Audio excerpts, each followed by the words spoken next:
Hey, how are you? All right, good morning or good Good. afternoon. Hi, everybody.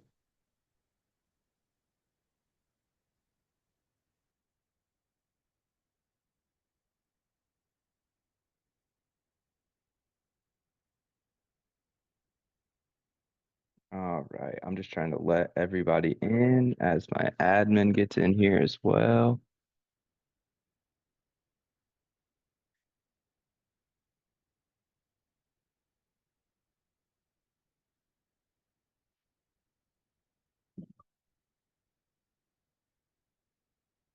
How's everybody doing today? Good.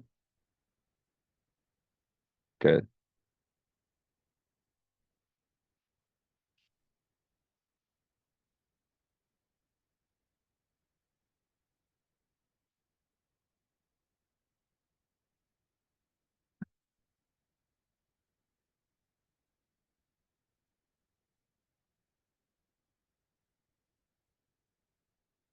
All right.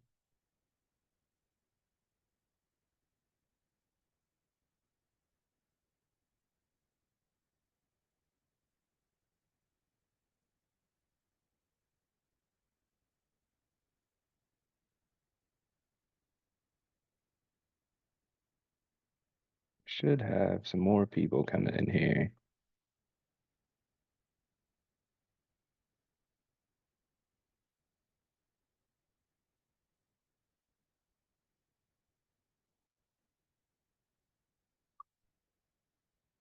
I'll give this a few more minutes. What's up, Mike? Okay, perfect. Just trying to get everybody admitted as they jump in. I got you too. I'm going to be off camera for a minute just while I'm eating, but I'll No, jump right that's back on. that's totally fine. I also have to send a message to the admin team to get me a link for Growth Track later to be on with you. Okay, perfect. Well, like I said, it's just now hitting noon, so we'll give this about 5 more minutes as we are letting everybody in. I see Crizelle's note taker, so that makes me feel comfortable. She's coming, so she will probably run the show on the back end. As we do that, if you guys want to jump off with some wins, feel comfortable. What are some wins you guys want to share halfway through the week?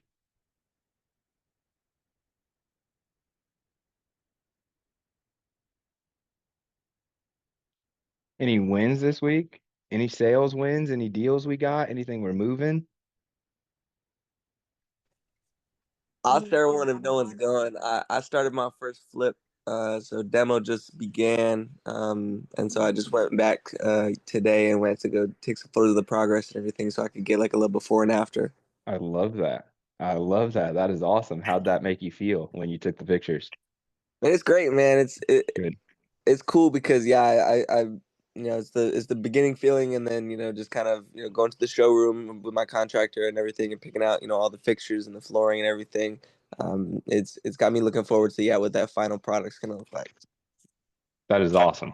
That is awesome, man. Well, congratulations. I hope to hear some more updates on how it goes. Yeah, thank you, man. No problem. Any other wins we want to celebrate? I saw a couple people unmute. Oh, it was me. I said I'm working on one. Nice. How's that going? It's going. I'll call him back today. Okay. The reoffer. So Good. fingers crossed. We'll see. Good. Well, that'll be fun. That'll be fun. It's Hmm. a good experience as well. We'll hopefully open the floodgates and then the waterfall of deals will start happening. There you go. Perfect. Any other wins we want to celebrate before we get started? Hi, Alec. Hey, Haley, how are you? I'm good. How are you? Long time no see. I'm fantastic. I see George all the time. That's my guy. George. Yeah, he's in my Friday calls for Dispo. Who's George? Maybe he's not on your team. Maybe I'm thinking of somebody else. No, we just have Edgar and me, Nope. and we've Yeah, got a new girl, Jordan. Yeah, no, I was like, I don't know a George, but good to see you again. it is good to see you. I'm glad you guys are back.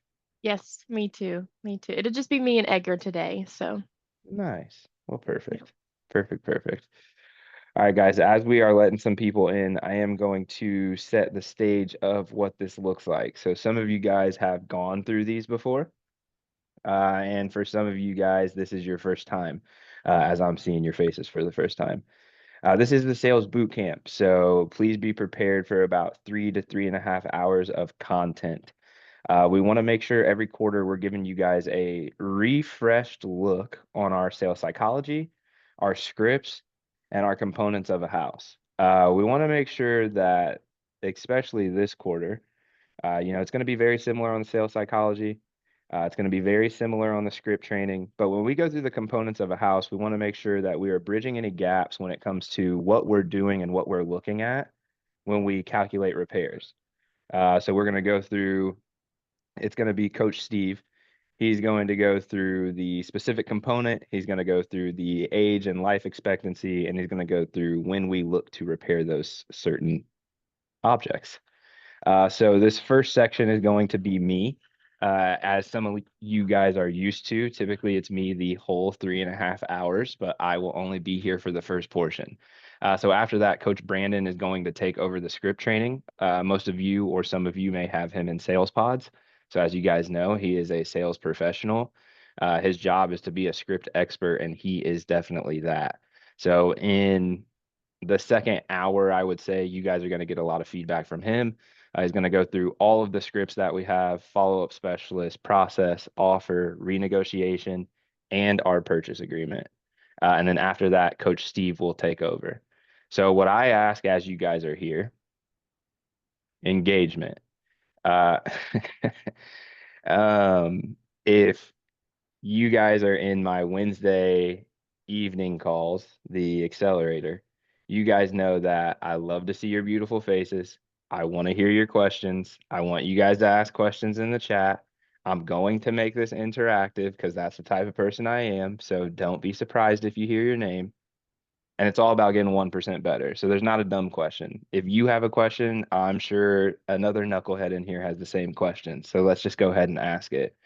I'm going to talk a lot when I go through these slides, but I am going to make sure I'm opening the floor up for questions. Most likely I will open the floor for a lot of questions, like 15 minutes worth at the end. So please bear with me. If there's anything that you guys need immediately, ask in the chat. We have a few, there we go. We got a few coaches in here, including Mike Reed, who is also sales expert, going to be able to answer your questions. And he'll make sure any questions that need highlighted, he'll bring them up at the end, and I'll get them answered for you guys as well. So welcome to the Sales Bootcamp. Super excited to get kicked off. This is like my Super Bowl. I absolutely love it. So as we go, make sure you guys are taking notes, getting questions written down, and we'll all get 1% better. So I will share my screen.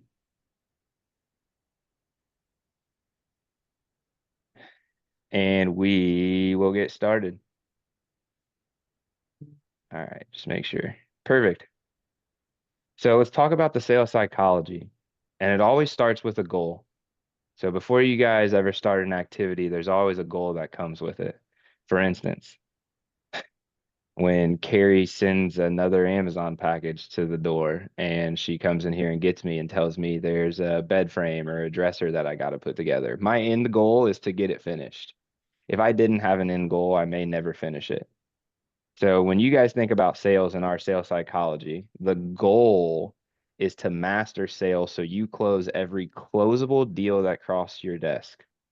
Okay, so this doesn't mean the deals that there's just no possible way to close. These are closable opportunities that cross your desk. So having a process is important. The importance of a process, it's very clear and teachable. Therefore, it's scalable. So being scalable, we can then hold people accountable to using the process. For you guys who have been in sales pods, you guys who have been in the Wednesday growth track calls, you guys see the checklist we use when we go through call audits. This is a very clear and teachable, scalable, accountable check the box process. I can't teach somebody to be me. So if I just use my natural born skills, I use, what I learned in my public speaking class in college, I can't teach somebody to be me. But what I can teach them is a very clear check the box process. So let's brainstorm some sales myths here. Okay. Let's go through the traditional sales process. So the traditional sales approach, the opening, it's like commonalities. You got a dog, I got a dog. You got 2 kids, well, all of a sudden I got 2 kids. This is a false sense of rapport. Commonality does not build rapport. Let's be very clear about that.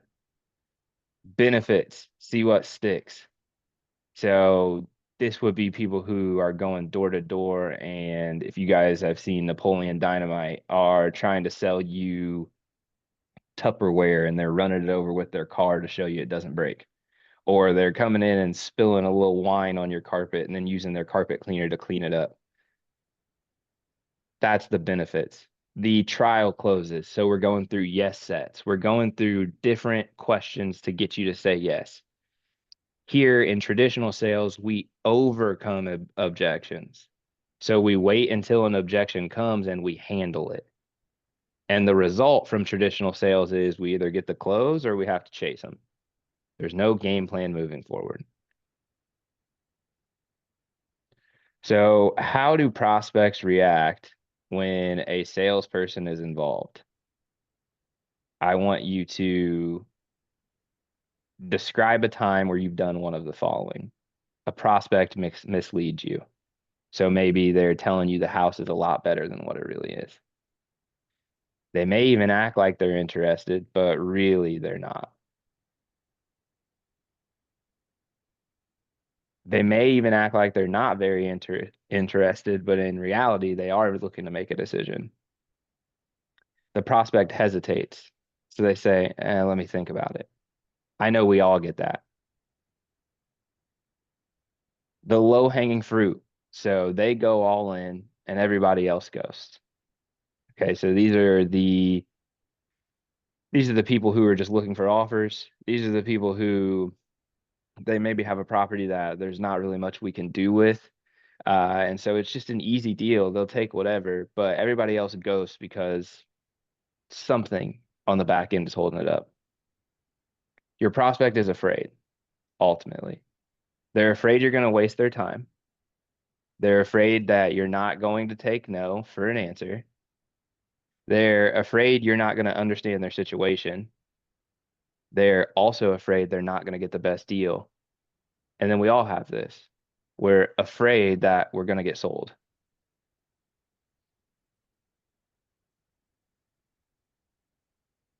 Perfect. So we all subconsciously react to salespeople. Salespeople in the traditional sales process has conditioned prospects to behave the way that they do. A prospect's natural buying system. This is to identify a problem or an opportunity, evaluate the options, and make a decision. So you guys have heard me talk about this very frequently on why our follow-up process is important. Okay. So I'm going to go through it right now for those who haven't gotten that coaching. You guys may get a lead who tells you, I'm looking at selling my house in the future. That's okay. You're catching them in stage 1 of the decision-making process. So the first step is to identify a problem or an opportunity. So, oh my goodness, I just got a pre-foreclosure notice. Problem. Oh my goodness, I could sell my house and move to the beach. Opportunity. I'm then going to evaluate my options. I'm going to go look at the market. I'm going to go get offers from wholesalers. I'm going to go get realtors to come walk my property and tell me what they'd list it for. After I gain the knowledge necessary, I make a decision. So the follow-up process, it's okay when we get those people in the beginning. You know that they're starting their process. It's about following up enough times to stay relevant. So when they think about selling their house, your name also comes to mind. So a better way to sell. We want to identify their problem or their opportunity. What is your current situation? Instead of fighting the roadblocks or handling them as they come, I want to address and remove all of the prospect's fears and roadblocks. And then I want to take into account that our prospect, he already thinks of me as the car salesman. He already thinks of me as somebody that's just trying to get a deal. So I want to make sure this sounds like a conversation from point A to point Z, and that they understand I am on their side with same side selling, so that they don't relate me to the car salesman. So a few last things. Sellers will lie. Buyers are liars, but sellers are worse. Let's just get that out there. Small ticket items happen in one call, but successful high ticket items build over a number of calls to close the deal. Trust and credibility. So I'm going to deep dive into this bullet point really quick. There was a study that was done, and sorry, I can't quote the study, so definitely feel comfortable if you don't want to believe me. But there's a study that was done that showed small ticket items like shoes, like grocery items, small things that you buy. They can be sold, even like the Dyson vacuum they used to sell on TV late night. Those can be sold over one call. Okay, it doesn't take much rapport to get somebody to spend $20 a month on a vacuum for 6 months. But to sell, in most cases, people's largest asset, there takes a certain level of trust and credibility before they go ahead and move forward with it. That trust and credibility is not easily obtained over one call, but instead done over numerous calls to show, like through our expectations, that we are trustworthy. We tell you what we're going to do and then we do it. Through our property conditions and through our roadblock questions, we're credible. Clearly, we've done this before, and we know exactly what we should be asking and exactly what we should be doing. So we want to make sure that, and I've had countless people come to me, well, I already have them here. Why don't I just go ahead and close them? Why don't I just go ahead and send the purchase agreement while I'm on the offer call? Because, and I'm going to go over it here in a little bit, as we speed up the seller's process, as we put any fear or pressure into them, there's only two things that can happen, and it is fight or flight. As long as I can keep them away from fight or flight, we can have a level conversation that gives me the best chance to get the deal. But as soon as I maybe make them feel a little pressure because I'm trying to throw the purchase agreement as soon as I give them the offer, that could be something that loses the deal. So instead, we give the illusion. After the process call, we tell them we're going to call them back in 20 to 30 minutes, and we do that. And then after the offer call, if they say yes, we're going to call them back in 10 to 15 minutes. So there's not enough time in between those calls for them to go, reach out, have a full conversation, go through everything, and get another offer from another investor. But they feel the space because we spaced it out between 3 calls. So it is very important that you keep the multiple call process to get deals. Only one thing that we can control: check every box. Every call, check every box. So let's talk through the framework. Spin selling, they did run a study, so I do know where this one came from. And they show that successful sales calls, they have preliminaries. So I'm going to introduce you. I'm going to set my expectations. They have investigating questions. They demonstrate capability, so some sort of solution by presentation. And then they obtain commitment. So not necessarily a deal, but commitment to another call. So I'm going to speak on how this plays into our sales process here. Our preliminaries. This is my introduction. Hi, I'm Alec. I was just calling to see if you're interested in selling your house. And then I'm going to go through expectations, so you know exactly what this call looks like. I then start my investigative questioning. That is through motivation, through property conditions, and through roadblocks. Okay, this is where I'm asking the questions. Next, I gain commitment. Okay, and that is commitment for the offer call. I get them to say they can make a yes or no decision and that they will answer the call in 30 minutes. On the offer call is where I demonstrate my capability. Hey, you told me you were dealing with X. I can do Y to help. So that is how we take what spin selling has shown to be a successful sales call, and we have stretched it over our process and offer call to deliver a successful process. So the process and the offer call, I'm going to briefly touch on this because Brandon's going to go over it in more detail and I don't want to steal his thunder. So we have an introduction in the process, set expectations, motivation, property conditions, roadblocks, and we finish with setting expectations. In the offer call, we set the same expectations as we ended the process call with. We talk about what it looks like to work with us.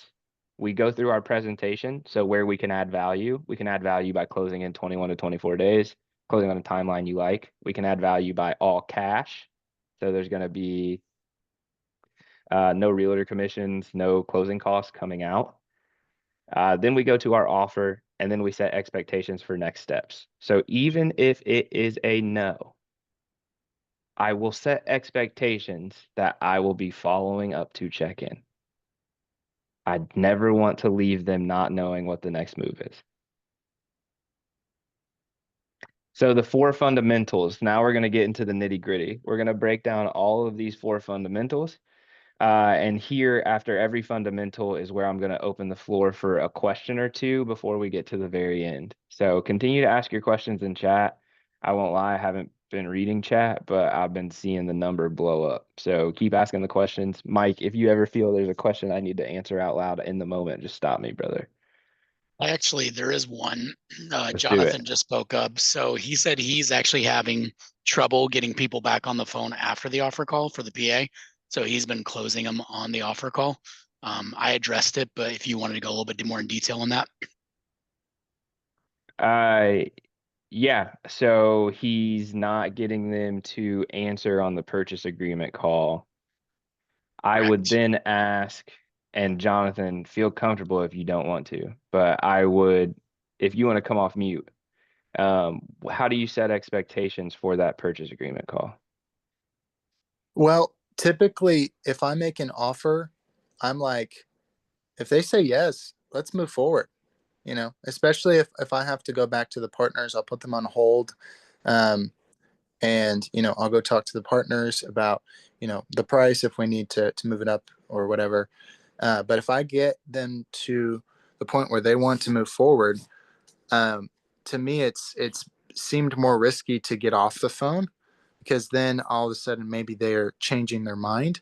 And I try to just close them right there because it only takes me a couple minutes to get the purchase agreement put together, as well as I'm going to be confirming several details about the purchase agreement as we're talking that I feel like builds more rapport.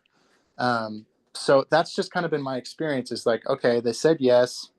I'm going to put this agreement together, confirm the address, confirm the closing timeline, and everything. And then, as soon as they've got their email pulled up, I get it sent over and we go through it.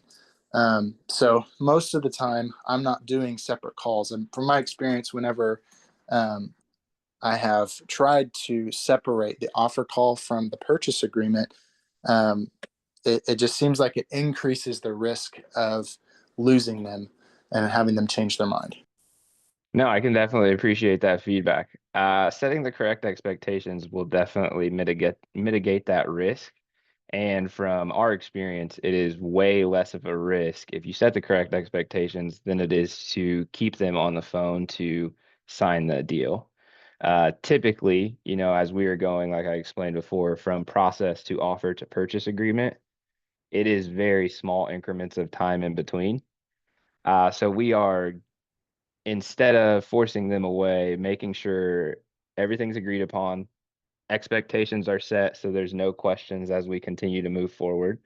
And we understand with a clear yes or no decision what next steps are. For us, it leads to no ghosting. So I would, once again, I would just ask what the expectations that you would be setting when you do separate those calls. And maybe that's something that you're able to go through with your coach. Ultimately, Yeah. keeping it on the same call, like I said before, It just runs the risk that you have somebody that feels pressured. And when somebody feels pressured, it's instant fight or flight. Yeah, that's a really good point, which I have run into that before, so I will definitely be working on Yep. that. I will say I did like the hold technique. Now, if you can get it done like really quick, I would still hang up the phone to separate the call, but just say, hey, I actually only need 5 minutes here. If you want to go, grab a snack, I will get this typed up, and then it'll only take 5 or 10 minutes when we get back on the phone. And all I want to do is make sure I hit some frequently asked questions, Yeah. as well as make sure you're completely comfortable with everything that's in there. At the end of the day, when you're comfortable, I'll tell you exactly what buttons to hit. We'll get it all signed and we'll get the show on the road. How's that sound? Yeah, I like it. Sweet. Perfect. All right, awesome. So let's go into setting expectations. The purpose is so we do relieve any pressure and fear that the prospect is feeling, and we want to set the stage for open and honest communication. This also encourages and helps with building rapport. Okay, so to speak about building rapport, earlier I mentioned building real rapport is trust and credibility. They trust us when we set expectations and then we deliver those. This call is going to take X amount of time. This is exactly what we're going to talk about. This is the result that I'm looking for, and it's okay if you tell me no. If we prove that those are true, then they can trust us. The goal here is to get your prospect very comfortable with sharing objections and concerns. So, quick note, the reason people ghost you is because they're uncomfortable about something. So you must do everything you can from the start to build a relationship to the point that if they are uncomfortable, they let you know. They'll let you know if they're uncomfortable with an inspection contingency. They'll let you know if they're uncomfortable with signing over the phone. They'll let you know if they're uncomfortable with X, Y, and Z. But whatever they do, we just want to make sure they're comfortable enough to let us know. So, quick scenario, have you ever avoided a phone call because you didn't know exactly what they wanted? You had no idea how long the conversation would be, and you don't know if there may be some sort of action required after the conversation. How many of us in here have avoided that phone call? Put it in the chat for me. Let me just get a me or a yes. Yeah. Yeah, blowing up. We all have. It is definitely something we've all done. When I turned 26 and sadly got kicked off my parents' insurance, uh, I remember I accidentally filled out like the insurance.com stuff for my information instead of like the .org. And I mean, I got like 20 phone calls a day. And I answered the first couple, but after that, I was like, no, I'm not wasting my time. And so I just, I got insurance, but terrible. I avoided all those phone calls because I had no idea how long it was going to take. They were probably going to ask me to go do something, and it just wasn't worth it, in my opinion. So, setting expectations, they're going to know exactly how long our phone call is going to be. They're going to know exactly what we're going to talk about. And I'm going to tell them exactly what I'm looking for at the end of the call. I got the chat open. I saw Derek's comment. I got whitehouse.com, got him. How to overcome this discomfort. So things that are important. You guys know we love acronyms over here. We're going through TARP. Time, agenda, result, permission to say no. My wish for you guys is you guys turn into psychopaths of the sales process like myself, and you guys will start setting expectations for your friends and family like this. Hey, we're going to go golfing. This is how long it's going to take. My agenda is not to suck, but to have fun. The result is don't want to talk about my score when we leave. And it's totally cool if you don't want to come with me. And I'll lay that out there. Now, if I wanted to compete, it would sound a little different. Hey, it's going to take us 4 hours. We're going to be golfing, and I want to put some money on it. And the result is bragging rights. Like whatever it may be, we can set expectations for every single part of the sales process, every single part of your life, anything in this TARP format. So when we get to a place where I need to follow up with a seller, that's not scripted. We don't have it scripted where you need to go walk the property before you put in an offer. How do you set those expectations? Well, you tell them how long it's going to take to walk it. You tell them what you're going to do while you're walking it. I'm going to take pictures of the property's condition so that we can have a better and accurate assessment. My result is I can take these pictures back to my partners and they're going to be able to give you the most accurate offer. And, you know, if this is something that you're not comfortable with, just let me know. And we'll try to figure out another way. So using this acronym will help you greatly in all aspects of setting expectations. Where do we set expectations? At the beginning and the end of every call. So if you look here, the follow-up specialist call, which would be up top, we set at the end of the call. Those expectations will be the same as the beginning of the process. And then the end of the process expectations, same as the beginning of the offer. The end of the offer expectations, same as the beginning of the purchase agreement. So now let's dive into motivation. Before we do that, do you guys have any questions on setting expectations? We'll take a couple here.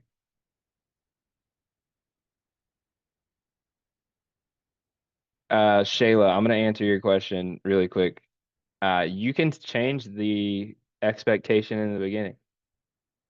If you want to say this call will take 10 to 15 minutes, that's great. My language was this call should only take 5 to 10 minutes. So if it takes longer, you know, it should only take 5 to 10, but take it however long you would like.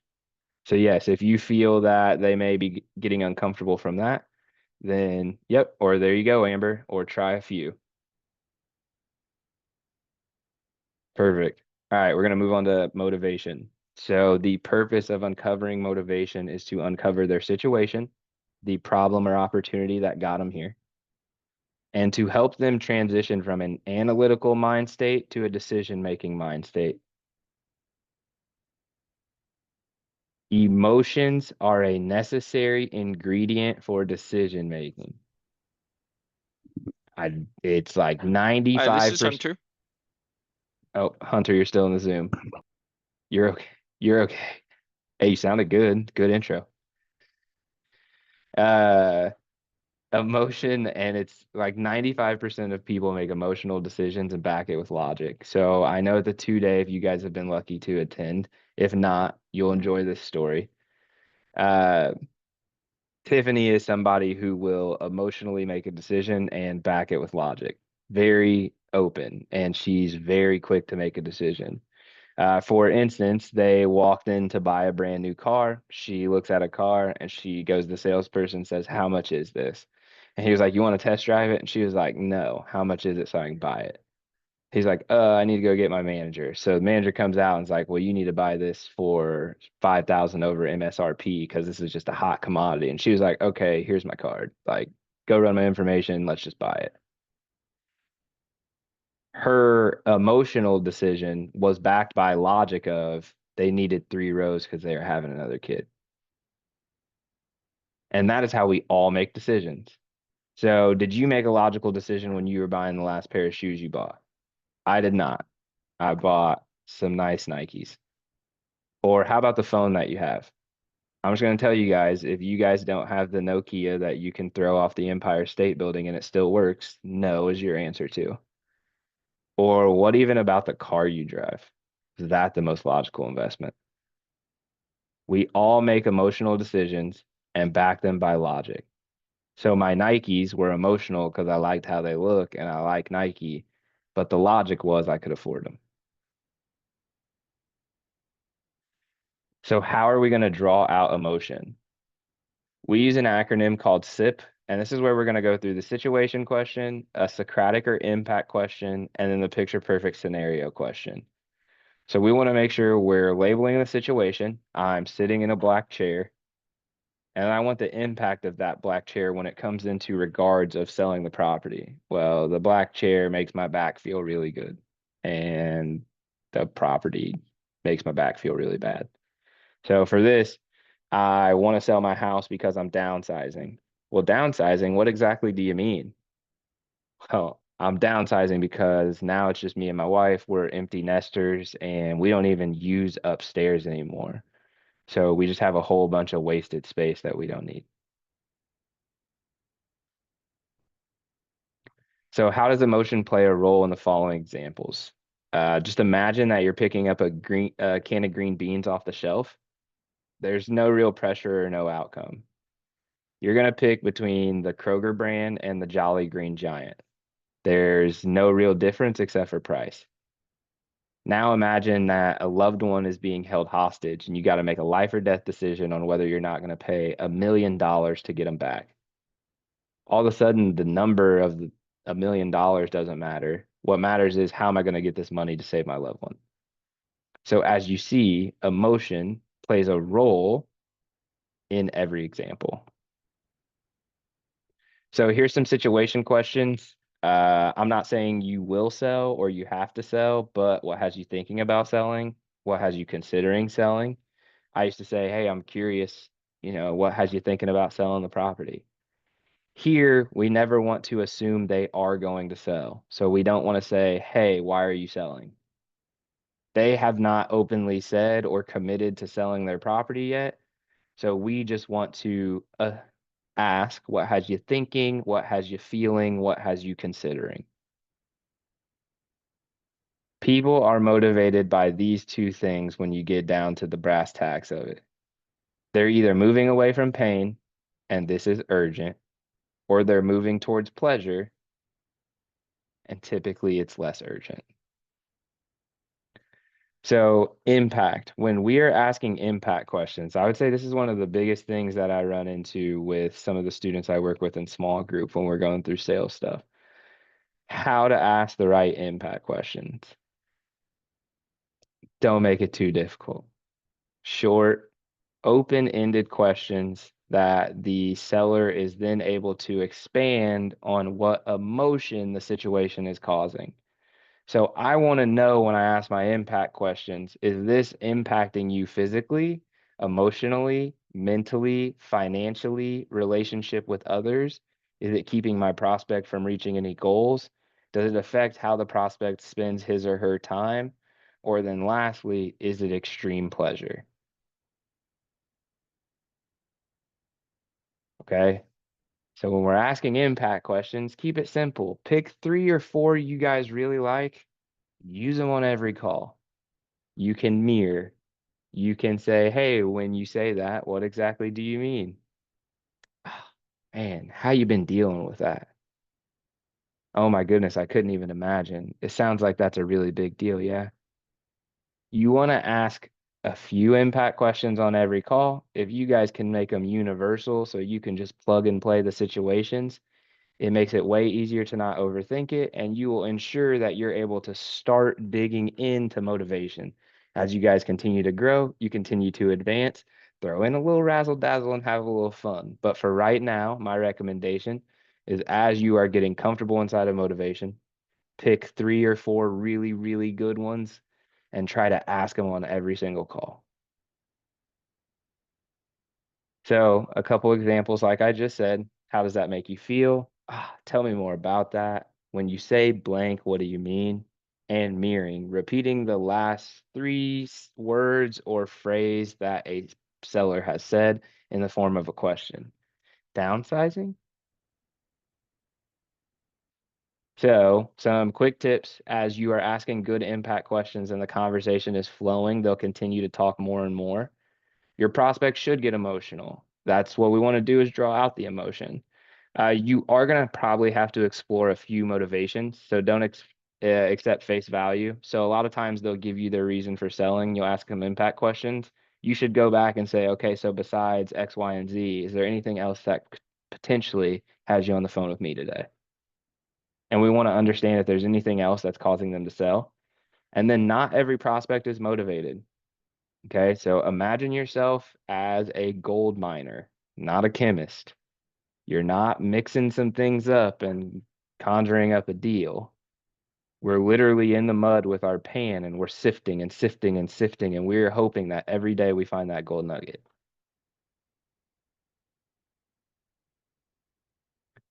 Perfect. As before I answer some questions here on motivation, because typically this is where we have some good questions. The one thing I want to say and challenge you guys, and as the sales pod coaches are in here, like I see Amber, so I don't know if Brandon's in here yet. I want them to also listen to it. The motivation section should sound like a conversation. There's probably not a sales or a phone call in the world that you guys can go in and you can say, hey, what has you thinking about selling? Tell me more about that. Is that a big deal or a little deal? Oh, wow. When you say that, what exactly do you mean? Somebody eventually is going to feel like, hey, you're peppering me. Why does this matter? Make it a conversation. Be yourself. Be very friendly. Give real, genuine comments. If something is like, oh my goodness, I can't believe that, talk about that. Make sure that this part of the call is typically your longest portion. This is where we want to build a lot of knowledge on the situation, what the seller's going through, what makes them happy.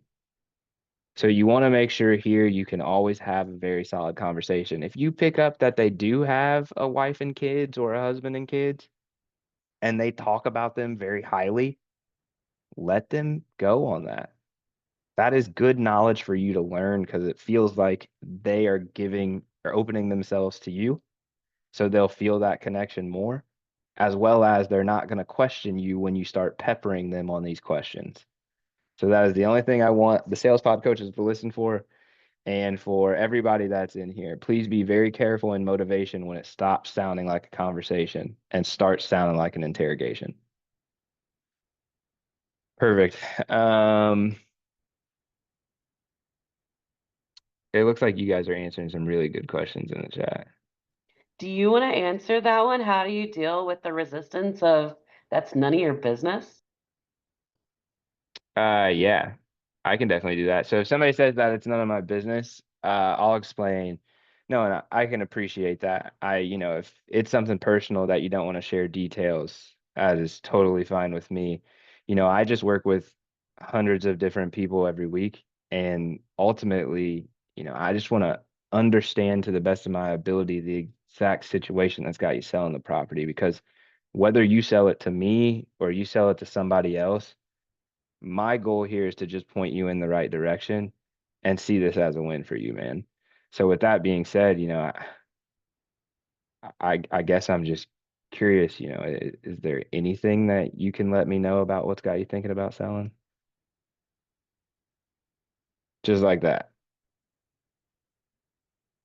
If the only reason for selling is price and you know that their price is out of what you could offer, how do you exit the situation? Well, Michelle, that's a great question. What I would say is, okay, well, honestly, just with what you're looking to achieve with the property, I really don't know if we're going to be the best fit. It seems like that may be close, if not above market value. Here's what I'm going to do, Michelle.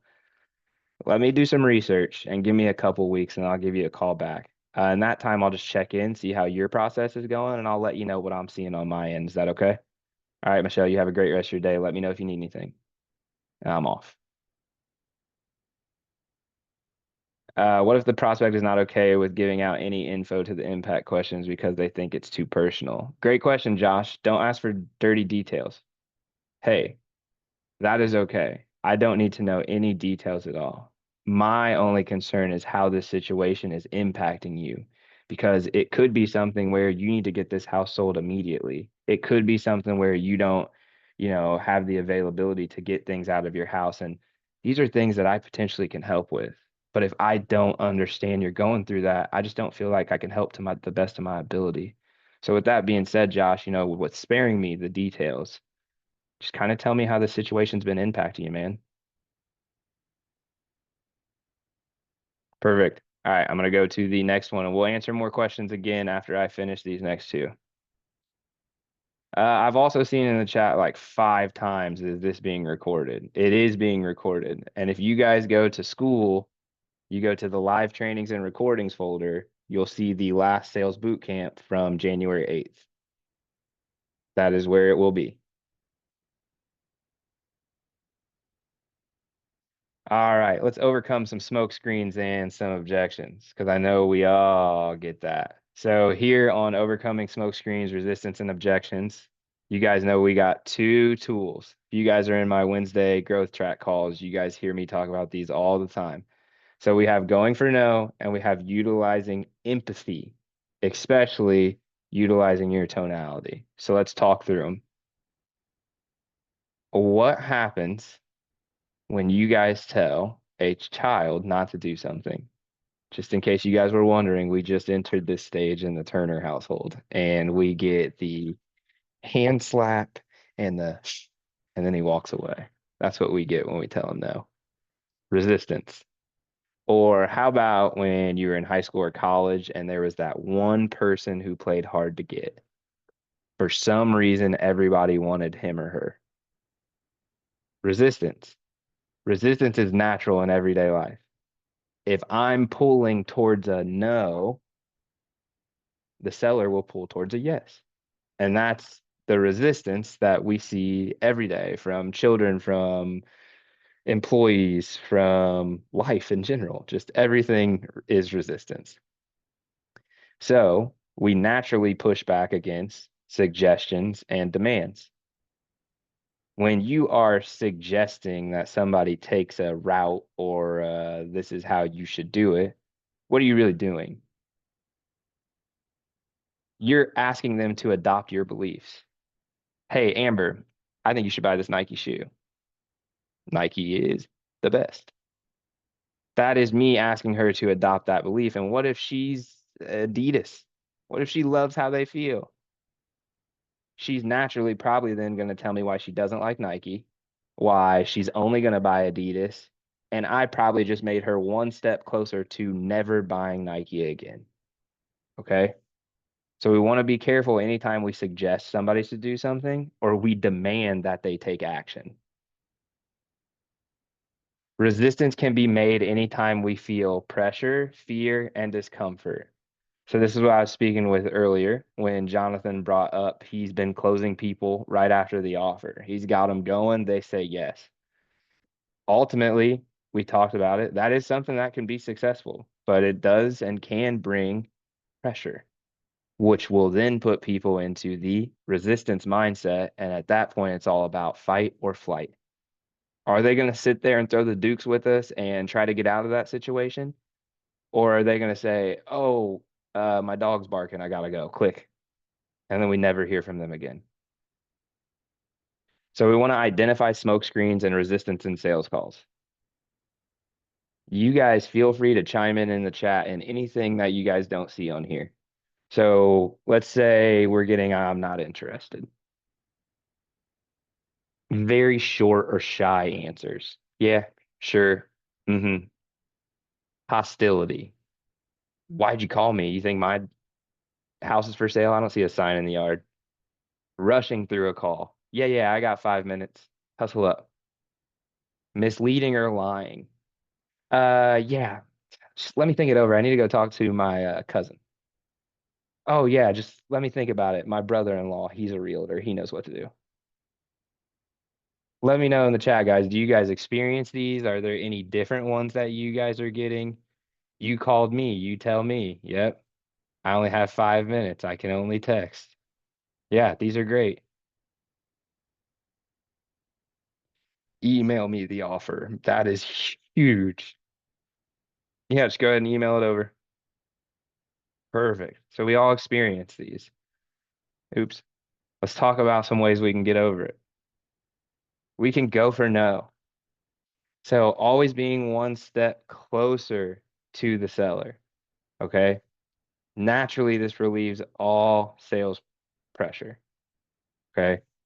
I'm going to answer 2 questions real quick as I go because I set the chat up. Genesis, 1, if they really won't get on a phone call with us, it's obviously not our favorite thing to do and we don't want to do it at all. But if like push comes to shove, they clearly will text, but they won't call us. Maybe there's something going on that we don't know about. One time we did that with a seller and we found out she was hard of hearing and she needed new hearing aids. So she only could text. So we processed her, offered her, and got the deal signed, all over text and email. So it really just depends. Like there's sometimes you only can do that. And then Genesis, oh yeah, we go for no through text. We have the ghost text, which is a good one as well, where you kind of go for no. But I mean, even the guys on Heels Home still currently will text frequently and be like, hey, I feel like something's changed. Feels like right now is just not a good time for you to sell. Is that the case? Especially if we're not getting a phone call. Perfect. So going for no, you will only have one of three outcomes. If you don't believe me, I love that. Test it. I have yet to see a different outcome than a no. No, Alec, you're right. I don't want to move forward. I got this other offer on the table. A yes, but. So this is where they say, yeah, I do want to sell, but, and uncover an objection.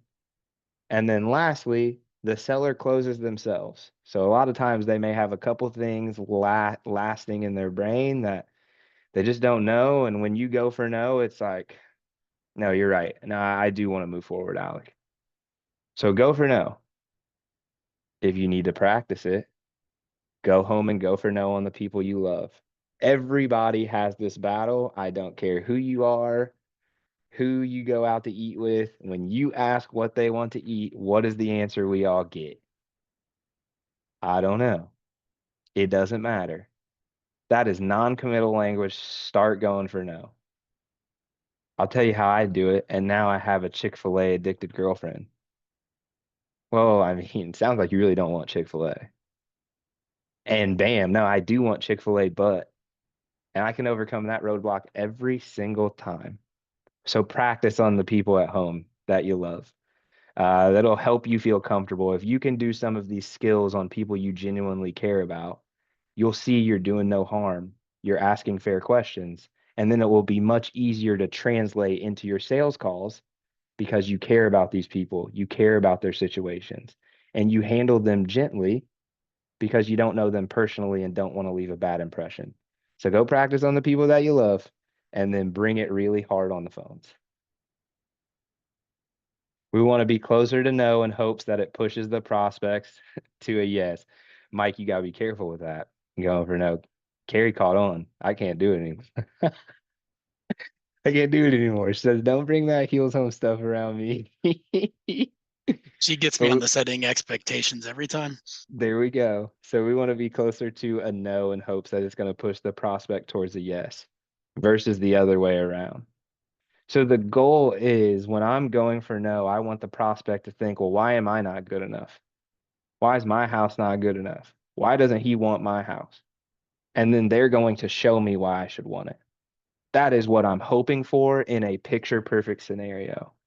But the goal is even if I'm only an inch closer to no and it pushes them an inch closer to yes, guess what I did? I moved the pin forward. And that's exactly what we're looking to achieve. So stay one step closer to no so our seller can be one step closer to yes. Here's some opportunities where you guys can go for no. I'm just wondering how much. What's your offer? No problem. It honestly sounds like you're just curious, but you're not ready to make a decision. You also have, hey, this could be me, but it sounds like you're not 100% you even want to sell right now.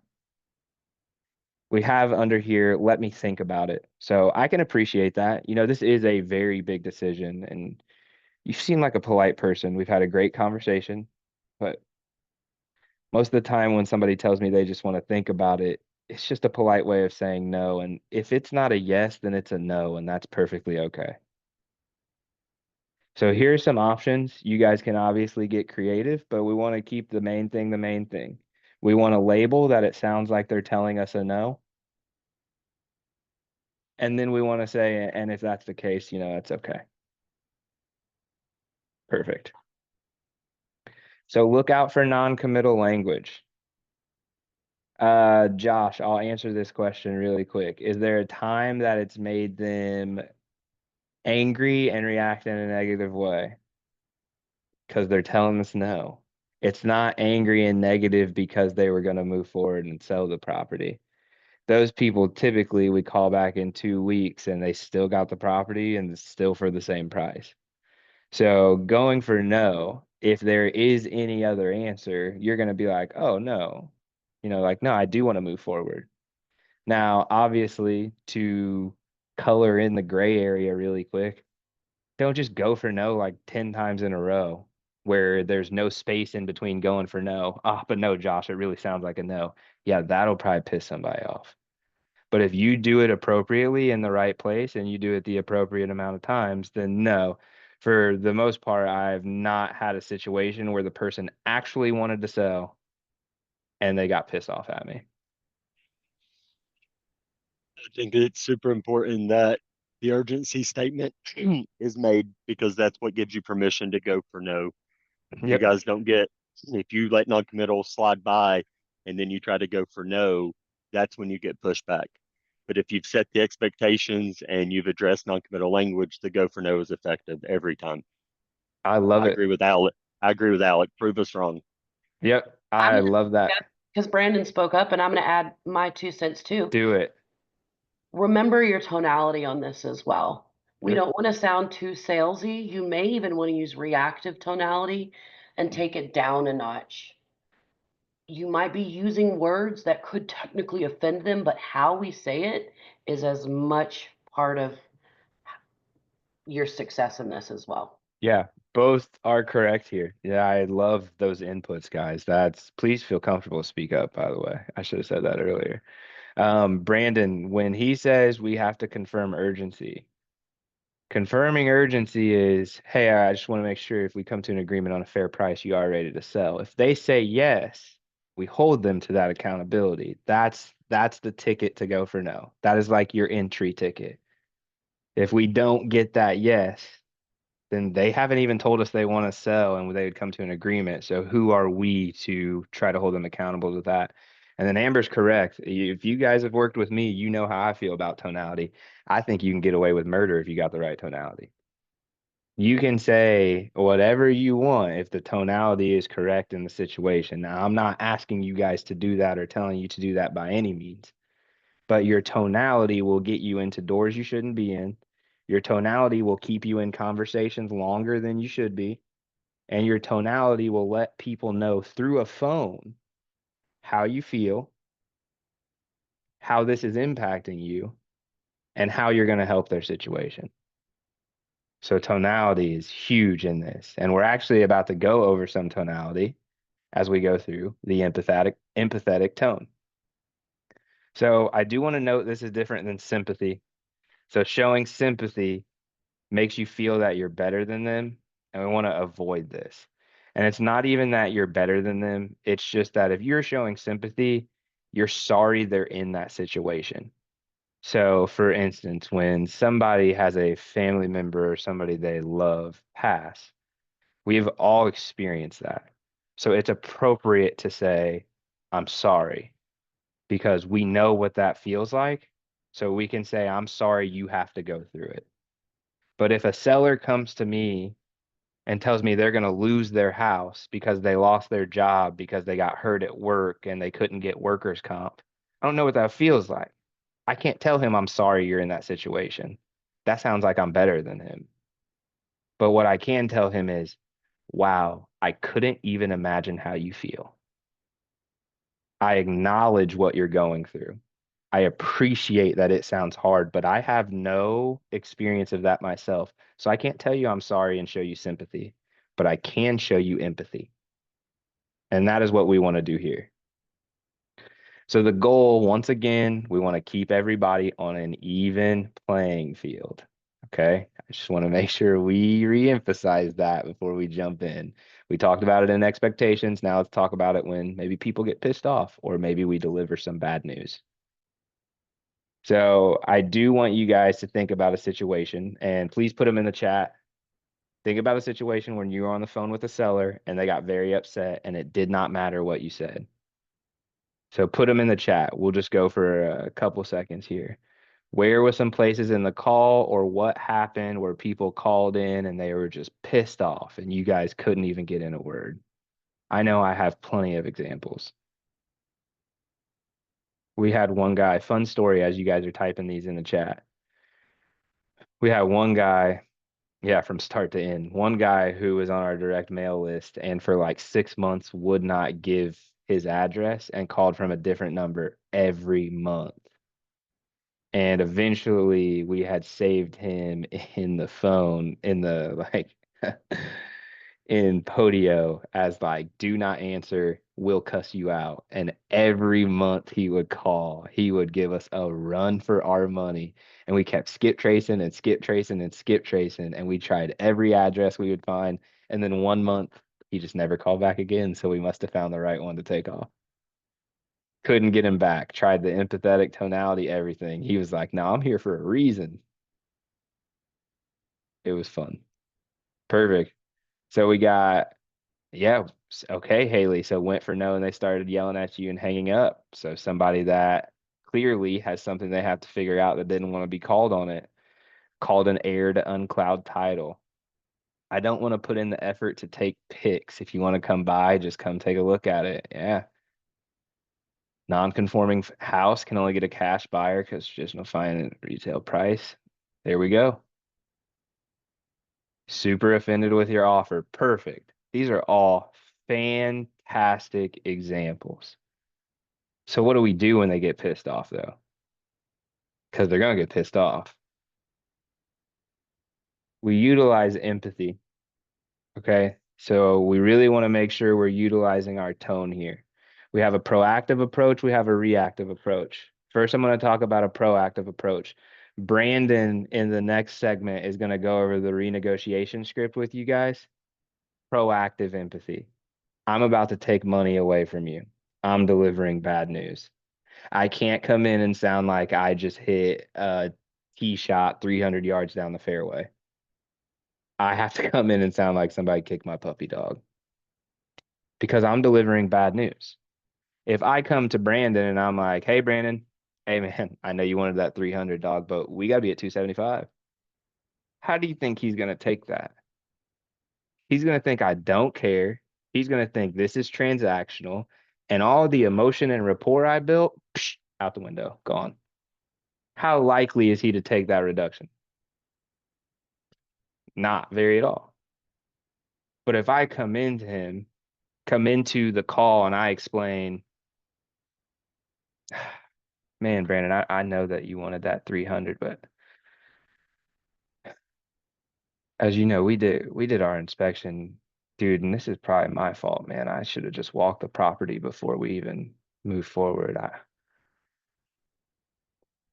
We did the inspection, and I know that we had talked about the foundation, and you didn't know if there was anything. It seemed like everything was good. Well, man, we found a 3-inch crack that it's gonna need a full foundation repair, and man, I really feel like my partner's put me in between a rock and a hard place, man.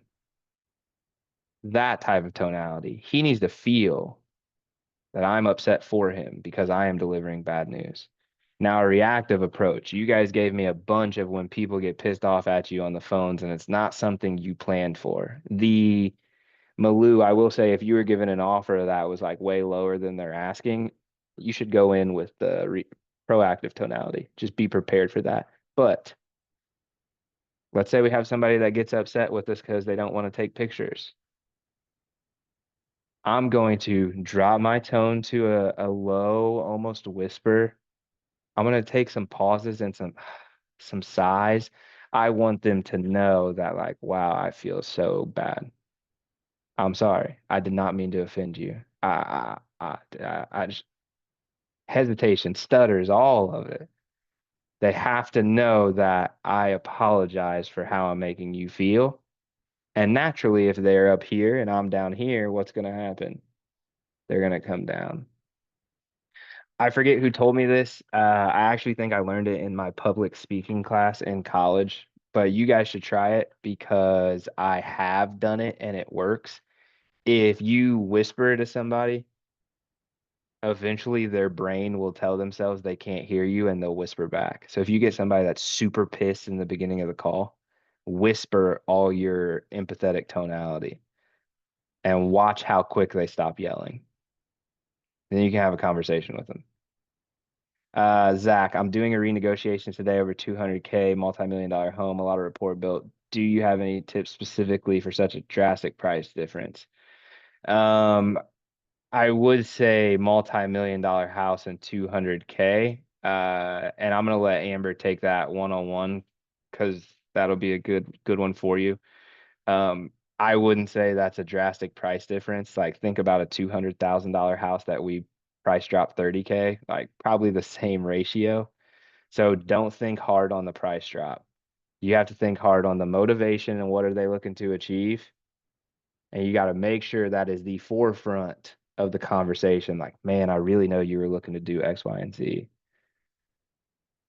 And then make sure when you renegotiate, I'm going to let Amber fill in all the value in between, but make sure when you renegotiate, leave yourself some space to come up. Do not renegotiate to your MAO. Oh, that will burn you because what do sellers naturally feel? I don't want to leave money on the table. So you have to give them a win. So just prepare that you may have to give them a win. So if the most you can offer is 1.175, go offer them 1.170 and then have that 5 to come up to. Perfect. All right. So we are going to go over roadblocks, which is our last, no problem, Zach. This is our last sales psychology. After this, I'm going to, like I said, open it up for questions for about 10 to 15 minutes. And then we're going to take a 5-minute break. And then Brandon is going to kick off into some script training. So let's talk about roadblocks. Earlier, you guys heard me mention the traditional sales process. What do? We objection handle. You bring me the objection, I'm going to see, can I get over it? Can I get around it? In our sales process, we uncover roadblocks to prevent objections. We want to get out in front of it. I don't want to have to teach somebody how to handle an objection because how people do that is different. Maybe you do it like me and it's a little smooth talking around the subject until I can dive in a little deeper. Maybe you do it like Coach Caleb, who some of you guys have been lucky to get to meet. That dude's direct as direct can be. But there are different avenues to overcome or to handle an objection. So we are going to teach you how to get out in front of it, prevent the objection, and make sure you have the answers, the questions, and everything whenever you get pushback here. So the purpose of uncovering these roadblocks is to help the seller overcome anything that would prevent them from taking action. The 4 most common roadblocks inside of a real estate deal when it comes to especially the investment side: influencers, discomfort, timeline, and like Sage always says, I used to make fun of him, but now I'm going to say it, is everybody gets funny when we ask them about the money. And it is 100%. So today we're going to go through how to ask these questions, how to double and triple confirm them. And then obviously, like I said, we'll open up the floor for some questions. So influencers, would anybody be upset that you didn't speak with them first before making the decision to sell the property? Okay. We want to double and triple confirm. So double confirm. I just want to ask, is there maybe anybody like a family member, family friend, or, just somebody that you want to talk to before making the decision to sell this property? Triple confirm. Okay. I just wanted to make sure, last week I spoke with somebody. We got to making the offer and they were like, oh, wait, let me go get my wife. Like, I just want to make sure, there's nobody like that needs to be involved or who's going to be helping you make the decision, right? So those are good ways to double and triple confirm influencers. An influencer is not somebody who is on title. It could be, but it doesn't have to be. This could be the older mom who trusts her son who's younger and more up to date with these things. No, I need to go talk to my son. This could be, you guys are going to get this, and sometimes it's true. My aunt used to be a realtor back in the day. They just got to go run things by her. This could be the neighbor down the street who I play poker with and seems like he knows what he's talking about. Whoever it is, we want to uncover it here. And we want to understand, are we on the same page when it comes to timeline, sales price, what they're looking to achieve? We want to see, is there anything extra that they're looking for when it comes to the property? If it's the wife, hey, what's got her thinking about selling? She's involved clearly. She lives there. She's going to be moving with you. We want to make sure we're digging into the influencers because these are people who can influence the decision one way or the other. Discomfort. Let's assume you like our offer. You decide to move forward. What's the next thing you have to figure out, if anything at all? We're going to double and triple confirm. Okay. Okay, well, I just didn't know some people may need help with things like moving to their next spot. Sometimes they want to take out their belongings and put it into storage. I didn't know if you had anything along that route or anything like that you would have to figure out. Okay, well, do you know what next steps look like on your end? We just want to make sure we are covering our bases on anything they have left before they're able to sign the purchase agreement. You can get some wacky things here. So, for instance, we had an older lady who had to figure out who owned the car that was broken down in her driveway before she could sell. And like that was a mission and a half, let me tell y'all. So, you never know, but you want to bring it out here because this is where we're able to help them and provide more value. Seems like Amber and Brandon, you guys had something? Yeah, for sure. I want to make sure that when we're doing this, we're not offering the solution right here either, and that we're making sure that we're taking in the information and that we will run it by the partners to see if it's something that they can provide. However, if we were able to provide that solution, whatever X is, would that be of value to you? Boom. Then clearly the solution is presented in the offer call right before you make the offer. Boom. Full That impact. is huge. Uh, just to make sure I can hammer down Brandon's point really quick, because I don't think me saying boom and that's huge is good enough, honestly. What stops somebody if you tell them in the process call, yeah, we can help you move. Yeah, you can use my realtor. Why the hell would I not just go to the next investor and tell them what you can do? So we want to make sure, because on the offer call, we're asking for a yes or no decision. So ideally, when we leave that call, we understand what route we're taking. We're either signing paperwork next, or we are inside some sort of follow-up renegotiation flow. So we want to make sure on that offer call is where we come back as Superman. Hey, I may be able to get this approved. If I am, is that something that would be valuable to you guys? Yeah, okay, well, let me see what I can do. Come back on the offer. Brandon, you'll never believe it, man. Dude, I think you're gonna be really happy with this. You told me that it'd be really valuable if we were able to pack your stuff up and get it moved. My partners were able to approve a moving credit, man, and we're gonna be able on the day of closing to send over our moving company. And before we're able to sign the documents, or after we sign the documents, we will get everything packed up for you, loaded inside of the truck, and taken to your next place. How's that sound?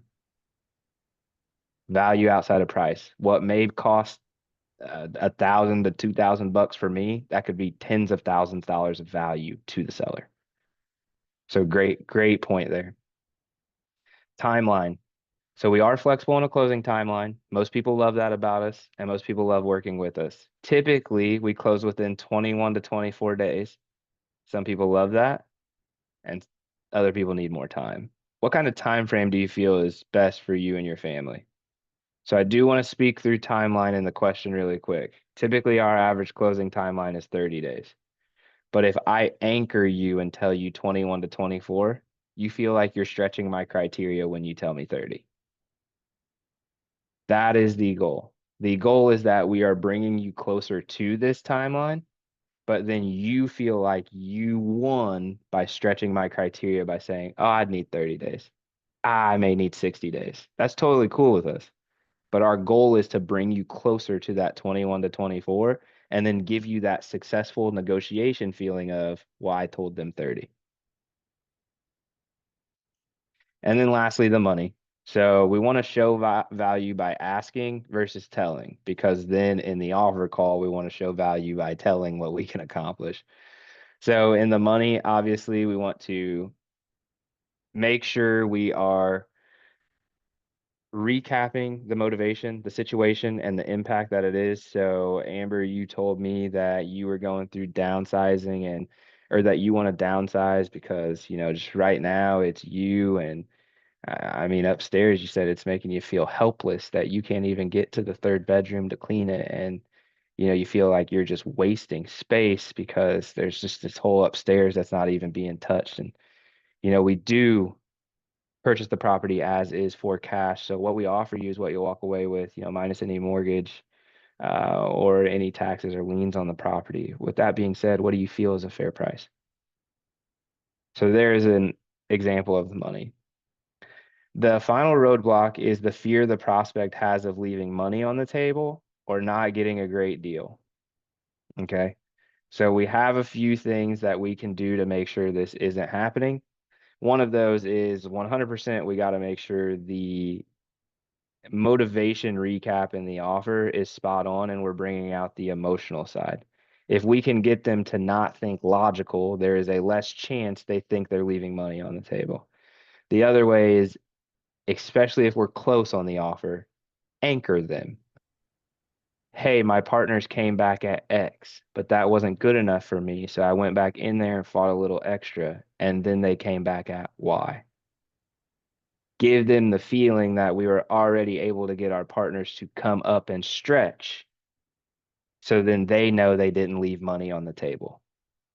If Brandon asks for 150 and I come back and say, dude, I got great news, I got 150. He's going to say that was way too easy. Go get me 155. But if I come back and I'm like, Brandon, man, I went back there and told my partners you wouldn't move forward for nothing under 150. And they told me I needed to come back and do my job and get you at 146. And man, I fought, dude. But I got some great news, man. They were able to, we just closed on the property and we had some extra funds come available. And they said, if you're able to move forward today, then we're able to do that $150,000. And I sit back and shut up and let him tell me how great that is. And then we get it signed. So anchor them, stretch the criteria so it does not feel like they leave money on the table. Perfect. All right. Now I'm going to open the questions for 10 minutes. Like I said before, we're going to go for about 10 minutes of questions. And then let me see who else is in here. Mike, are you going to be in here to start the next section? I can't hear you. Is it just me or is it you guys too? No, Brandon's gonna be here, but I'll still be here for hosting purposes until Okay, I go on my actual lunch. Perfect. That's what I was going to say. So after I answer some questions, I'm going to leave it to you to share your screen and put the 5-minute timer on for a break. Bet. All right, guys, let's flood some questions. I see that we're getting them answered in the chat. So if you guys have any more, let's fling them. I had a question. Yeah, what's up, Mark? Yes, my biggest challenges in Roblox are influencers. Lately, I've been having a lot of, let's see, if it's, say it's the person that owns the property and they have somebody speaking on their behalf. You know, I've been struggling with trying to get the person who's on the title, you know, to be in the conversation with me and the person who they're speaking on their behalf, if that makes sense. Yeah. A lot of times you won't. I'm sorry if I interrupted you. Oh, and it's been a lot of and those influencers been really, really, really aggressive. You know, no matter my tonality, no matter they just want me to get to the point. And you know, what's my offer, basically. And they're all great deals. So it's kind of hard to, you know, go for no on situations like that. So you know, that's my biggest issue is it's that influence who's controlling that negotiation back and forth with me and my Yep. partners. So what I would say is first, if you go for no, they're going to tell you they do want to sell, but they're going to give you their objection. So I'm guessing their objection is going to be, I've called so many investors Exactly. Yeah, that's that I 1,000%. just want you to hurry up and get through it. That's perfect. That plays right into your hands. I would be like, oh, so you know how this process works? Oh, thank God. I don't got to explain anything, man. This is about to be super easy. Okay, so how did it go with the last one? What'd they end up telling you? And like, I'm just going to start jumping into it, have some conversation and see if I can continue to push it. The bottom line is if you have a representative for a seller, it is not the seller. So they do not share emotions. They do not share whys. So you just want to try to gather those things about the seller and then flip it. What is helping this person sell this property help you achieve? Are you going to feel good? Are you getting paid? Are you doing this because you signed a blood oath back in 1938? Like, what is it? But we want to make sure we're adding value to both parties, because let's say they are getting paid, but it's going to come off a percentage, and you could just be like, oh, I could offer you, here's $1,500. Here's this, and we'll go and work with the seller directly. Like, whatever it may be, you just want to kind of dig into that. If they are being unruly, though, bro, go for no, because that's how they're going to answer it.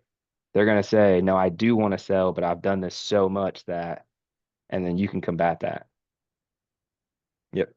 Good question. Appreciate you. No problem. Good question. Perfect. We got any other questions here?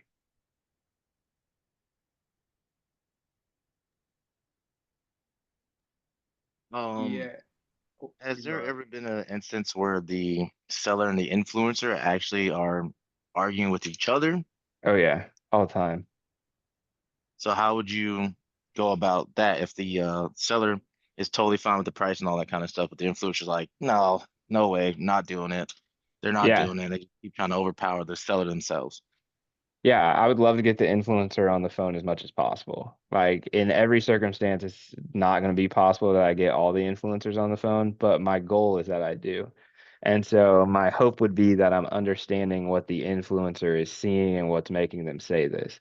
Now, there's only a couple things that I can do, right? I can control what I can control, and I can't control what I can't control. So at the end of the day, if I overturn every box, I box objections. Like, is it me?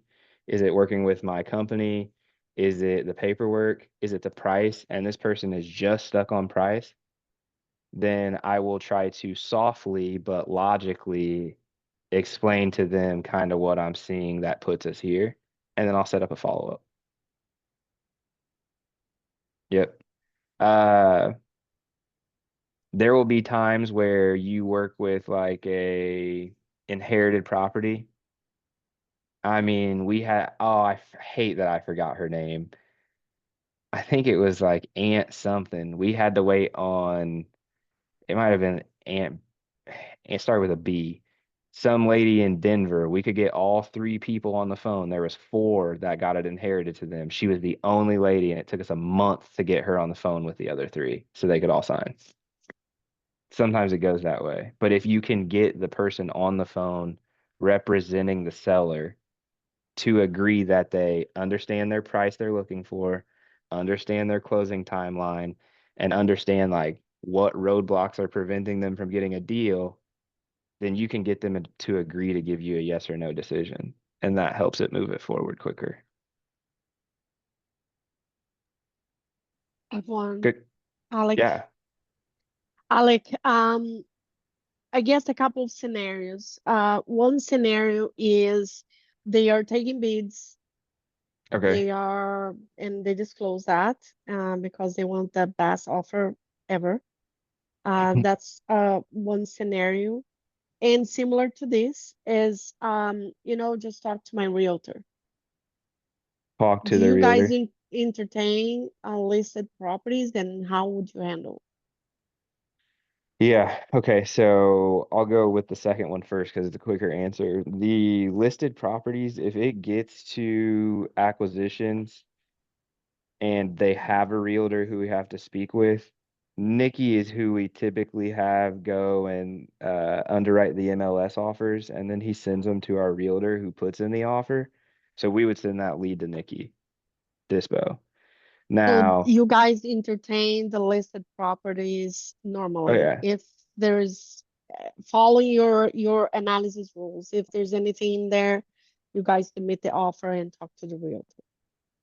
Yeah, we will, but it's from the like Dispo angle. So those are the, for our free reach out, like MLS reach out and wholesaler outreach, that's what Nikki does. So Nikki is going to find the property on the MLS. He's going to underwrite it, and then he's going to send it to our agent, and then our agent's going to go agent to agent to make the offer. Okay. Yeah, No, Yep. what so I'm let's talking clear. about is an inbound lead that came through our Oh, marketing, and they said, yes, I'm selling, talk to my realtor. oh no. Oh, That's what, yeah, Jonathan, no, we do not entertain listed properties. Yeah, I'm sorry. Out- I thought Okay, yep. I thought we were talking about through the whole company. Yeah, it'll go to Dispo, but no, we're not on the acquisitions floor. No. I mean, That's you don't even look at the numbers to say, okay, mm. no, oh, okay, so I guess I'm wasting my time on those. Yeah, especially if we have to go through a realtor, it's most likely going to waste our time too. Where, they're going to tell us just to go look at it and just put in an offer. Like if push came to shove, what we would probably do with that lead is send it straight to our realtor, and then they would just be able to make an offer on it themselves. But yeah, that wouldn't be something that would be entertained by a closer. The other one, multiple bids, and they disclosed it, and they want the highest offer. First question I'm asking is, when are you making a decision? Sure, I did that. Yep. Okay. So after I understand when they're making a decision, I want to know, how many offers do you plan on taking, or how many people are you working with currently, like talking to? I would love to know my competition, but also just kind of want to get a feel on like, hey, maybe he doesn't know. Maybe he's just taking a million offers all month. Or, well, I got 5 people. I got 3 people that walked and 2 people left to walk. I just want to know where they're at in the decision-making process. Third question, I want to try to find out where the other offers are at. So I want to say, how are the other offers coming in? Now, when you ask that question, how are the other offers coming in? They very well could answer fax machine, email, text message. But a lot of times they don't realize how you asked and they just vomit at the mouth. 230, 235, and 234. And then the Uh-huh. last one. So this one may not work in your situation, Malou, because it sounds like this person is okay with waiting and getting the highest offers. But the last question is, what's the price that makes you forget about everybody else and move forward with me? And what we're looking for is a price that could potentially be attainable. It may be something we have to go see the property to achieve, but we want to get a number we can hold them accountable for, that if we come up with that, they said they'd move forward with us. Okay. Great. All right. Jonathan, I see you got one, and I see there's a few in the chat. I am going to ask the coaches that we are answering these. We're going to go on a 5-minute break. I will answer these questions too as we sit here on break. And then after that, Brandon is going to kick off with the script training. So, Mike Reed, if you would like to share your screen and give us a 5-minute timer, we will get this started. Perfect. Thank you guys so much. I appreciate you guys. Brandon and Coach Steve later will absolutely kill it. I trust them. Jonathan, as we're on break, if you want to ask your question, brother. Yeah, my question is just when you have leads that have properties listed, Brandon just clarified, obviously we're not interested in listed properties. Do you ever ask them if they're willing to separate from the agent? Yeah, if they say that they're looking for cash offers and their agent has said that it's okay that they take cash offers 100%. But in the exact scenario, Malou said that they say to go talk to my agent. We will not entertain those. But if it's one that we've had these come in, for instance, that are referral leads. So like we know the agent, and the agent's like, hey, like they're cool to sell it for cash. Like I just, it's totally fine. That's way different. We'll take them through the whole cash process because that's what they're looking for. But if they're just listed, like, go talk to my realtor, no, we're not taking the time of day for that. We're only going to look for leads who are off market for cash. So it's very one-off situations that we would ever do that. I see. Okay. Yep. Hey, Alec, just to kind of put a bow on that scenario where they have a realtor. So you basically just you kind of just set them up and say it doesn't look like it's going to be a good fit for a cash offer, or do you just get the realtor information, then you just follow up with them, let's say in 3 months if they haven't sold the property. Yeah, if they say that they have a realtor, we'll get one. Typically, we'll ask, do you have an exclusive right to sell? Because that lets us know immediately, like, give me your realtor's information. I'm sending it straight to my realtor. Like, not playing no games with that one. And as soon as we get the realtor information, yes, we will pass it off to our realtor and let them go work it, because that's an on-market opportunity. It's not for us.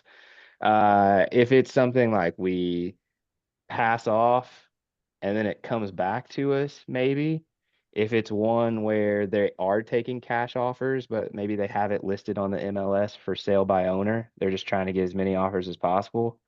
We'll take that through the process and go through like a normal follow-up sequence. But for the most part, these leads do not stay in our system for more than like 5 seconds. They are called. Okay. We realize that they have a realtor and it's listed and it is gone. Okay, so don't even put them on your follow-up per se. No, if you want to like personally, keep a list in your back pocket that you're like, hey, I saw this listed 3 months ago. Let me check on it. You can do that, but it would just be a waste of space because, But it's a waste of time because they're yeah, stuck on that number. yep, yep. Okay. Okay. Thank you. No problem. Great questions. I've missed you, Malou. It's so good to see I you. miss you too. Yes. I talk about you all the time with Vasa. Good. It's so good to see you. Perfect. I see some questions being answered in the chat, so I'm going to let them keep going.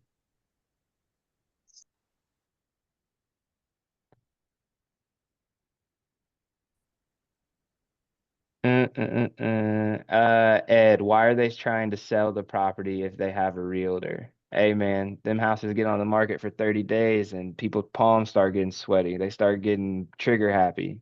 They will do anything.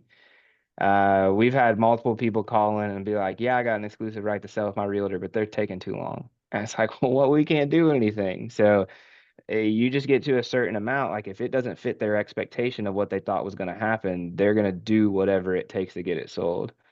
So yeah, you just want to obviously make sure you're doing what is morally and ethically correct. If they have an exclusive right to sell in a realtor, we're not wanting to work through that opportunity at all. We have the means on our team at Heels Homes to pass that to our licensed realtor who we work with who can take that opportunity. But that would be why you get that. You'll get some people who fill out PPL forms that the realtor, their house has just been on the market for 45 days. And they're like, all right, I'm going to take matters into my own hands. That happens.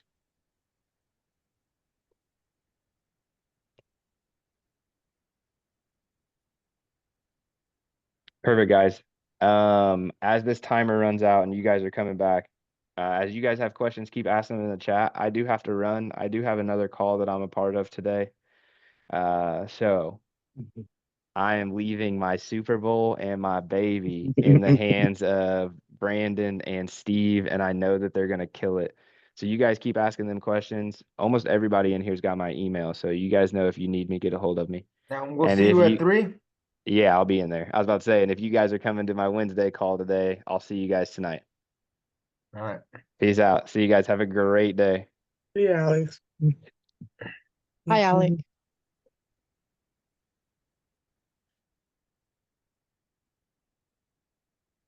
All right. Hey, Brandon. What's Hey, up, guys? Brandon. How's everybody doing? All right. Look at all y'all. All these beautiful faces. I know half of you, the other half, I don't know. I see Val though. Awesome. All right, so we're just going to jump right in. Did anybody else have any other questions specifically before we jump into script training? I have one. Tom. I have someone who she's a landlord of several properties. She's pretty savvy, but she is very motivated. She already let me know that she's already entertaining 2 different bids. I want to be the last one there. I haven't done the offer call yet. I told her I would call this afternoon. Yeah. How would you go about that? Would you say, hey, have you gotten any bids on it? Or how would you handle it where they're motivated, but they have Yeah. options? Sure. So kind of the same thing that Alec just went over with Malou. Basically, what you want to find out is how many offers have they gotten? Are they waiting on any? When are they going to make their final decision? You want to try to potentially uncover what the other offers are. And then you can always go for highest and best. What's the number that would make everybody else just go away? So I would Sounds have a good. conversation. So the next conversation I would have is to address those things, and then set up the offer call after you've gathered that information, and then you can make a better assessment on the offer Great. that Thank you're you. I going to make. appreciate it. Yes, sir. Thank you, Brandon. And just so that everybody knows, that is in the objection handling manual.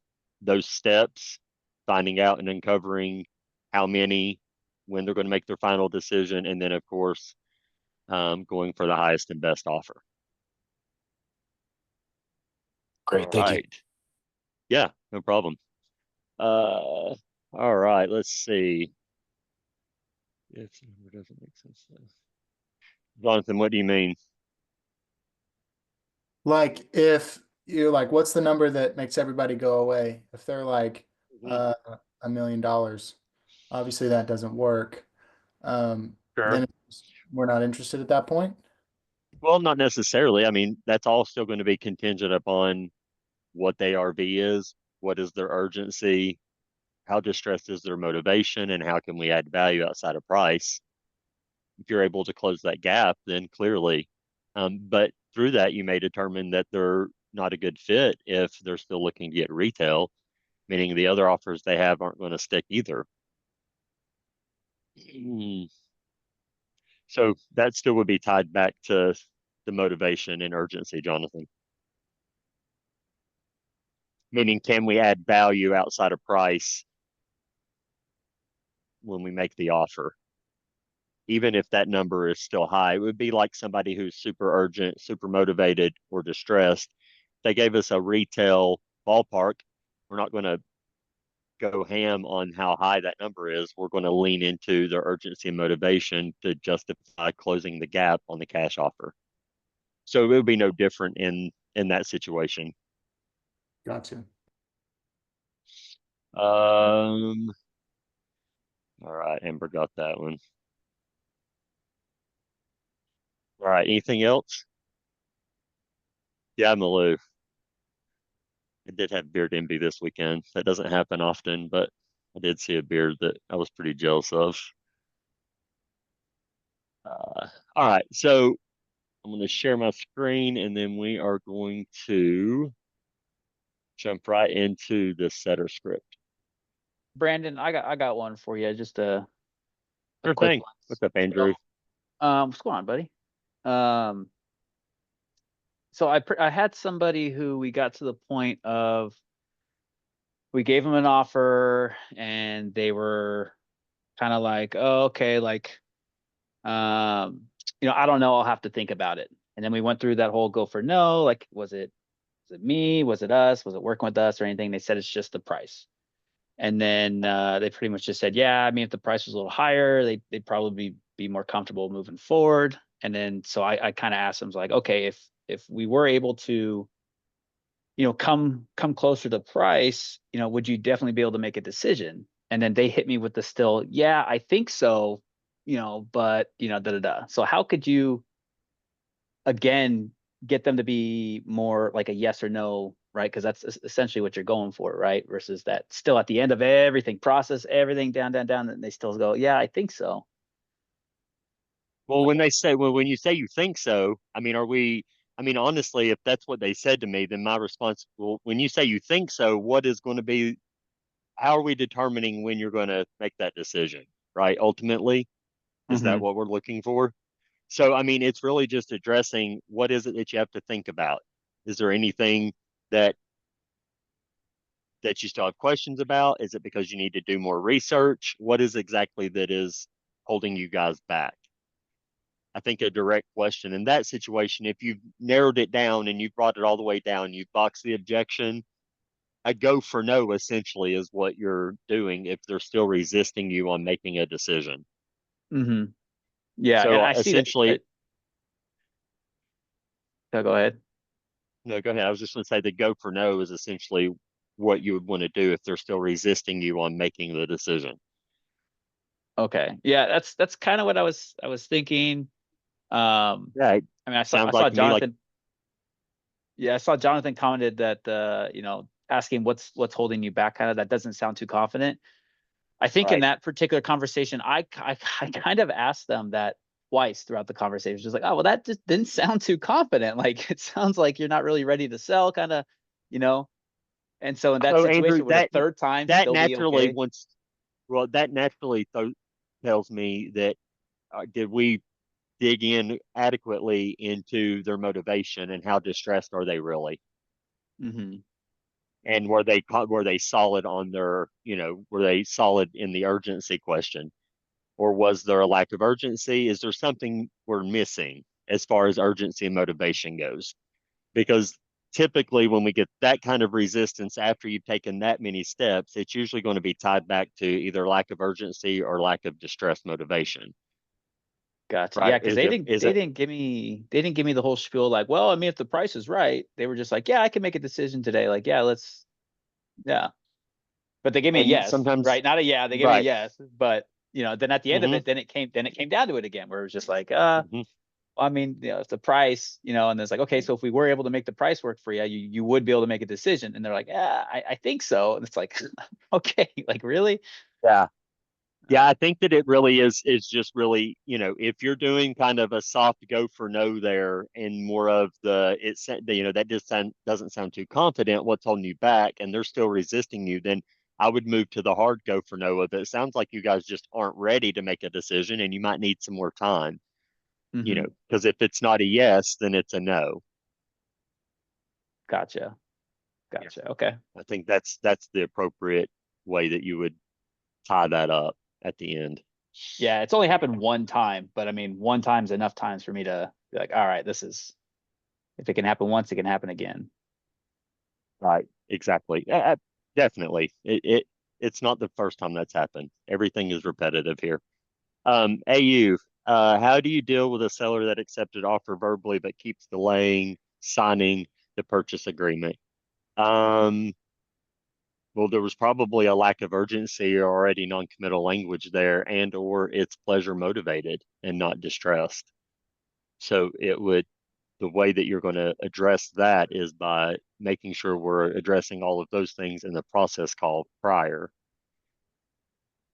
If you've already made the offer and you can't get them to, meaning they ghosted you immediately after verbally accepting, just for full context.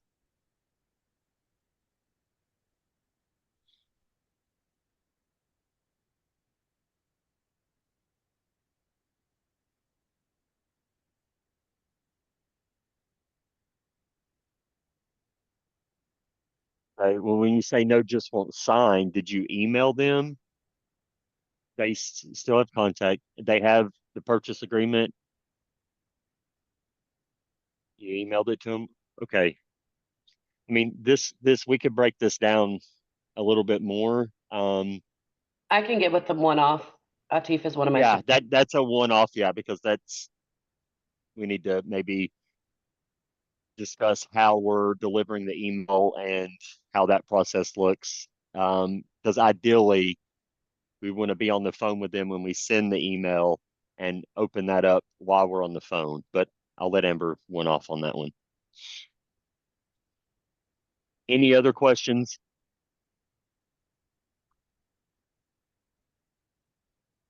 All right, awesome, perfect.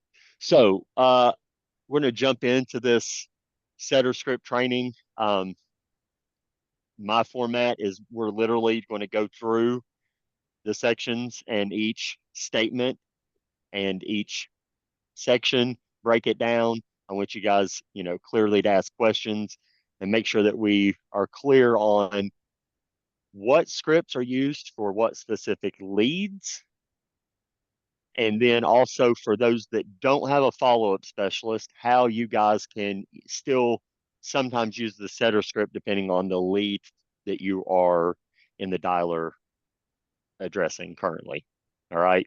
And if you need any clarification on anything I say, just speak up, and clearly you guys know we can clear it up if there's any confusion. So just to start off, when do we use a setter script?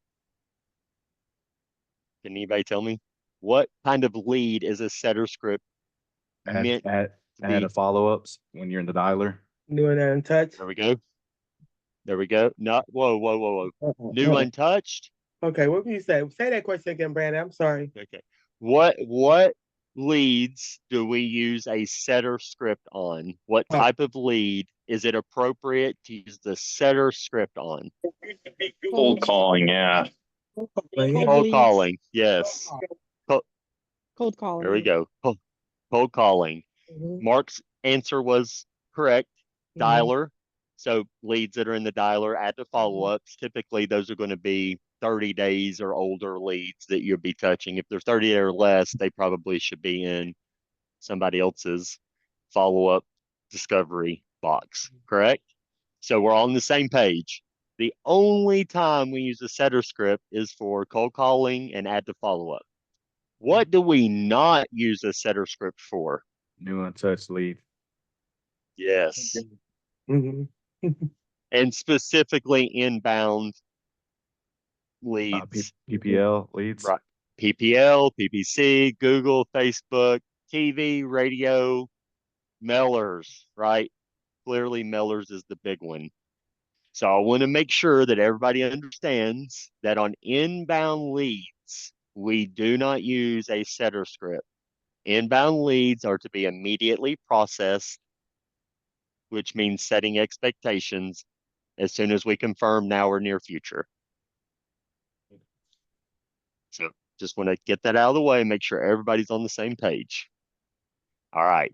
Now, setter script. Very simple. For those that have been in my pods, and I know Amber is as well, we understand that the first part of the script is very, very important, that we are not doing a couple things. What is that? That we don't want to do in the beginning of any call that we make to a seller. Say their I name know it. or the property Say their address. name or the address. That is Or the- correct. And or the business your, or the business. there you go. So we want to avoid all names, addresses, or company names. Now there's exceptions, but not for the setter script, right? Because when a setter script, the only people you'll be using the script on is a cold call or add to follow up. So there should be no reason why you guys have to say your company name or confirm their name or address prior to asking the now or near future question. So let's break that down. What should your intro sound like? Every time, without exception, it should sound like this. Hi, or hey, my name is Brandon. How are you today? Awesome. Hey, I know this might be a little out of the blue, but I'm calling to see if you have any interest in selling your property now or in the near future. That should be how it sounds every time a follow-up specialist uploads a call. That should be what the intro sounds like every time, no deviation. Now, once you've confirmed the now or near future question with an affirmative response from the seller, at that point, if you need to confirm the seller's name or address, you can do it at that point, if that's what you'd like. Do not do it before, though. All right. And again, I just want to make sure you guys understand the psychology behind why that's so important. And first and foremost, it's because we don't want to sound like every other traditional salesperson that calls these people. You guys know I coach on it all the time. It starts right here that So if you come in Brandon, hot with name, yes. what is okay, hi, my name is Ivy. How are you today? Ivy from where? Who are you? What's your company? I mean, they always do that, Brandon. So, That's perfectly fine. It's okay. I'll help you overcome that. That's very okay, easy. okay. Yeah, hi. Yeah, I'm Ivy. I'm a local home buyer here in the area. I've seen that you filled, or I'm just calling out of the blue to see if you have any interest in selling your property now or in the near future. How'd you get my information? How do you know my number? No, I know all the responses you get, Mm-hmm. but that doesn't mean you deviate from your intro, right? So like when you ask me, well, what if they do that? They will do that a lot. My question is, why does that matter how you start your call?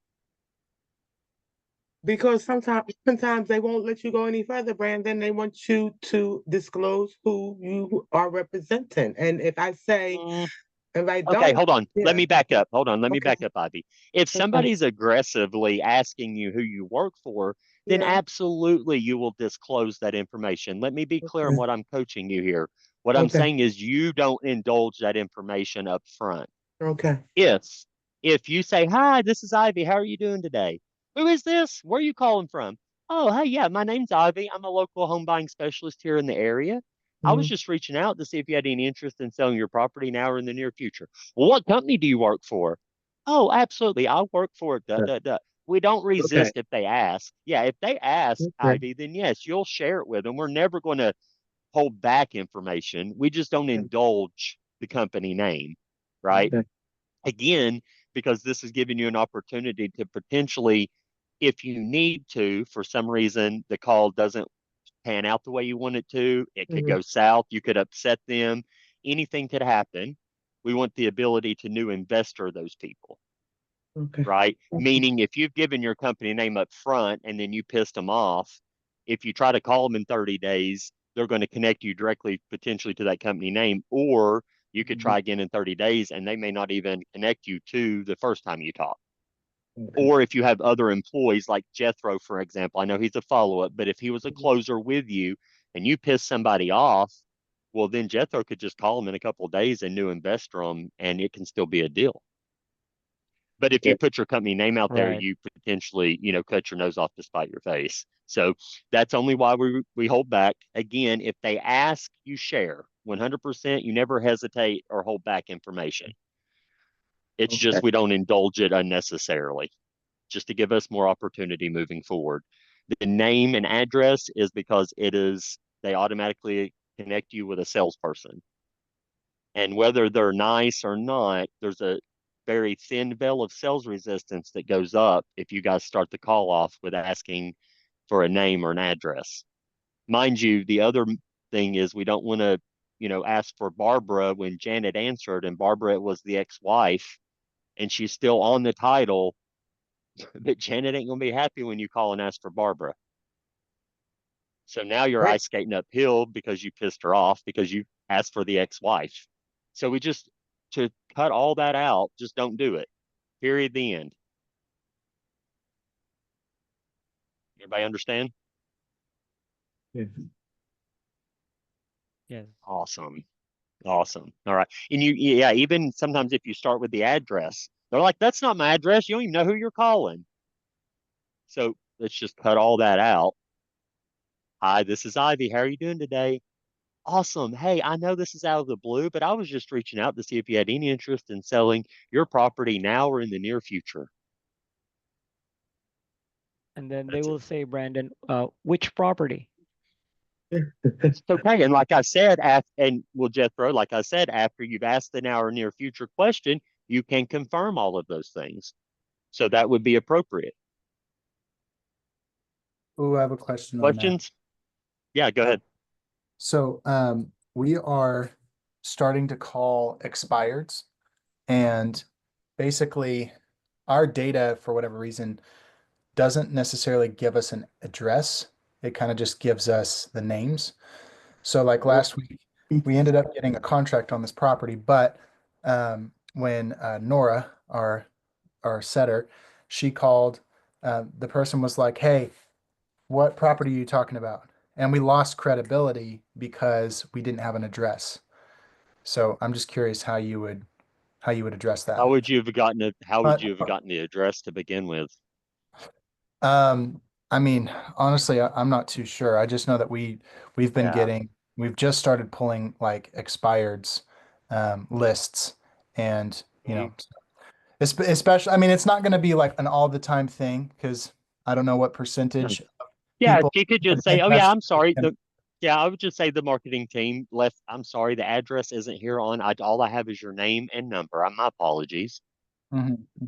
Yeah, just blame it on the marketing team. Cool.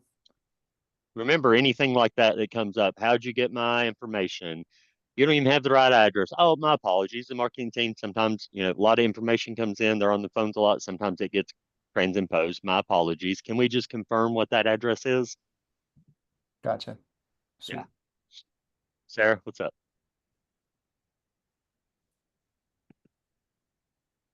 I can't hear you, Sarah.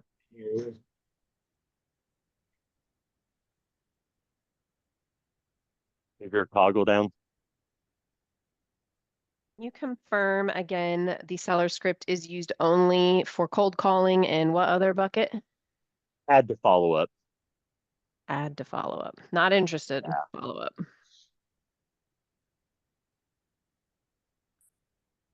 I had totally missed that, Brendan. The add to follow up setter script. Yeah. We're just being processing, but I think it's a good idea. Essentially, They're and I so want to be cold. clear about, yeah, and it's okay. I want to be clear just so you guys all understand. The setter script is just a condensed version of the process script. So if you don't have setters and you're not using that script, the process script, clearly urgency, motivation, ballpark is baked into the process script, right? So in those situations, Malou, you know, they are a little bit colder, so you may spend a little bit more time, you know, getting to maybe determine they don't qualify in the process script, which is why they kind of created the follow-up script so that we could do a quicker test and then pass. But there's going to be a little bit of that. I think it's hard to, you know. I think it saves time though. Yeah, well, it does. The thing is, it's a lead flow thing. So we're clear, you know, the follow-up specialist role is for when you have a heavy lead flow and you're bringing in more than, you know, 20 plus leads a day. It's going to be hard for one closer to maintain that consistently. So that's where a follow-up specialist can really help with that, right? But if your lead flow isn't above 20 plus leads per day, then a closer can handle that workload. One closer can handle that workload for sure. Meaning you don't need a follow-up specialist.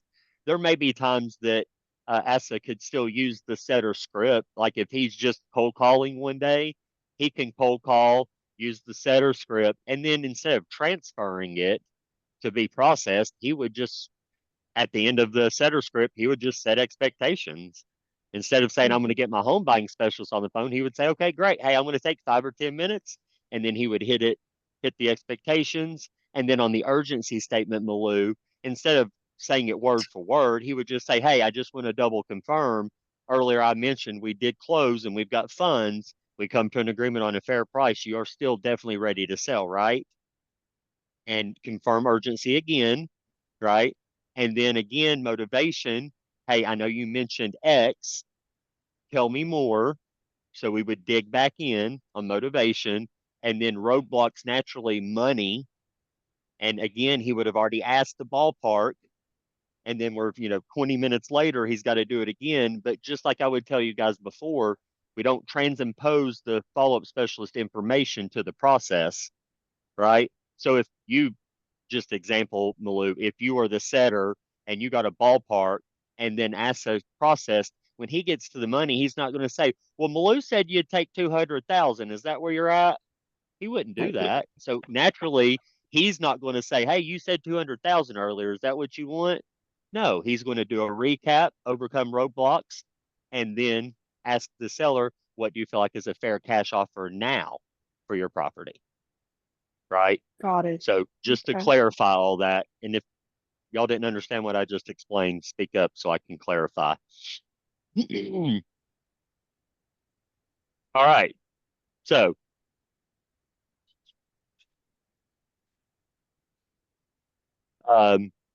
urgency. Everybody in here knows this is super, super crucial part of the call, and we want to confirm the seller's urgency, right? So glad I got a hold of you today. We just had a property we closed and we're looking for another one to buy this week. Hopefully your house is a good fit. With that being said, if we come to an agreement on a fair price, you are definitely ready to sell, right? I know anybody who's in my pods, and I already know Amber's as well, there is only one acceptable answer here. What is it, Ivy? Was typing, wasn't paying attention. Okay.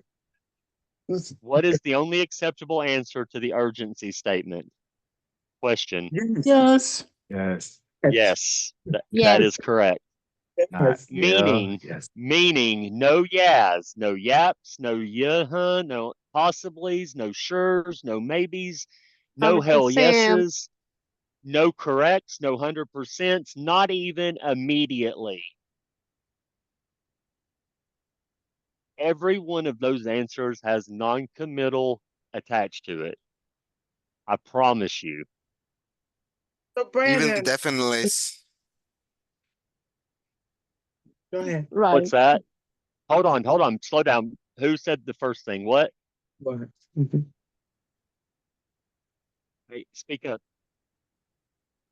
You know, I think it was me. Even the definitely have Oh yeah, non-committals. right. Even definitely, I said, is non-committal. And most of you can, out of experience, know this is true. We see it happen repetitively. And I even sometimes, y'all know it, I have been, they got me and I let something slide that wasn't a yes and I regretted it immediately. So I'm going to hold you to the fire on this. There is no deviation and there is no acceptable answer other than a solid yes. Even if there's words attached to before or after the yes, it can make it non-committal. Right? So anything other than a yes is a very easy thing to overcome, typically. It simply is just, hey, that didn't sound too confident. Is there something that's holding you back? And to double down on what Alex said in the first half, going for no is only going to get you 3 responses. And any one of those 3 is exactly what we want. That way we know what our next step is. Any Brandon, questions? Yes, ma'am. Brandon, what if I I went for the yes and I got 2 yeses? Okay. I want to know, when do I pass this to Jethro? The reason I said that, okay, say I got a yes, and this guy has to have he's going ready to go into foreclosure by June or going to an auction.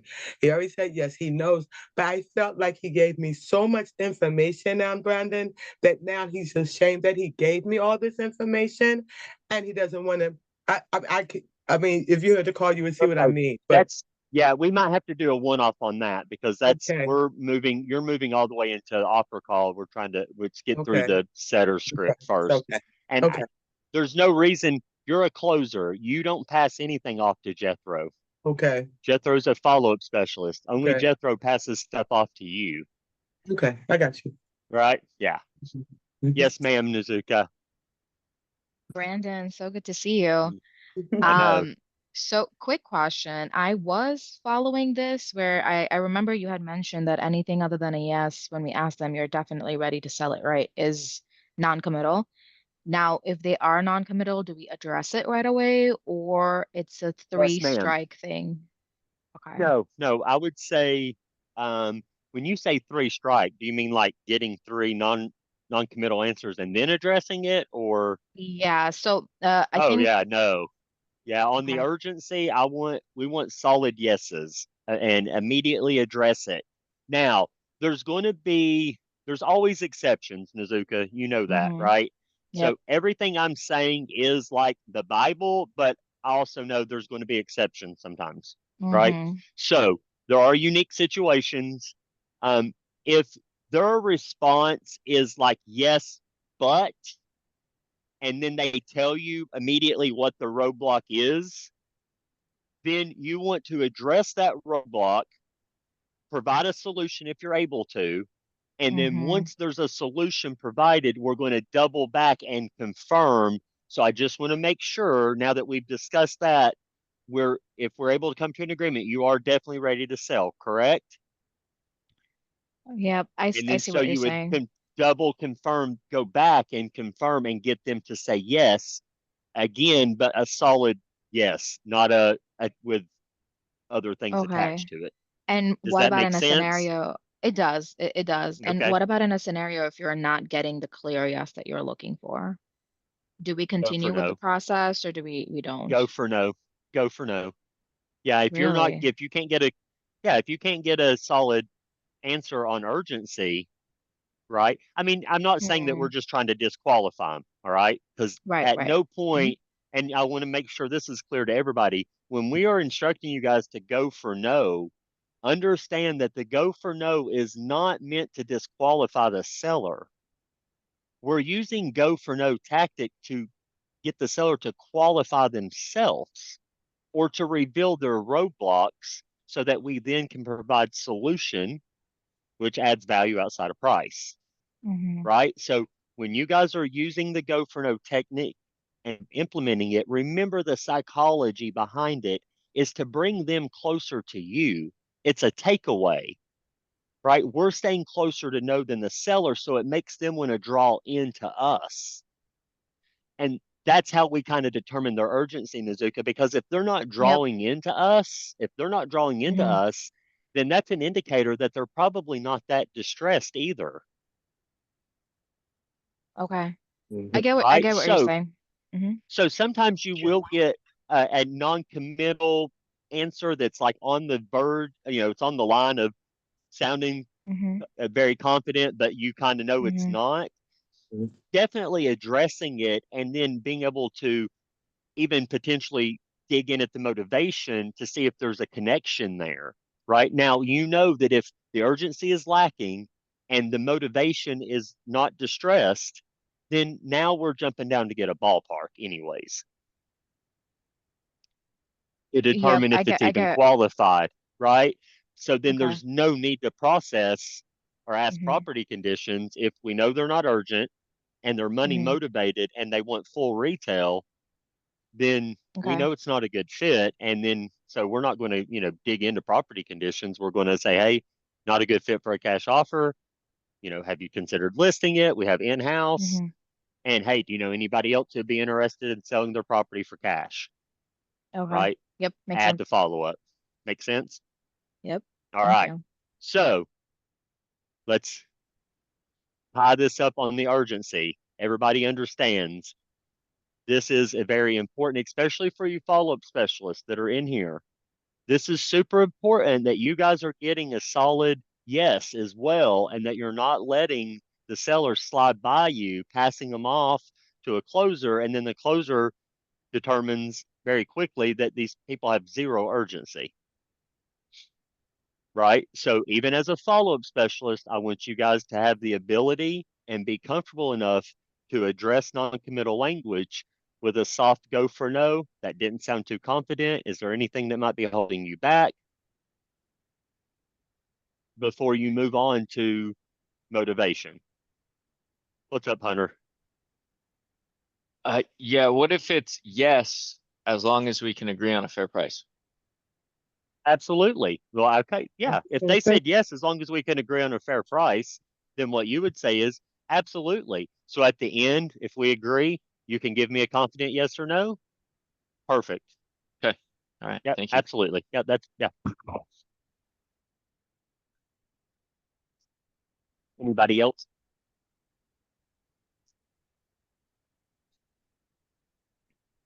All right.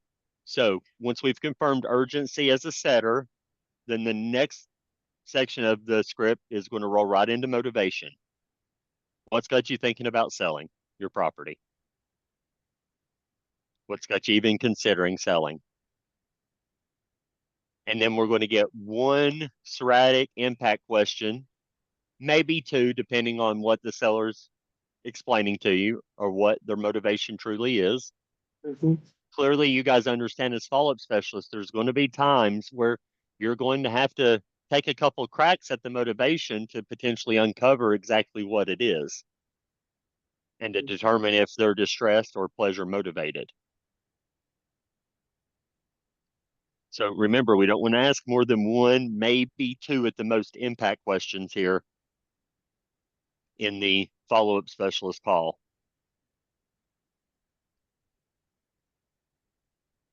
And if their answer is uh, that they're not ready to sell, then clearly you can question that. Typically at that point, you're going to be able to uncover if they are looking to sell or not based on the questions you've asked.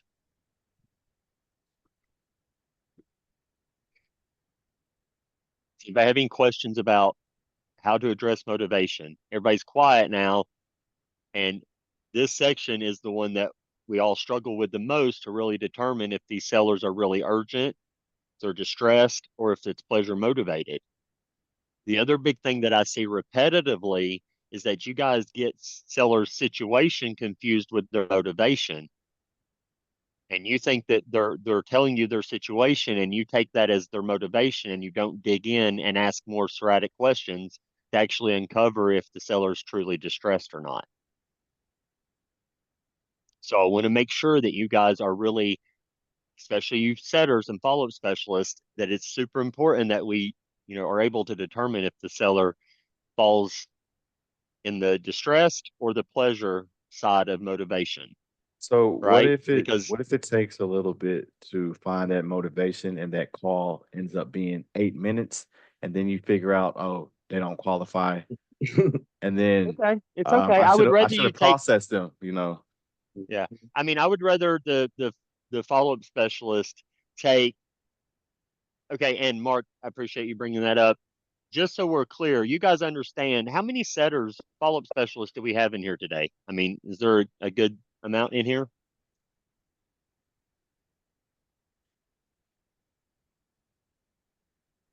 Okay. Yeah. So, yeah. Okay. Perfect. Andrew,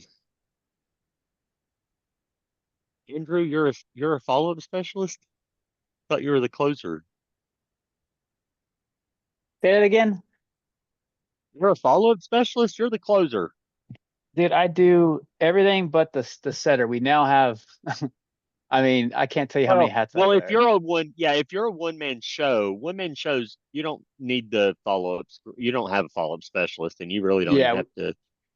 That's yeah, kind we of just what I have was people just talking who, about a second ago. Where like Asa, he's Malou only has Asa, so he'll if he's cold calling, then you can consolidate and do it all at once and use both yeah, scripts.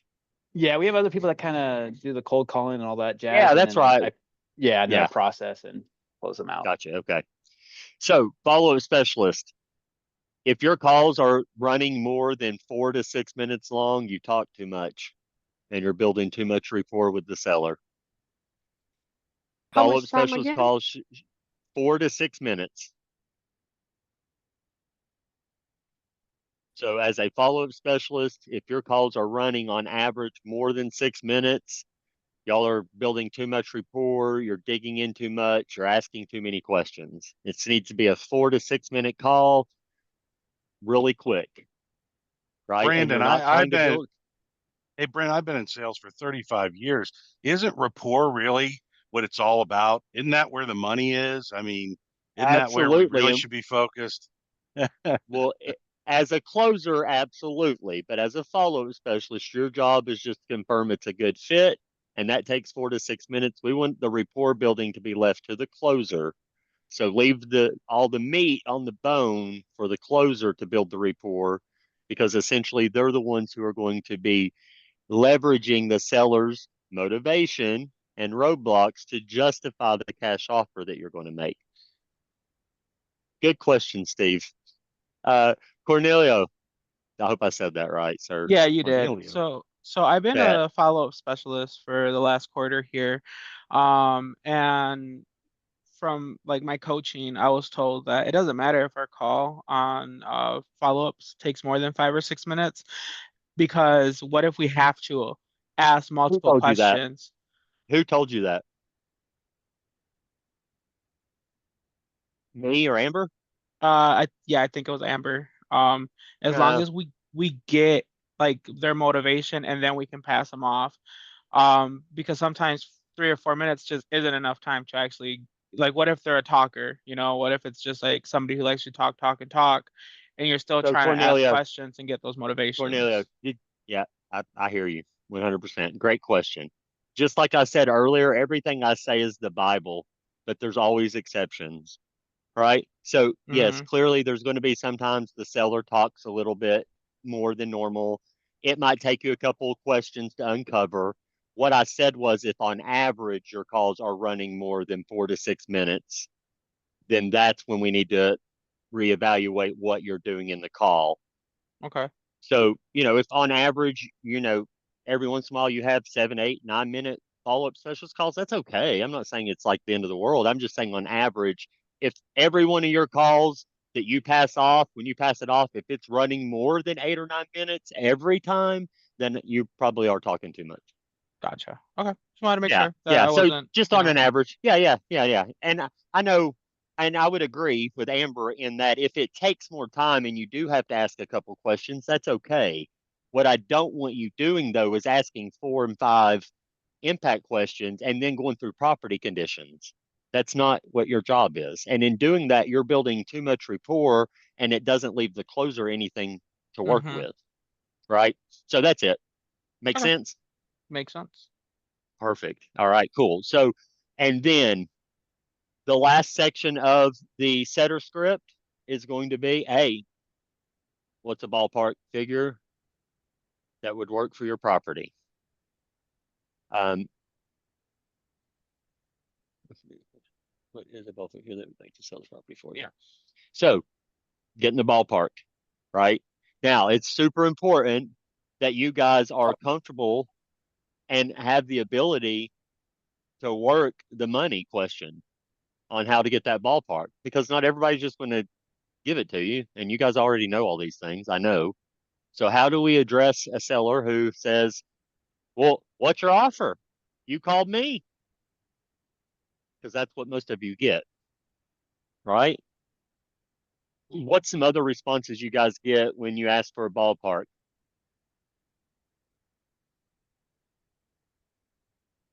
I want Well, to you hear what called you have me, to give me a offer price. first.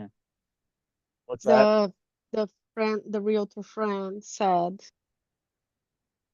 Yeah. You we called can me, give me a repair. price, right? All right. So, yeah, I'm not giving you my number first. You guys know what you're doing. You're not going to come out and look at my property first, right? These are all the responses that you guys get. Yeah, you have all the details online. You know how much it's worth. Absolutely. Well, actually, we don't. Everything online is just based on what the outside Mm-hmm. looks like, taking local cost and comparing. However, we have no idea the age of your roof or your furnace or anything like that. So, like I said, what I'm going to do is actually get my home buying specialist on the phone, and they're actually going to go over some detailed questions with you about the property.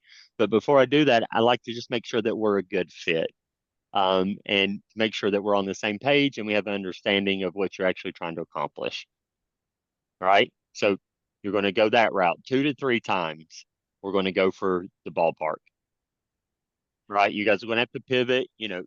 I've heard most everybody in here at some point have to work the angle on how to uncover the ballpark. And so this is where we want to make sure that we're at least asking 2 to 3 times of what the ballpark is and how important it is for you to get that number so that you understand what their goals are. That way you can pass it off to the home buying specialist and they can confirm that it's a good fit. Of course, we're going to take this information back to our partners. And if we go in there empty handed, and the seller doesn't even have an idea of what they'd like to get for the property, typically the investors are going to come back with a fairly conservative offer. And I don't want to waste your time or mine. That's your 2 to 3 attempts to get the ballpark. If at that point the seller is still being resistant on giving you a number, we can go a couple different. Yeah, only if they resist, Malou, clearly. I mean, if they give it to you, then we're good. But yeah, 2 to 3 times if they're resistant. And then after 2 or 3 times, then we're going to use the 50% of Zillow tactic, right? And it's just very simple. Zillow says 400, you say, hey, would you take 200,000 for this? Typically, the 50% of Zillow will elicit a response out of the seller. No, I won't take less than 300. Okay, great. So 300 is where you would be on a cash offer today. Well, I ain't taking anything less. I ain't giving it away. Right? Perfect. 50% of Zillow. If 50% of Zillow still doesn't work and you can't get any number out of them, then go for no. I'm going to be honest with you. Typically, when I talk to sellers, if they don't even have an idea of what kind of ballpark they would like to get for their property, usually it's an indication that maybe there's still some more research or you're not quite ready to make a decision. And you might just be shopping around to see what offers would look like. If that's the case, it's perfectly fine. Is that where you're at?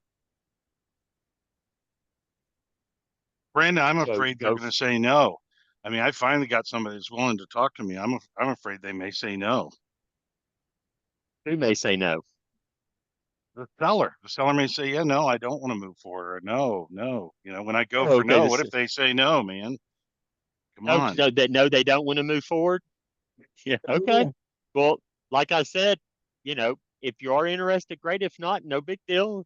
Doesn't sound like we'll be a good fit for a cash offer right now. How about I reach back out to you in the future to see if anything's changed? Hey, and real quick, before we hang up, you don't know anybody else in the area that's looking to sell their property for cash, do you? Yeah. All right. So go for no. Big, important thing, right? The other thing is if a seller tells you they don't, and sometimes these sellers, these older sellers, sometimes people are gonna be like, Ivy, I just don't know what my property's worth. I don't have a clue. I really don't. And you believe them, and you're like, okay, bullshit. They do too know what the property's worth. And instead of you saying okay, then I would say, I appreciate you sharing that with me, but I'm going to be honest with you. It sounds to me like you definitely need to do a little bit more research. Because if I did go to my partners and they did give me a qualified offer, how would you even know if it's a good offer or not?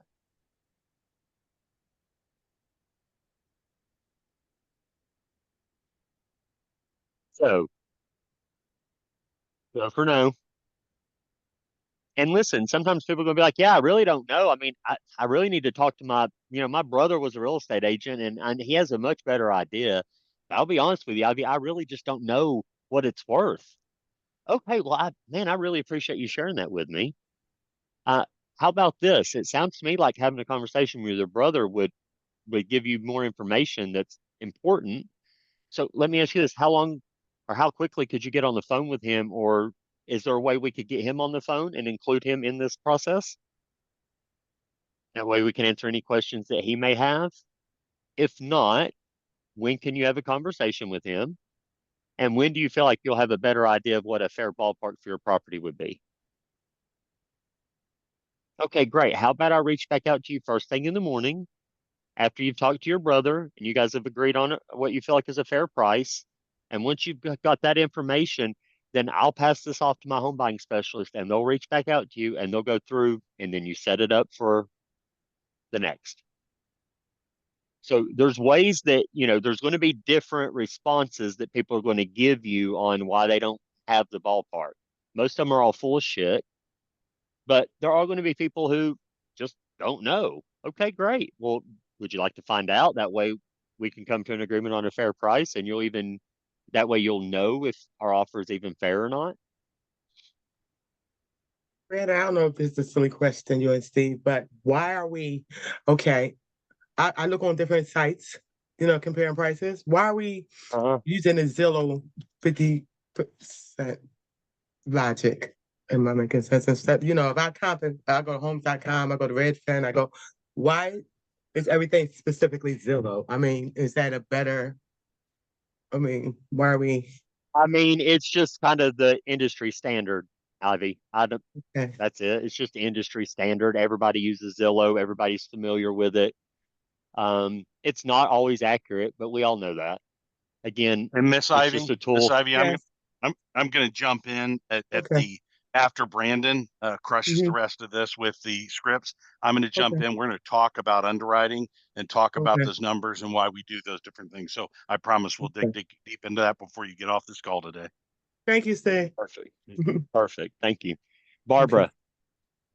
Just a quick question to clarify. In Resimpli, is add to follow up our warm leads? I'm sorry, say that one more time. In Resimpli, is Yes. add to follow up, is that classified as our warm leads? It could be right now. And the reason I say that is now, I believe that you have the build out for the Heels Homes build out, right? Yes. Okay, yeah, so we're working through some of the reclassifications. Have you found the form or the document for Simply the lead status that aligns with Yes, I Simply? have Or are that. you still, okay, yeah. Can I I, have that. So, can I answer on yeah, this? go, It yeah, is. go It ahead, is please. actually. Yeah, jump in. Yeah, so warm leads is add to follow up and read simply. It's a little confusing with the new SOPs, whatever.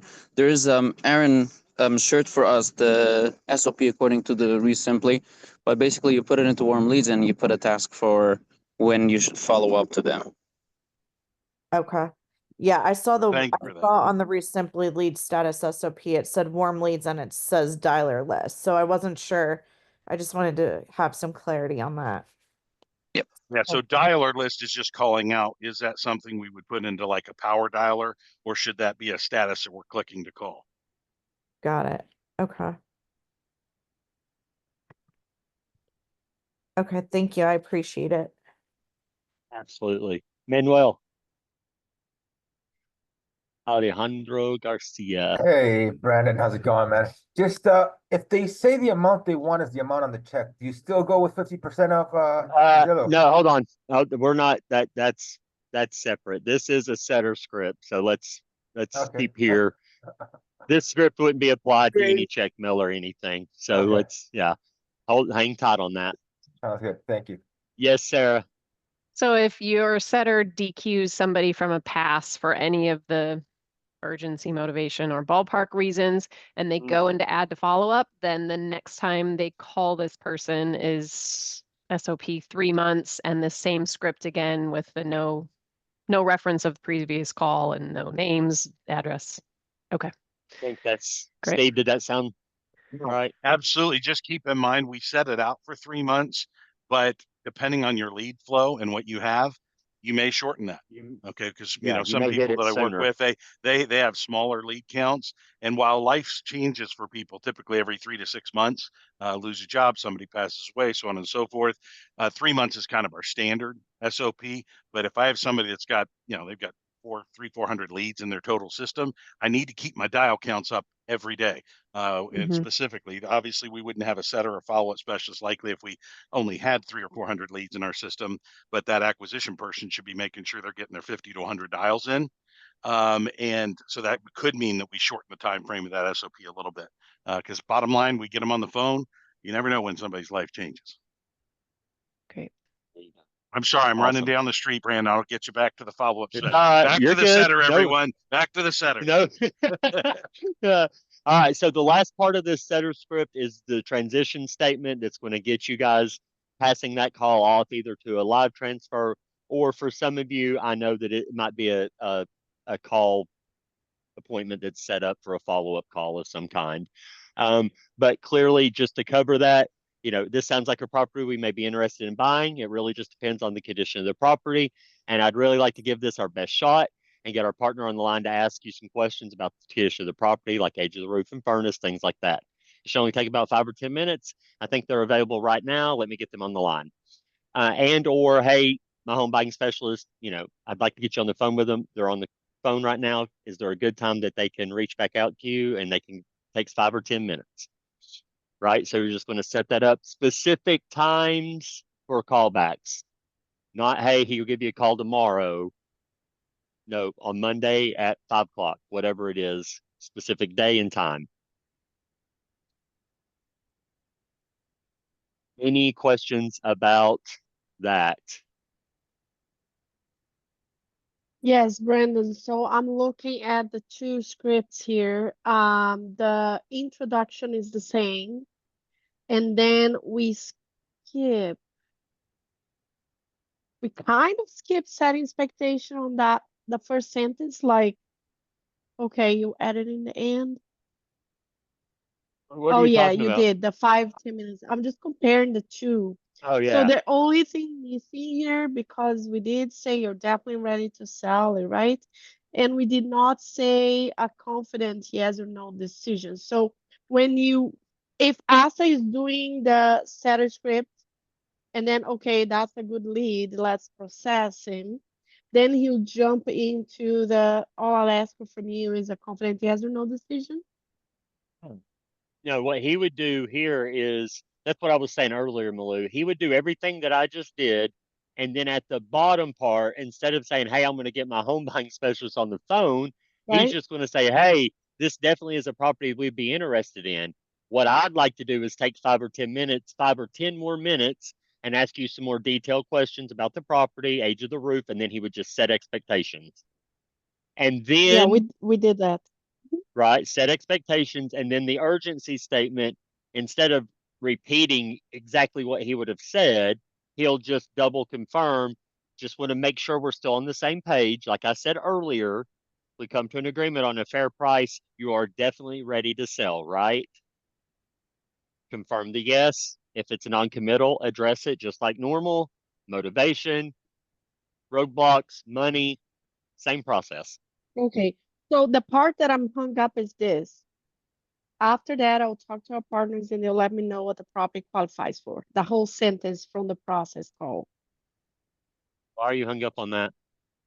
Where is that? Is that on a setter script or he would need to say that on the process script Well, that's when setting he transitions, right? expectations. Well, yeah, well, that's TARP. That's part of TARP. That's what I said. So what he would do, I don't want to confuse everybody, Malou. Let me make sure we're on the same page here, okay? No, because that part is not Setter here, right? script. That's fine. Yeah, no, because this is just a setter script. We're not in the process script yet. I don't have a process script. This is just the setter, just the setter script. Yeah, We all want to go just further. It's a shame. yeah. You're jumping ahead of me. We're setter now. Now, if you transition and it's a it's a pass, or you see that they're qualified, then clearly, what is? Let me just use this.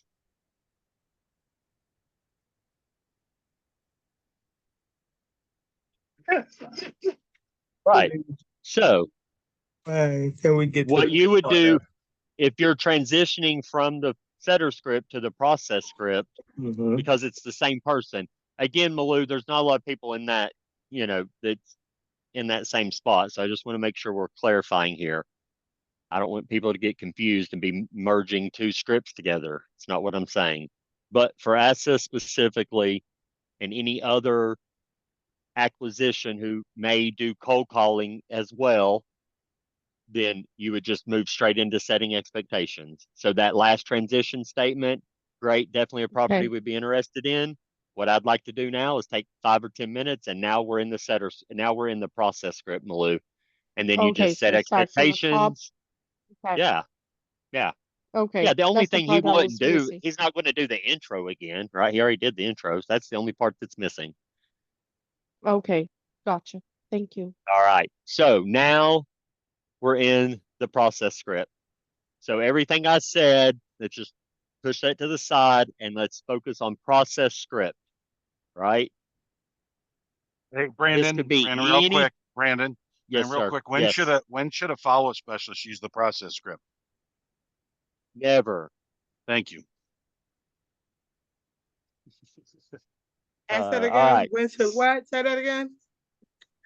I said, when should a follow-up specialist? I'm sorry, I'm the disruptor today. I'm just like that crazy person that comes in, says weird stuff. Okay. I said, when should a follow-up specialist use a process script? Because I know there's some people that are wandering down that path prematurely. Even some business owners thinking, hey, what if I could do this and mix and match and do this? And I really want definition and refinement here so we get the right people utilizing the right tools at the right time. So thanks for clarifying that, Brandon. Yes. Excellent. All right. So process script. This is standard script that should be used across the board for pretty much every person that you process, right? Not a whole lot of deviation from this. So right out the gate, if you are a acquisition and you are calling a PPL lead back, a web lead of any kind, and or you are potentially calling, an inbound lead that was missed and you've got to reach back out to them. Intro, same as what I said before. Hey, this is Brandon. How are you doing today? Hey, I'm calling because I saw my partner had reached out to you and your property. wanted to follow up and see if you have any interest in selling now or in the near future. Now, that can be used, that intro can be used as, for example, any acquisition who's in the dialer calling, they would use the calling, I saw my partner had reached out. If it is a web lead, then you're just simply going to say, hey, I'm calling. I've seen you filled out a form online about looking to sell your property. Do you have any interest in doing that now or in the near future? If it's a check mailer and it's an inbound call, then you're just going to say, hey, this is Brandon. How are you doing? Glad you called in, or we sent some of those out into areas. We'll go over the check mailer script. Let's focus on this. Any questions about the intro, depending on what the lead is? It's either A, going to be, I saw my partner reached out. B, I know this is out of the blue. C, I seen you filled something out online. Or D could be if you're doing a callback on a mailer. I seen that you called in. I missed your call. Did you receive one of our mailers? And do you have any interest in selling now or in the near future? Remember again that we're not going to use names or addresses prior to confirming the now or near future question. All right. Well, I have a question. Yep. The intro for PPL leads. What should I say? Hey, I'm calling. I seen you filled out a form online about looking to sell your property. Are you still looking to do that now or in the near future? Okay, thank you. Because I've been saying it a long way. I knew there was a shorter, better answer to do it. Yeah. Yeah, it should just be straight up. Hey, I seen you filled out something online, or hey, I see you filled out a form online. I'm following up. Do you have any interest in selling that property now or in the near future? Okay, thank you. Hey, Brandon. Literally going through looking at who's online. Yes. Me? All right, so this is what we're going to do because we're going to run out of time with all this. So what I want to do is let's hold all questions until I get through this, and then we'll have some time to ask questions. I just want to make sure that we're able to cover all the scripts before 3 o'clock. Yeah, so setting expectations. Does everybody understand what TARP is? Time, agenda, result, permission to say no. Okay. So this will kind of help break that down. All right. So you guys can see here, TARP, TARP. You guys know these checklists. You've all seen them. First part, great. Now, if I go back to this script, I just want to make sure. Perfect. So great. So what I'd like to do is take 5 or 10 minutes. This is clearly after they have given you a positive response to wanting to sell their property, right? And you may have confirmed the name and address if that was something that you needed to do. Then you're going to lead right into setting expectations. We don't want to leave a lot of time in between the intro, confirming now or near future, to setting the expectations, right? You guys all know if you leave time in there, you guys get quiet, the seller just starts info dumping and lopping all kinds of crazy shit at you. So you guys got to maintain the pace and the control of the conversation. Make sure your tonality is there.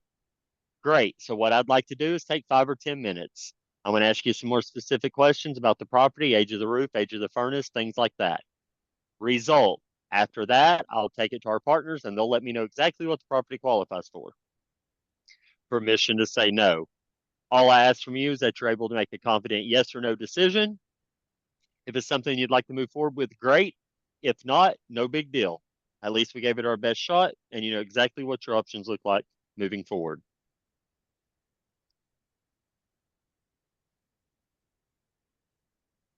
You guys understand that we have to set expectations every time. You guys upload calls and you're like, I didn't set expectations because this seller was this and da da da da da. None of that matters. Set expectations every time, no exceptions. Because what's happening is you guys miss, you'll start, you don't finish, you don't do permission to say no, and then you go to urgency and you've not even given the seller permission to say no, meaning their sales resistance is still all the way up and they potentially will move straight into fight or flight mode because they feel pressured when you ask them if they're looking to sell right now before giving them permission to say no. So set expectations, clear and precise, no exceptions. Permission to say no has to happen in every call, not only in the beginning, but at the end as well. But it's super important in the beginning that we set expectations, permission to say no, which is doing what? Teeing you all up to ask the urgency question, which is the first box we want to check off in the qualification process, which is by far one of the most important questions we can ask.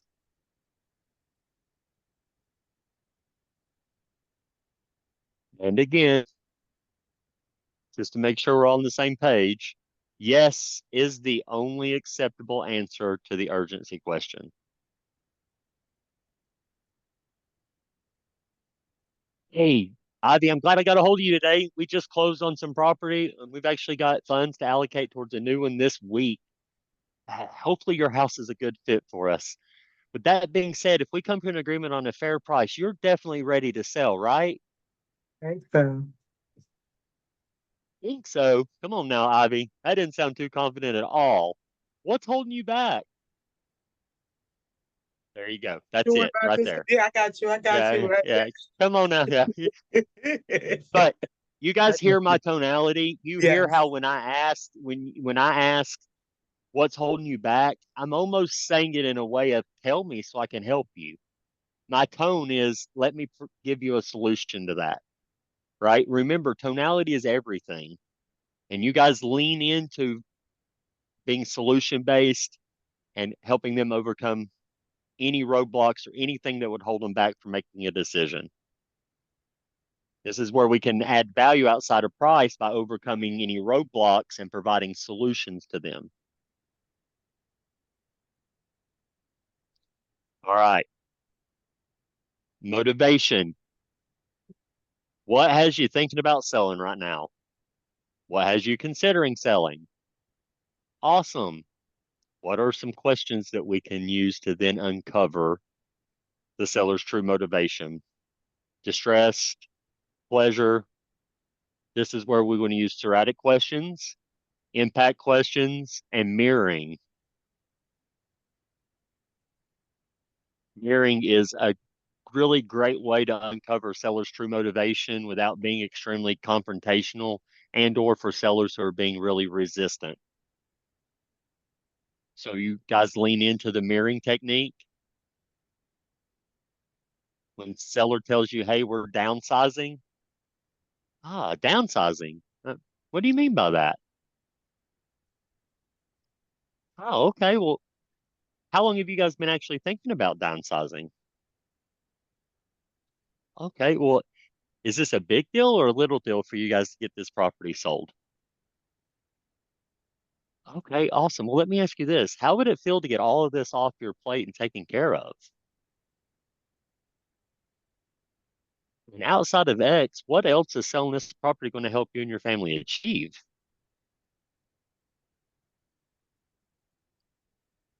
Hey, let me ask you this. What's a picture perfect scenario? If you could wave a magic wand, how would this transaction look for you? Questions, comments?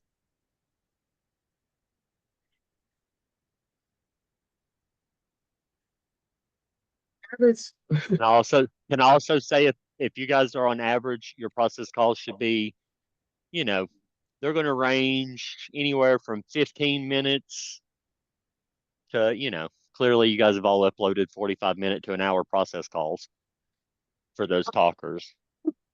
Okay, so what about if it takes you 10 to 15 minutes to see that they don't qualify? It's okay. It's okay. And I didn't Fine. process them, so that wasn't a waste. No, if you, I mean, if it took that much time for a quality conversation to really uncover everything, and then by uncovering that information, you were able to determine they're not urgent, they're not distressed, and they want a full retail price, that's perfectly fine. Then that means you took the time to make sure and you squeezed it out, and we didn't let somebody off the hook who, you know, who who would be ready to accept an offer.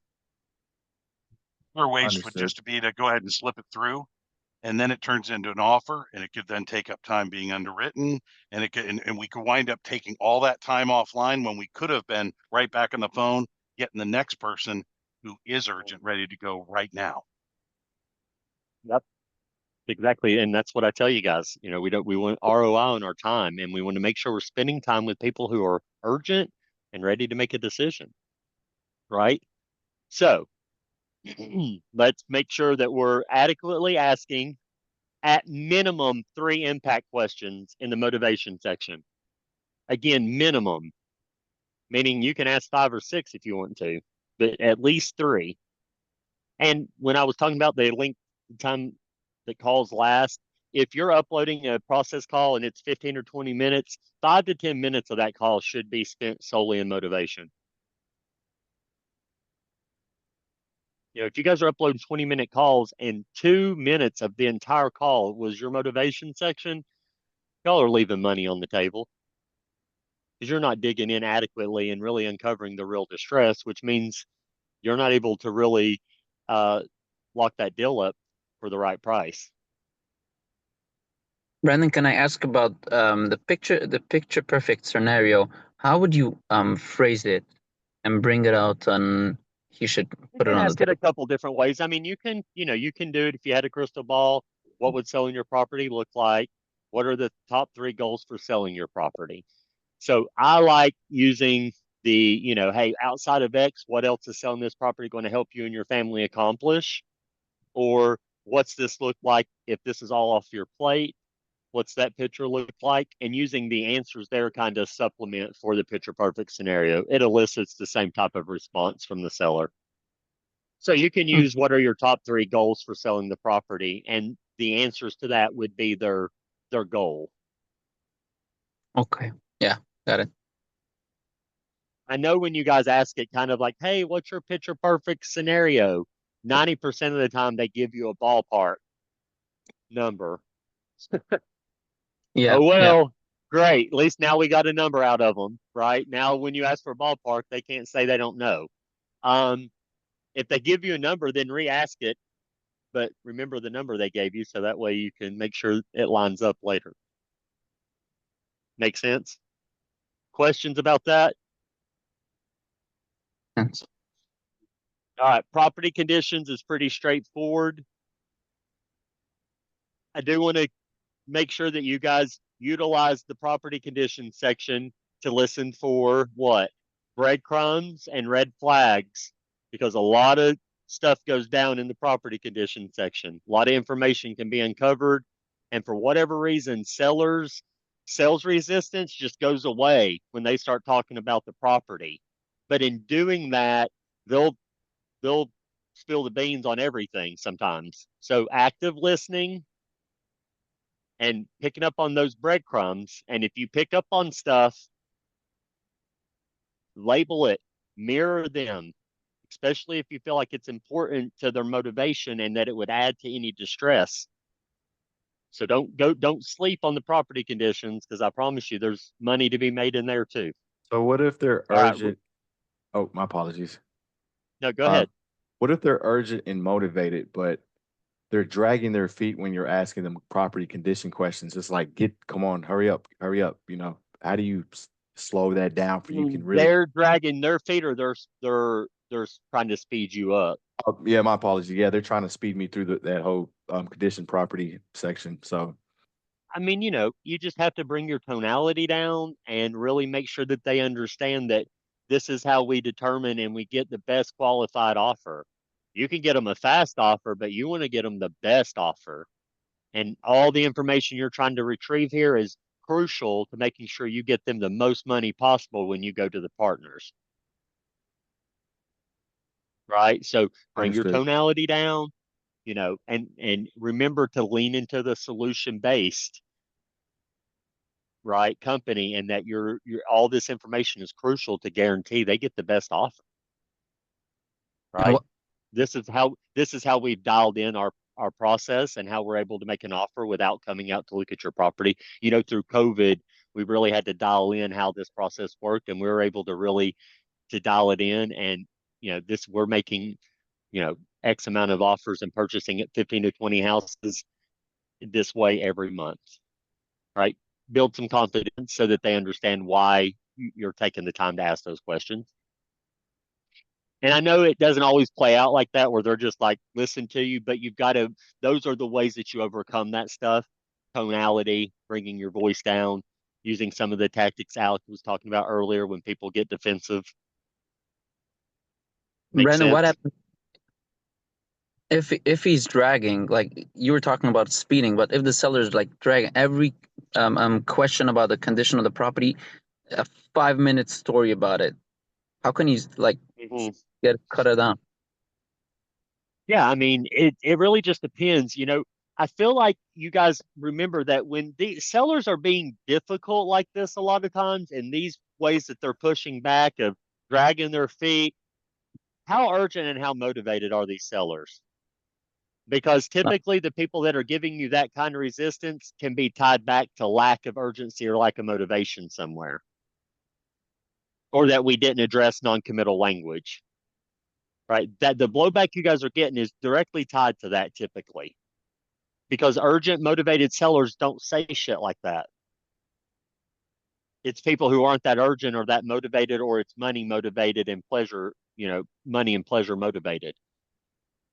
Now, not always, but typically that's what you're dealing with when you're getting that kind of resistance. Yeah, but I'm not talking about resistance. I'm talking about explanations like 5 stories on the roof, 7 stories on the furnace, and 3 stories on the windows.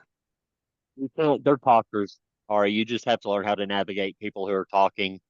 That's, you know, that's hard to nail and be like, okay, you specifically do this because, you know, talkers are talkers. And sometimes you got to let them talk to get the deal. So you try to shut them up and they don't want to, you know, then they might not move with you forward with you. So that's just one of those things that, you know, you've got to learn how to now deflect and redirect clearly. Now, if you're trying to process and people are just continually running and jumping off and dragging you out, then you just have to politely say, you know, listen, I definitely understand and I'd love to have conversation, chat more, but I want to get this information down and take this back to the partners. Actually, I know that they're supposed to leave soon, and so I'd definitely like to get this in there to them before they take off today. That way I can get you that offer this evening like we talked about earlier. Love that. Yeah, it makes a lot of sense. Yeah. All right. So roadblocks, we gotta speed this up because we got to still get through offer, and I really need to go over renegotiation and check Miller. So roadblocks. And I got a whole session to do, so I know. So one thing people love about working with us is that we're flexible with our closing timeline. Everybody's situation is different. Typically, we close within 21 to 24 days. Some people love that. Other people want more time. What kind of timeline would work best for you and your family? Influencer. Would anyone be upset that you did not speak with them first before making the decision to sell this property? Discomfort. Let's assume you like the offer and you decide to move forward. What is the next thing that you will have to figure out, if anything? And then clearly the money will hit that. But time, influencer, discomfort. Anybody who's been in my pod knows that if you guys aren't nailing this every time and taking full advantage of the roadblock section, you are definitely leaving money on the table. And if you can spend an extra 5 to 10 minutes here on every call and guarantee that you are able to add an additional $2,000 to $5,000 on every offer because you have perceived value outside of price, I don't know why you wouldn't. Boom. So it's how you close the gap and make a difference. If you wrote 50 deals a year and you were able to shave $2,000 off each deal because of perceived value, that's 6 figures that you're missing out on by not doing it. So make sure you're adequately hitting the roadblock section that you are using the script and you've been using the verbiage specifically because it is set up and designed to do exactly what it does, and that is squeeze out all this information so that we can provide solutions and add as much value outside of price as possible.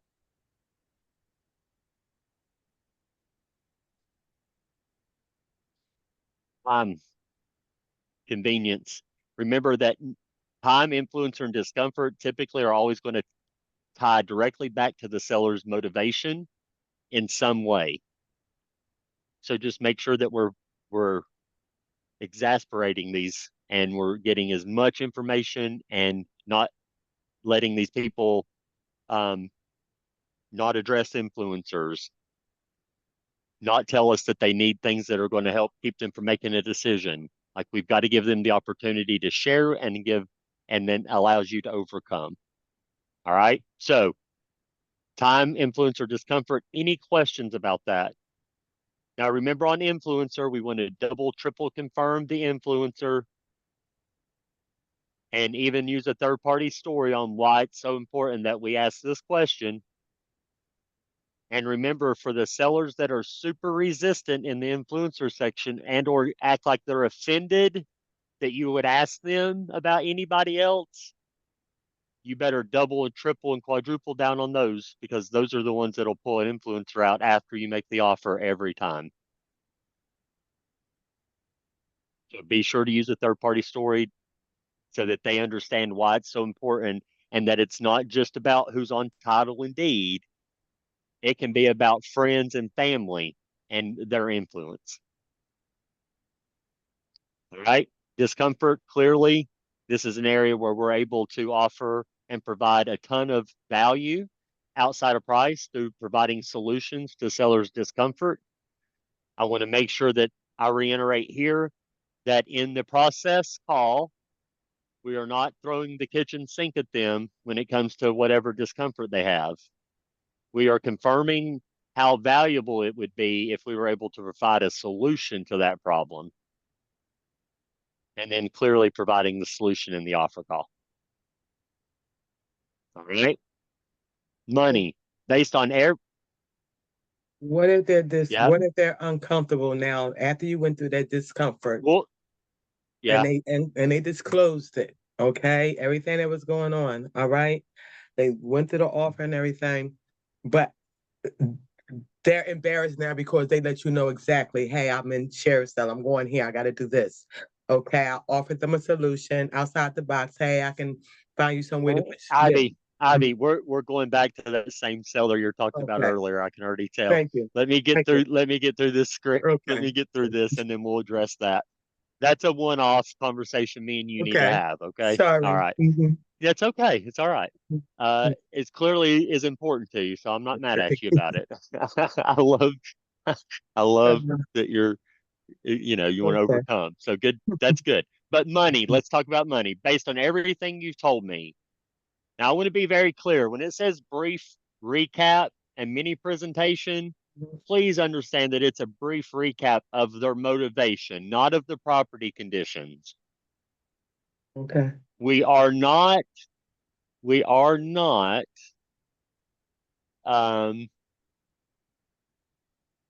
using property conditions to leverage for a ballpark and or to justify in the offer call, right? We are leaning into their emotional state and we're using the distress and the urgency they have.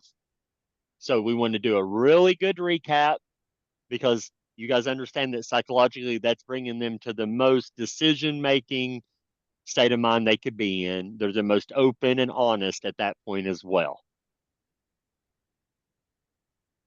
So brief recap, mini presentation would include, the mini presentation would potentially be any roadblocks that they may have. And that we're going to see what the partners can do to provide a solution to those problems. But this is where we're going to press on the bruise right before we ask them what they feel like a fair price for their property would be.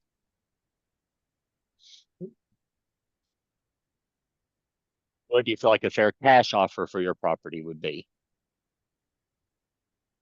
If you've got a seller who's, you know, multiple properties, bought and sold a lot, has already talked about listing it, maybe they had it listed and they pulled it off the market.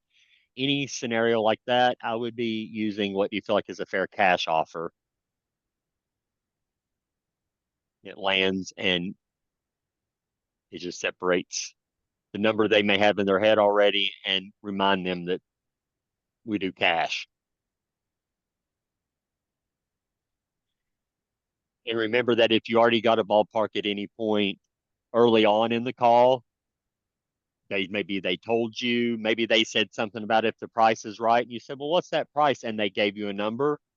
When you get to the money part, you act like they never said anything. You treat that part and you don't remember anything they've said to you up to that point about money. Meaning you don't transimpose whatever they said to this section. We ask it like a fresh new question every time. All right. Any other questions about that? The money Credibility. piece. Oh, Yeah. a lot of them always tell me, I already told you what I want for the property. Yeah, it's okay. It's okay. I Every just wanted, time, that's Brandon. all right. Yeah, it's okay. It's all right. And when they say that, just say that's, I appreciate you sharing that with me. I just wanted, after we've discussed everything, I just wanted to get a good idea of exactly what you felt like a fair cash offer for your property is now. Okay. You can say that. Absolutely. Yep. All right. Credibility. This should happen after the money, meaning you know for sure that it's going to be a offer call is going to be made, or at least you're attempting to make an offer. That's when we're going to give credibility. Pretty straightforward. I encourage everybody to have some sort of credibility. I know that there's some of you guys are remote and you're not even in the locations where your market's at. In those situations, using the title company is a great fallback to build credibility with with the sellers. But you guys got to make sure you have something in place. All right. And then last and certainly not least, TARP. Again, expectations at the beginning and end of every call. Hey, I'm going to take 20, 30 minutes to talk with the partners. They'll let me know what the property qualifies for. Then I'll give you a call back, and that usually takes about 5 minutes. I'll let you know what the property qualifies for. We'll go into a little bit more detail about what the process looks like to work with us. And really all I ask from you is that you're able to make a confident yes or no decision. And no is perfectly fine. You're not going to hurt my feelings. With that being said, do you have any other questions for me? And then you're going to set up the offer call. So remember, beginning and end of every call, we want to apply the TARP, T-A-R-P. Questions? Well, who's asking when that credibility package should go out? When should the credibility package go out? After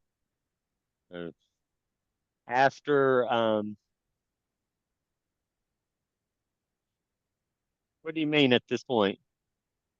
Because you're pointing them, and I do the same, point them to a website or Facebook so they can look us up. Yeah. But do that's you what I meant, ever yeah. email the credibility packet?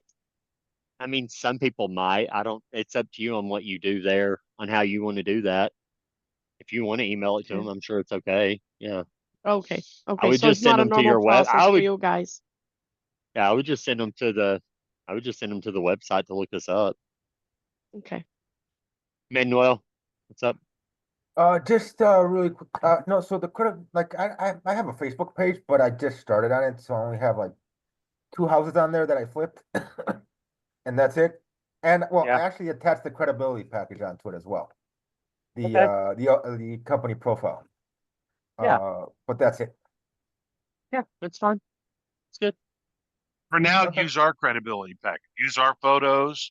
You know, maybe you want to replace a couple of photos, but you change the verbiage a little bit, but you're part of it. You're part of us now. So No, I have my own credibility package. You got your own. Okay. I did my own. I did it over at Present Tech did it for me, but like my Facebook page is really new, so I don't have a lot of pictures.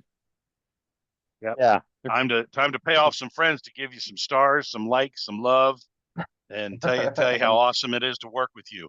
Because again, how awesome it is to work with you could just be how awesome it is to go out to dinner with you, or how awesome it is to go to church with you. It doesn't have to be a comment that's directly related to real estate. So leverage it, get your likes up, your stars up, your picks up. That's another way to recover if you have take a hit on something. A lot of relationship is everything. Get people liking, loving, and subscribing. Perfect. All right. Thank you. There you Appreciate it. Jonathan, what's up? Yo, so you talk about TARP at the beginning and end of each call. So the first part when Alec was sharing, we were talking about, starting to work on separating out the offer call from the papers call, which I'll be working on, which obviously will require the TARP. When I've finished out paperwork calls, a lot of times what I do to set expectations is, they just signed, I like refresh my page, make sure that, I received the fully completed document on my end. I'm like, awesome, we got it. I just, wanted to thank you so much for choosing to work with us. We really appreciate you choosing to move forward. What's going to happen next is I'm going to send this over to my transaction coordinator. He'll forward it to the title company so they can get started on the title search. And you can expect to hear from him in the next couple of days regarding coordinating that initial walkthrough. And that's pretty much what I do every time. Is that sufficient TARP? Yeah. I don't think there's a script part for that. So Okay. really it's just tar, because you're not really given permission to say no. Yeah. Okay. Yeah. Cool. That's what I did thus far. I mean, it works. I just wanted to confirm. That's exactly same. You're good. Jenny. Really quick, when you were talking about credibility through the title company, can you just go over that real quick? Oh, well, I know that I've got a couple students and I've had in the past where they're completely remote, Jenny, from their market, and and so because they have no physical address in that area, they'll use the title company as for credibility of who they work with. Oh, okay, got it. Thank you. Yeah, absolutely. Yes, how are you? And you can use our credibility packet, Ari, if you need to. I know I gotta talk to Chris and think maybe I should create some stuff. Facebook. Yep, that'll help. Yeah, that'll help you. All right, cool. Let's do this. Offer script. All right. So who do we make offers to? People who are urgent, motivated, and or have a really damn good ballpark, right? That's who we make offers to. Remember, you guys aren't here to make offers. You're here to close deals. Meaning UMBC is super important. All right. Now, intro, same as always. Hey, this is Ivy. How are you doing today? Hey, you got 5 minutes for a quick conversation? Great. Spoke with the partners and they let me know what the property qualifies for. But before we talk about that, the partners would like for me to talk to you about what it looks like if you do decide to work with us. What I just said there was TAR or TA. R at the end of this conversation, I'll let you know what the property qualifies for. Do you feel you will have enough information to make a confident yes or no decision? And again, if you decide not to work with us, that's perfectly fine too. You definitely will not hurt my feelings. What I just said was TARP in the offer call.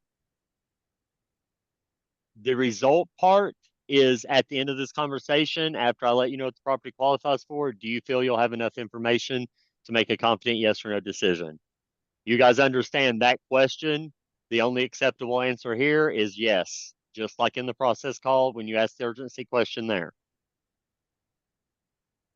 So here, clear yes. Anything other than yes, we're going to address it. Go for no. Hey, that didn't sound too confident. What's holding you back?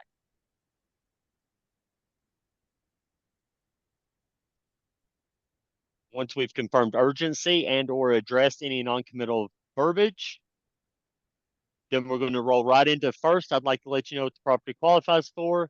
If you decide that you would like to move forward, then I would send over a written offer to your email. We both go through it together. It generally takes about 5 minutes or however long you need. Once I get your autograph on the written offer, we would schedule a walkthrough to take photos just to confirm the conditions. And after that, Brittany, our transaction coordinator, will be in contact with you, put you in touch with the title company. After the title clears, closing will be scheduled. Do you have any questions about that? Is that the tonality you would use? I mean, yeah. I mean, your tonality is never going to be the same as mine, Jonathan.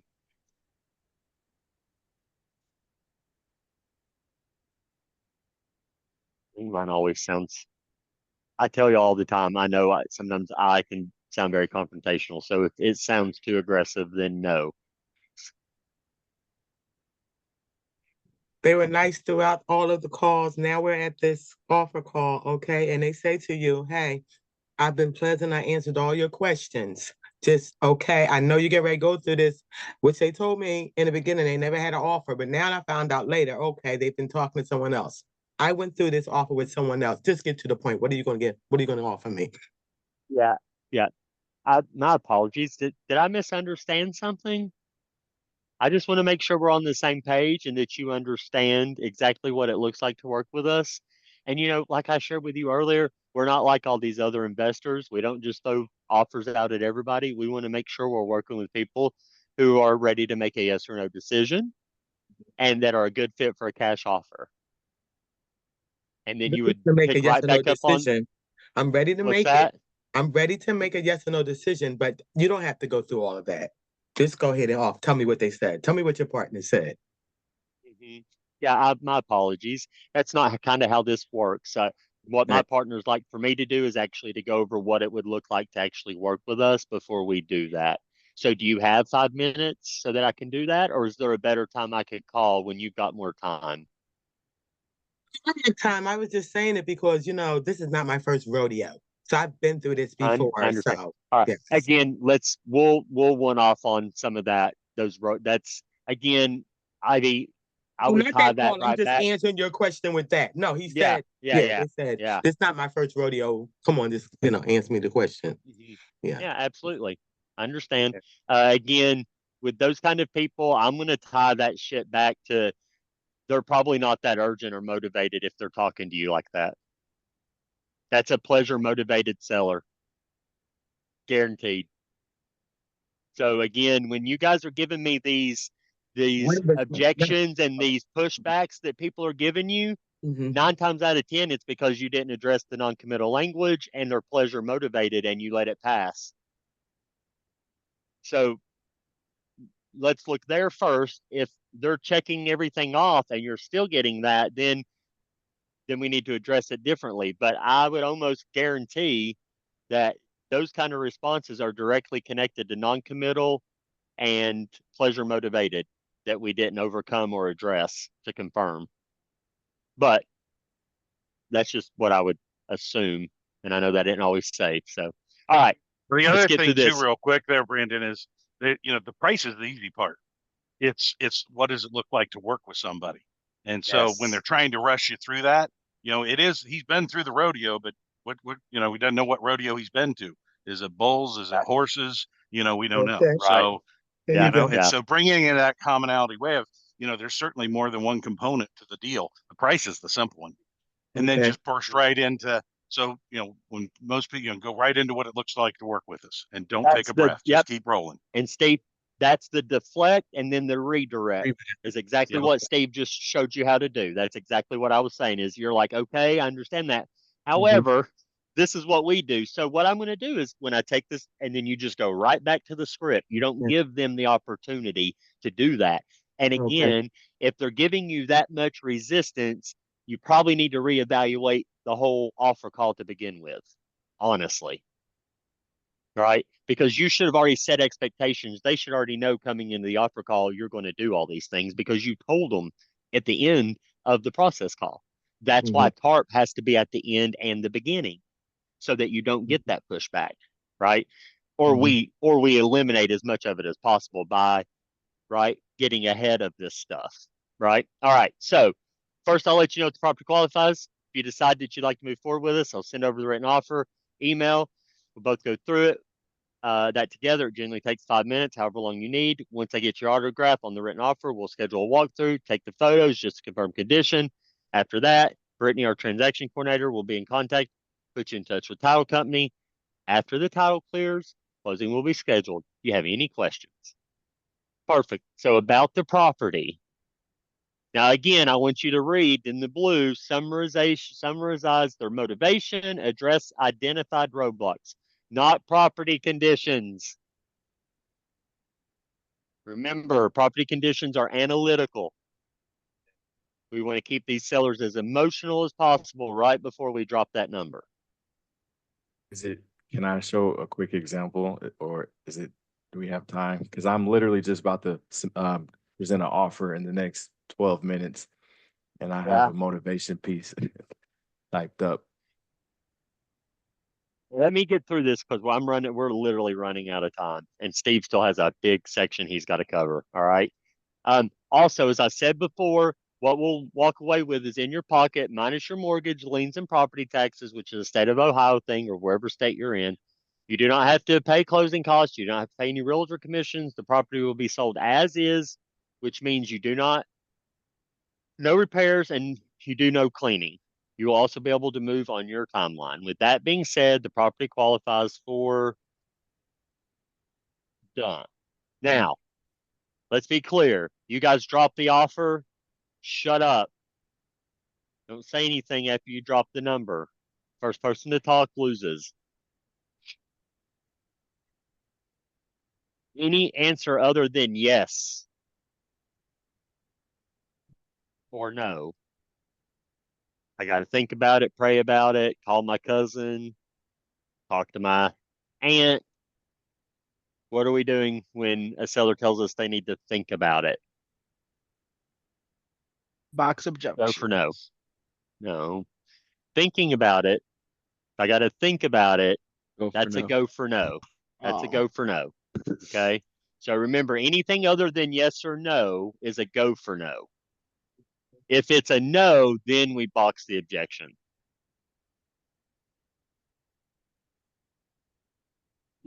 What does that sound like?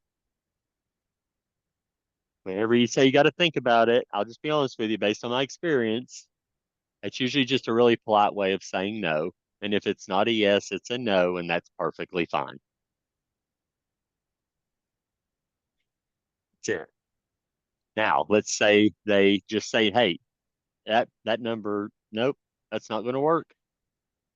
Then we're going to box the objection. Ah, man, was it me? I didn't mess this up, did I? I feel so bad. It wasn't me. It wasn't the idea of working with my company or the process. Did you have any questions about any of that? Oh, so it's just the price? So that's the only thing holding you back? Box the objection. Boxing the objection allows you guys to same side sell and go back to partner to fight to get them a better price.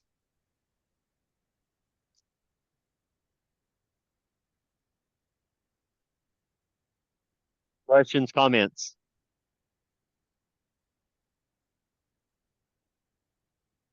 All right. So, real quick.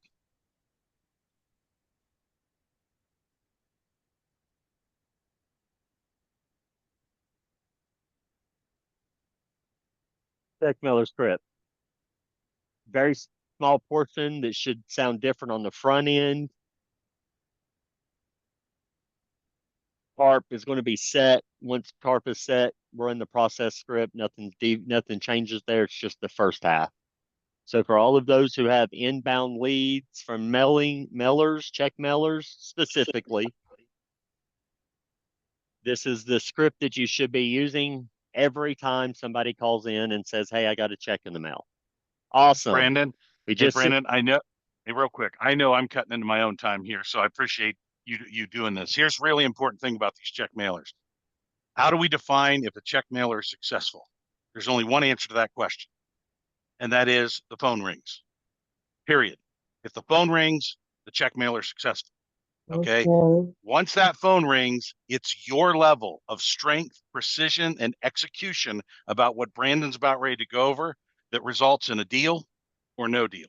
I know I'm coming at you hard, guys. I'm gonna come at you even harder in just a second, but I'm telling you, I want you to embody that, drill that deep down into your soul, so that, because I know I've got nothing but peak performance on this call today, and I'm telling you, I never want to hear these check mailer leads are bad. They all want retail. They all just want to know the offer. Just want to know the offer. Block that garbage out of your mind, because that's not going to get you big paydays. Internalizing, if the phone rings, boom, the marketing department's done our job.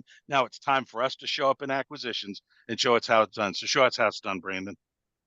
There you go. I love it. And with that same sentiment, when these people call you and they say crazy shit like that, you take that same position.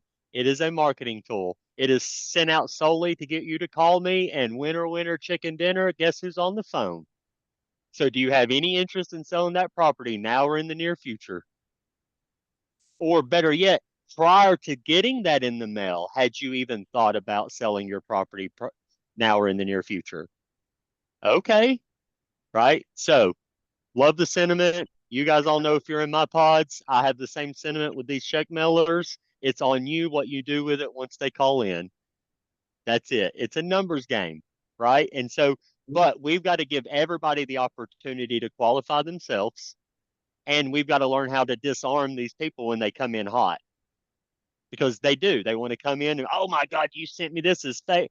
No, it's marketing. We just send those out in hopes that people might call us wanting to sell their property. By the way, hi, my name's Brandon. Clearly it worked. Do you want to sell your property?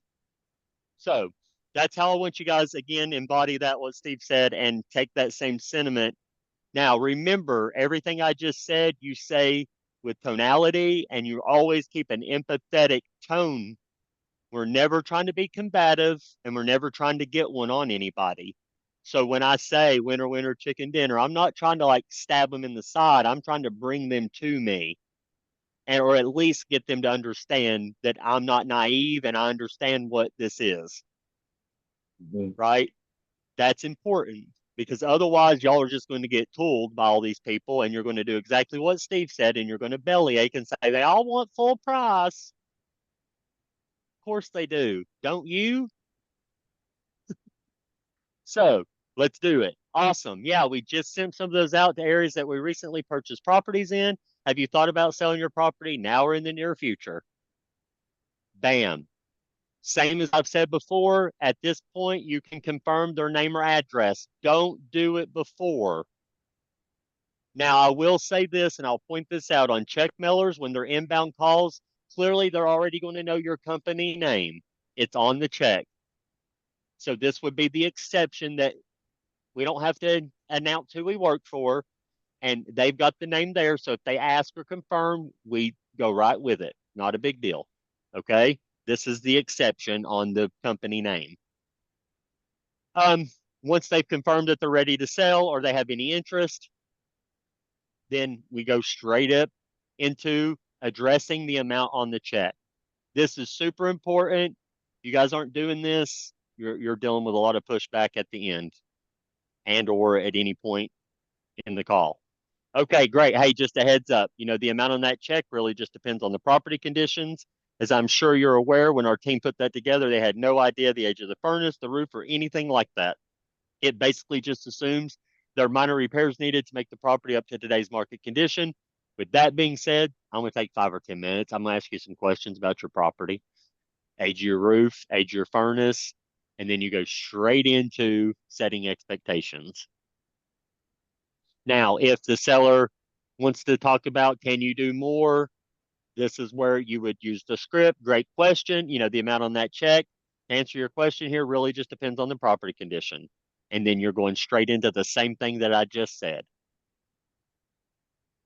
And then you're going straight into TARP, process call, setting expectations, 5-10 minutes, partners let me know. I need a yes or no. No is fine. And hey, are you definitely ready to sell?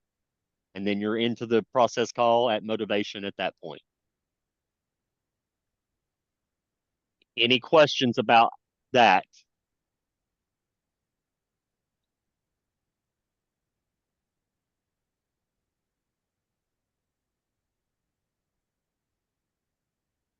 All right, renegotiation script.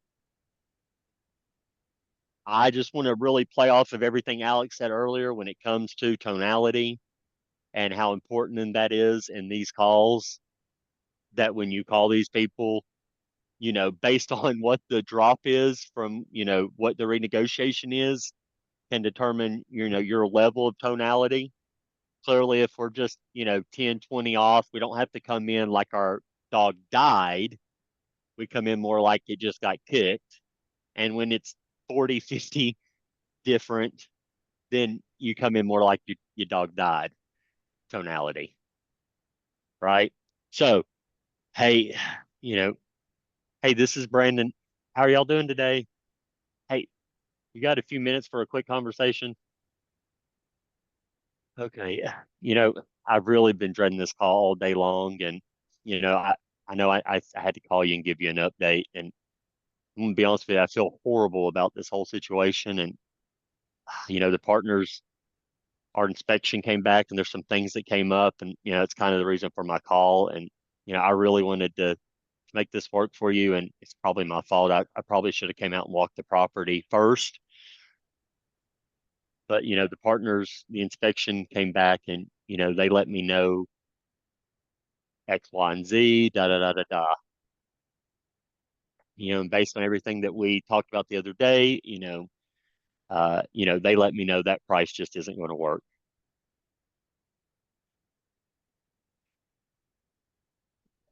And, you know, and I know you're wanting, you know, 400,000 and you said you wouldn't take anything less. You're going to hold that silence. The partners let me know the property qualified for 325.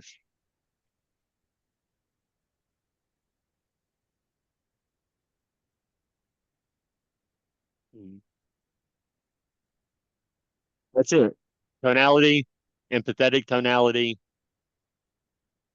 is key here. Now, I want to make sure that I clarify renegotiation is somewhere that we will use property conditions to justify the number. It's the only time that we do. Just so we're clear. All right.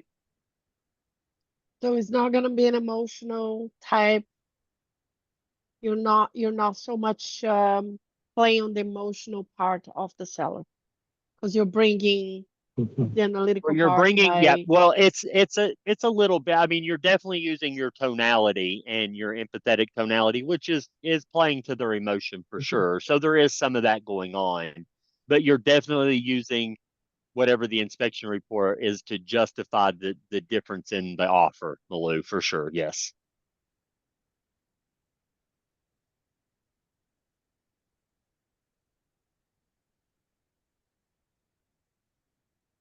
Can somebody let Nazuka back into the call? She had to get off a Yeah, second ago. I just seen that. Yeah. Yep, I got you. Thank you, Steve. All right, cool. All right, so Where real we at, quick, Brandon? Steve's got.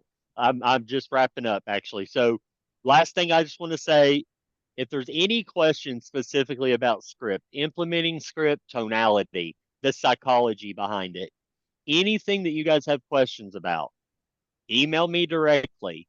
If you want to question the way we do things, punch holes in it. I would love nothing more than to make sure that you understand exactly what I'm trying to communicate and clarify it if you didn't understand it to begin with.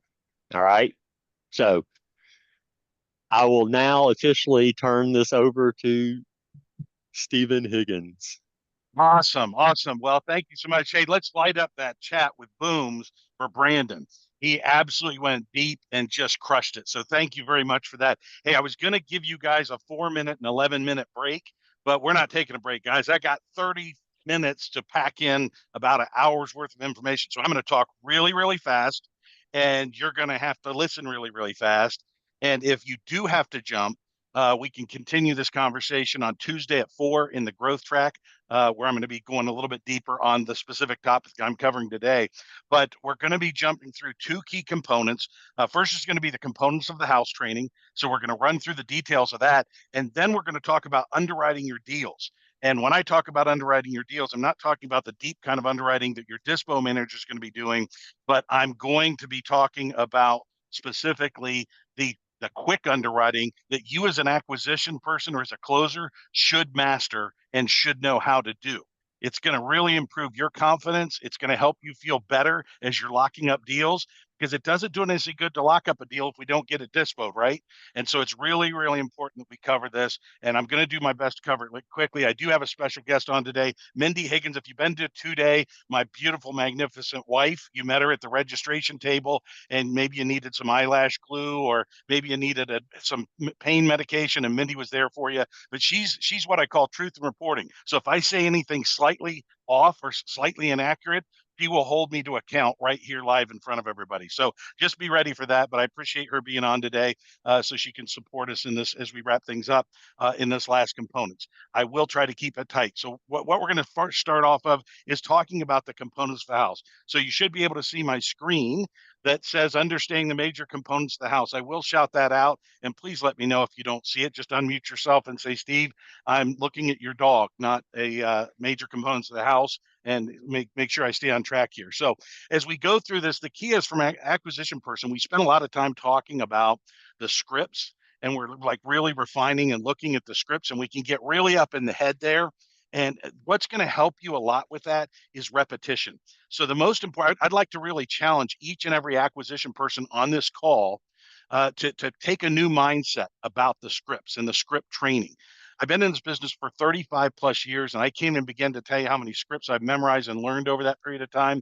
But what I want to challenge you to do, if you are not currently locking up 7 to 9 deals consistently, individually, every single month, this is the commitment I'd like you to make. I would like you to say, hey, you know what? I am going to master these scripts. I'm going to memorize these scripts so much that I will be able to recite them like the Pledge of Allegiance, like a Bible verse, like a poem for your 3rd grade elementary haiku contest. Okay, take that kind of level of commitment to memorizing it. When you've memorized them to that level and you're performing at 7 to 9 deals a month, you know what? Then let's pepper in your experience and your expertise. That's what I did. When I came here, I erased 35 years of memory and said, I've got to master these scripts, and then I can bring some of that past experience to bring some nuance to it. Okay, so I'd like to challenge you with that. First and foremost, I do believe I'm really excited that I have the 70 most important, most significant people in real estate investing today on the call today. And we're going to get a little bit better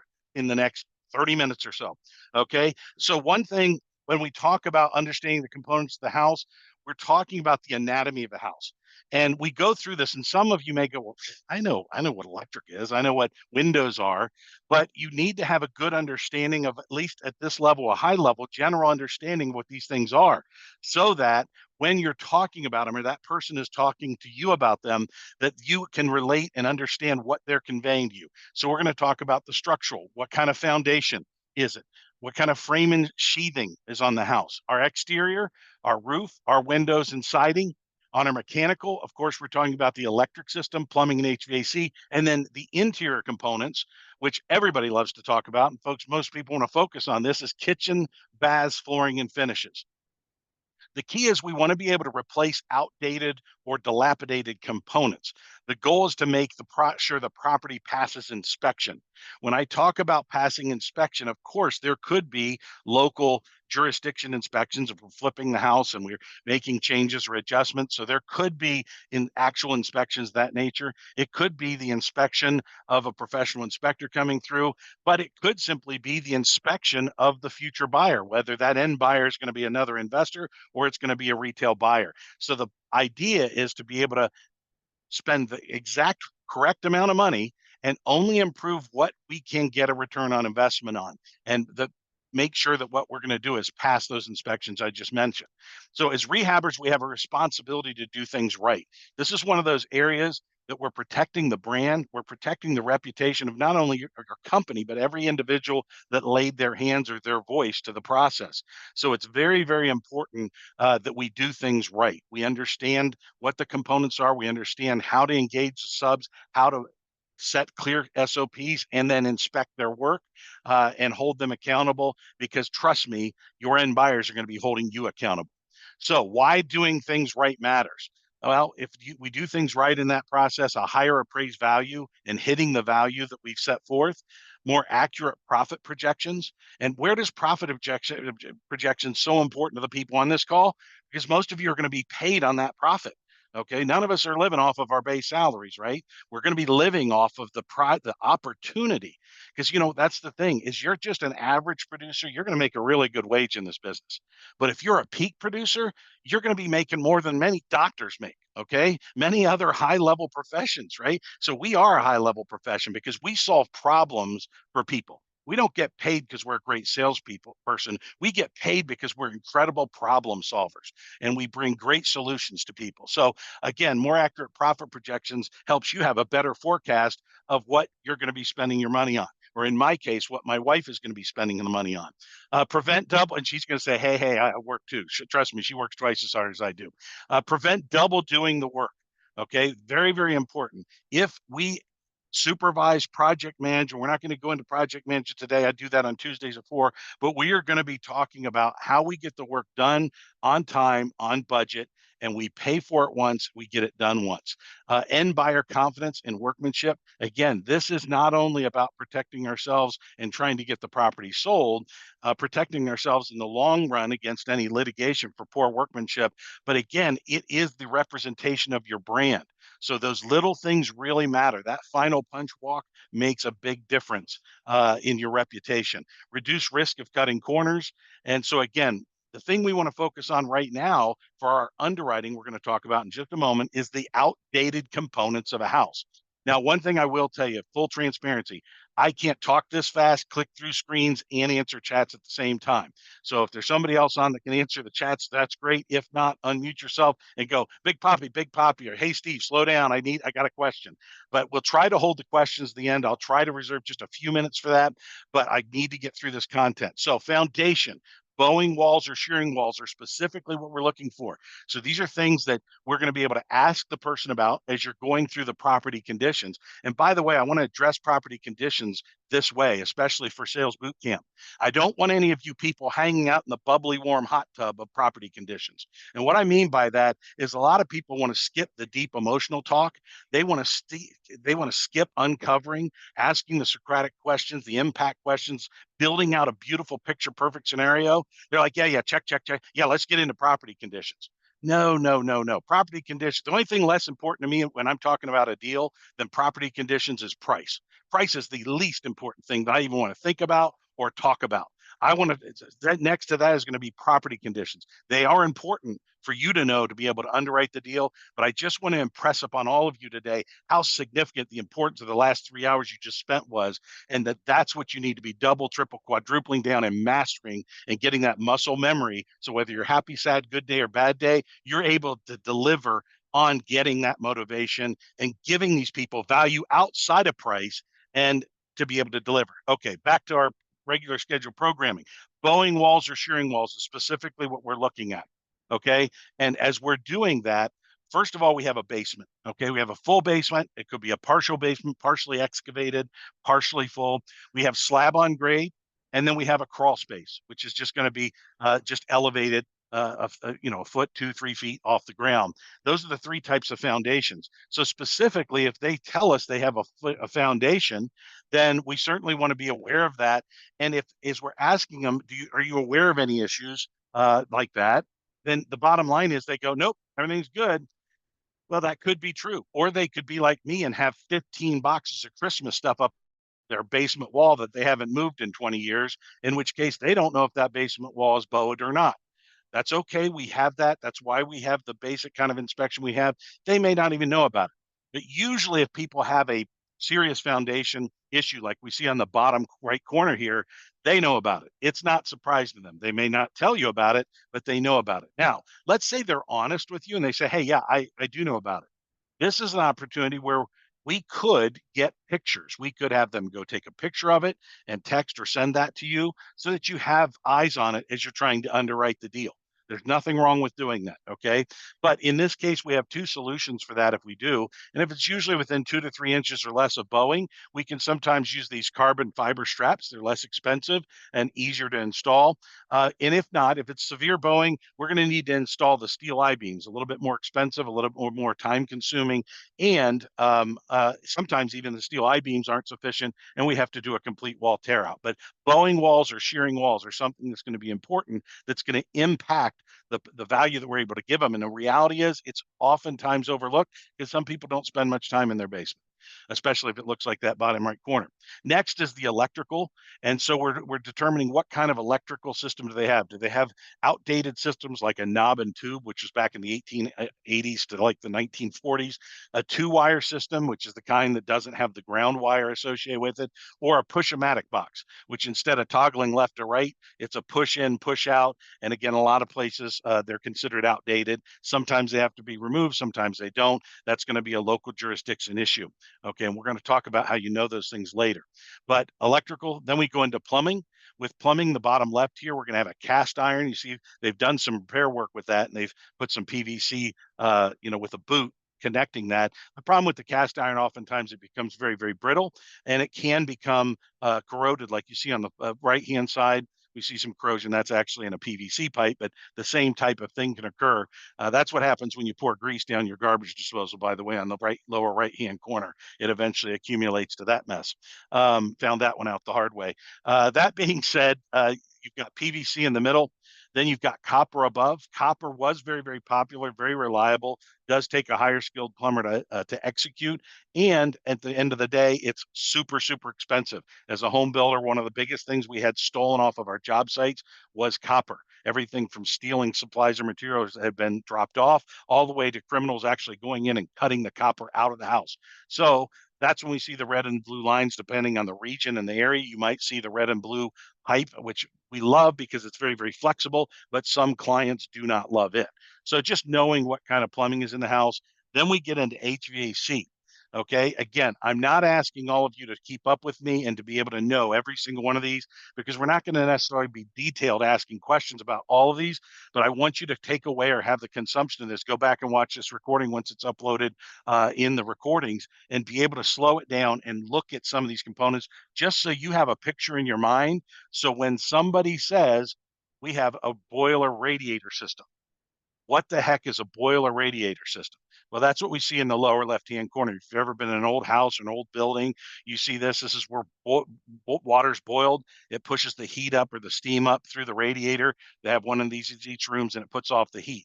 That could be a horrible thing, an outdated thing in one neighborhood. In a historical district, it may be considered a total normal thing. So that's where comparables are going to come into play, and we're going to talk about those in just a moment.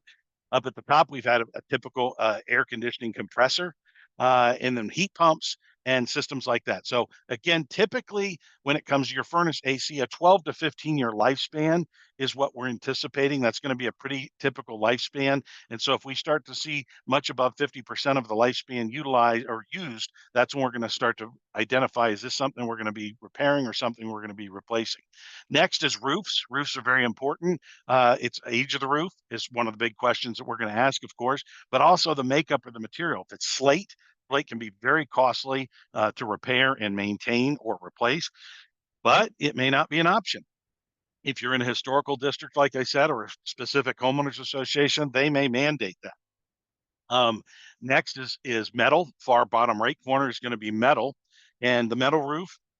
You may love the idea of it. You may be able to think, hey, I'm going to put it in because then it's going to really add value and it's going to make it this house so valuable, everybody's going to want it. Well, not if nobody else in the comparables that you've looked at have metal roofs. Okay, it may be a good idea, but you don't want to take a risk on a good idea. You want to make sure that it's going to be matching to the comparables. Again, we want to improve our properties to get the precise value that we're aiming for and that the market can support, not what we think is a good idea. Next, we have asphalt shingles. We see two different types here. On the left, we have a traditional 3-tab shingle. On the right, we have architectural or dimensional shingles. The 3-tab shingles have a shorter lifespan. typically 20 years, and the architectural shingles are typically going to be 30 or 40 years. Again, when we see that age of the roof that's beyond 10 years, we're likely anticipating a replacement. Okay, so just keep that in mind. So roof condition is important. Also understand when they say the age of the roof, don't be shocked or disappointed as the acquisition person when the inspector goes out and comes back and says, yeah, the roof's shot. You're like, no, it's not. I asked them, they said it was only 3 years old. Well, take a look at the pictures, and what you'll likely see is there's about 5 layers of shingles on that roof. Maybe the shingles were new, but they applied multiple layers, which you can only apply so many layers before it starts to affect the structural integrity of the roofing system, in which they need to have a complete tear off. So just be aware of that, and don't be surprised by it. Some of you folks are never going to be really going into the depths of some of this conversation, but I'm trying to share it to add value to you, because one of the most important things that you have in your company is your faith in your coworkers, the faith of your teammates, to know that the inspector's goal is to inspect the property and bring valuable information to protect the value and make sure we get a great property, to make sure that your dispo manager can dispo it so that it can close and all of you can have a nice payday. Okay, so windows, wooden, aluminum, and vinyl. Those are 3 traditional types we're going to talk about here. You may say, well, we don't like to use wooden, we want to use vinyl. Okay, well, you may want to use vinyl, but if the homeowners association or deed restrictions require wood, that may not be an option. That's important for you to know, especially as you're deep underwriting, maybe not in the fast underwriting, but as you deep underwrite the deal, you need to take that into account because there's a significant cost difference between the two. And then aluminum could be a situation where it needs to be improved, replaced, or updated. Siding, you'll see this top left is asbestos siding. Okay, could be painted. Maybe we repair it. Maybe we overlay it with a different material. Just depends what's going to drive it. You guessed it, the comps. We have vinyl siding, could just be popped out, could need to be replaced, and aluminum siding. And then we see stucco or masonry stone on the upper right-hand corner. Then we start to get into the outdated components of the house and the part that everybody is very obviously able to see, and that's going to be things like the kitchens. Do we have a 1960s kitchen like we see in the top left corner? Are we in an 80s kitchen where we have that big soffit above and build out with the lighting, and you can kind of tell from the cabinetry what we're looking at there? Do we have a 90s or more modern kitchen? Or is it a 2000s kitchen? This bottom left base cabinet is the kind that we bring it in, and we have systemized and set up to be able to put in place if we're flipping a house. We already have it predetermined, pre-picked, but that's going to be what a more updated kitchen actually looks like. So when somebody says they put new vinyl flooring in a 1960 kitchen, that doesn't necessarily bring value as an updated kitchen. So keep that in mind. Outdated components of house for the bathroom. We have vinyl surround, we could have tile, or we could have sheet vinyl. So multiple different types of flooring. We could have ceramic flooring, things like that. Then we have our different types of flooring for hardwood or our laminates, whether it's peel and stick or whether it's engineered wood that we snap in place. Could be hardwood, carpeting, sheet vinyl. Knowing those materials is going to be very important. Because the key thing that we're going to be looking at, and the reason you just all learned that at the highest speed ever done, is because when we compare the subject property to the market, what are these things do we need to do? What do we need to upgrade? What should we plan on budgeting for? So some things that we're going to take into account when we underwrite this deal. And all of you are saying, well, we're not underwriters, we're closers. Yeah, but you want to be a great underwriter on the front end. It's going to give you much greater confidence in your job. I don't want you to over underwrite a deal, but I want you to be very competent, capable, and confident in what should be expected. So bedroom count, that's going to be critical. Bathroom count, square footage, the style of the home. Is it a ranch, split level? Is it a 2-story? The garage, is it attached, detached, carport, no garage? Basement, is it on a slab, full basement, finished or unfinished? Those are all going to be important components. And then what kitchen do we have? That by the date, by the age, by the style. Was that kitchen updated 2 years ago? That's going to be a big factor. Or was it never updated since it was built? And then the flooring. And of course, we very typically, if we're doing a flipper, automatically building in for flooring, just because you want that clean, fresh look to pop. But knowing what kind of flooring it is, are we going to be stripping, refinishing? Are we going to be replacing? Are we going to be overlaying? All kinds of things. Then we get into our finishes of our electric, plumbing, and tile work. So those are all important things we need to know about and do. Now, for time's sake, okay, I'm going to jump out of this, and I am just hoping and praying with everything in me as I go through this that I do not click on the wrong buttons, because I tried to set it up knowing I was going to have limited time to do this. So this is a particular property, 457 Wesley Glen Drive. What's really cool about this neighborhood is I built about 27 of these homes, not in my company's building name, but rather for a company that was building at the time, that number of years ago. It's in fact, the last time my hands were probably calloused from carpentry was back when these homes were built. And so we built a bunch of homes in this area. But that being said, this is one of the subject properties that Josh talks about at the 2-day that they actually bought and flipped and did very, very well on. So the thing I want you to see in this is we look at the different, these are the types of photos that we're getting from the inspection.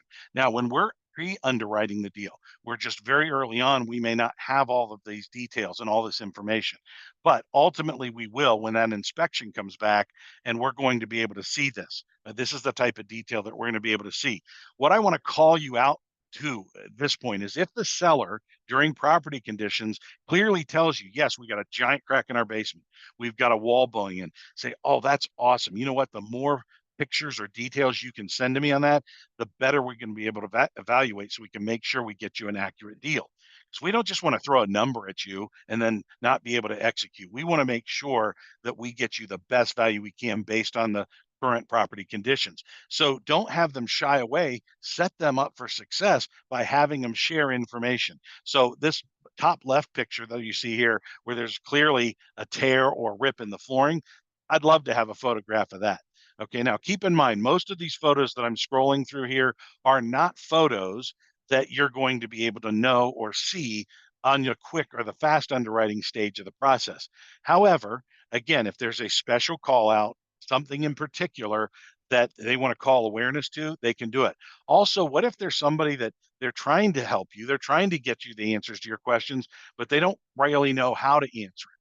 Well, in that case, just have them snap a picture. Everybody knows how to take pictures and send pics really, really fast these days. So leverage that, because that's going to help you have confidence as you go to your manager and be able to say, hey, here's why I think this is where we should be at for this value. Now, just to take a breath, and because I'd love to see some response in the chat, what I would like to know as we begin to transition to the underwriting a portion of this, on a scale of 1 to 10, 1 being clueless, 10, no, that's not a nice way to say it. 1 being unaware. Okay, there you go. That's a much nicer way to say it. Mindy would have slapped me senseless for that. Instead, 1 unaware, 10 being an expert underwriter, that you have no doubt, no question, you can quickly underwrite a deal. Now, here are 2 things. Not only can you underwrite it, but can you underwrite it quickly? Now, why do I say quickly? Well, we all know, we've heard Coach Mike talk about on his growth track calls, time kills all deals. I think he has that tattooed across his back shoulder blades. Time kills all deals is what Coach Mike always says. And it's a fact. It's true, because there's a lot of people competing for these deals. But when you see that and you understand that, part of that time delay could be our underwriting of the deals. Is it taking too long for the underwriting to happen? If that's the case, as a team, we have to collapse that time frame. We have to be the one that gets that ink on that paper or that ink on that DocuSign first. Okay, so underwriting is a key component. So drop in the chat from 1 to 10, from unaware or lacking confidence, or we're super slow, to 10. Okay, and we're super dialed in, we're super fast and super confident.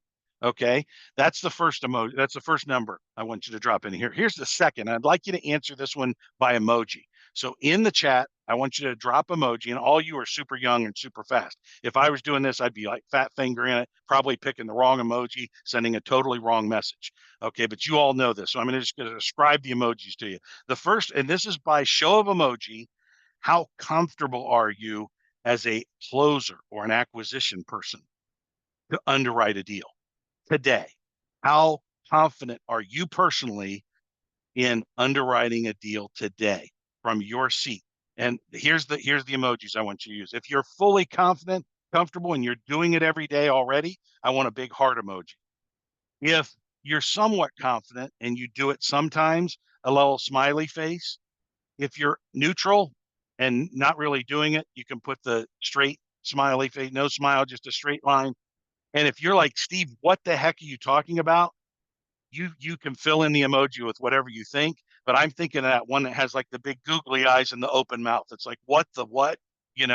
So drop those emojis in. Mindy will keep track of that. She'll even screenshot that for me so I can look at it later because I don't have time to look at it now. But what I want to do is make sure we look at those things because I want to help each and every one of you solve that problem. And again, Tuesdays at 4, we can do that with you. Okay. Tuesdays at 4, Wednesdays at noon with the Dispo Growth Track, deeper underwriting. But Tuesdays, we're going to do property management and details of house flipping, project management. And we will be talking about this lighter underwriting in greater detail because I have 8 minutes left. Okay, so moving on from this, I'm going to pick a subject property here that we're going to quickly underwrite in 8 minutes or less. We have Arthur Bischoff. This is a real case, real deal.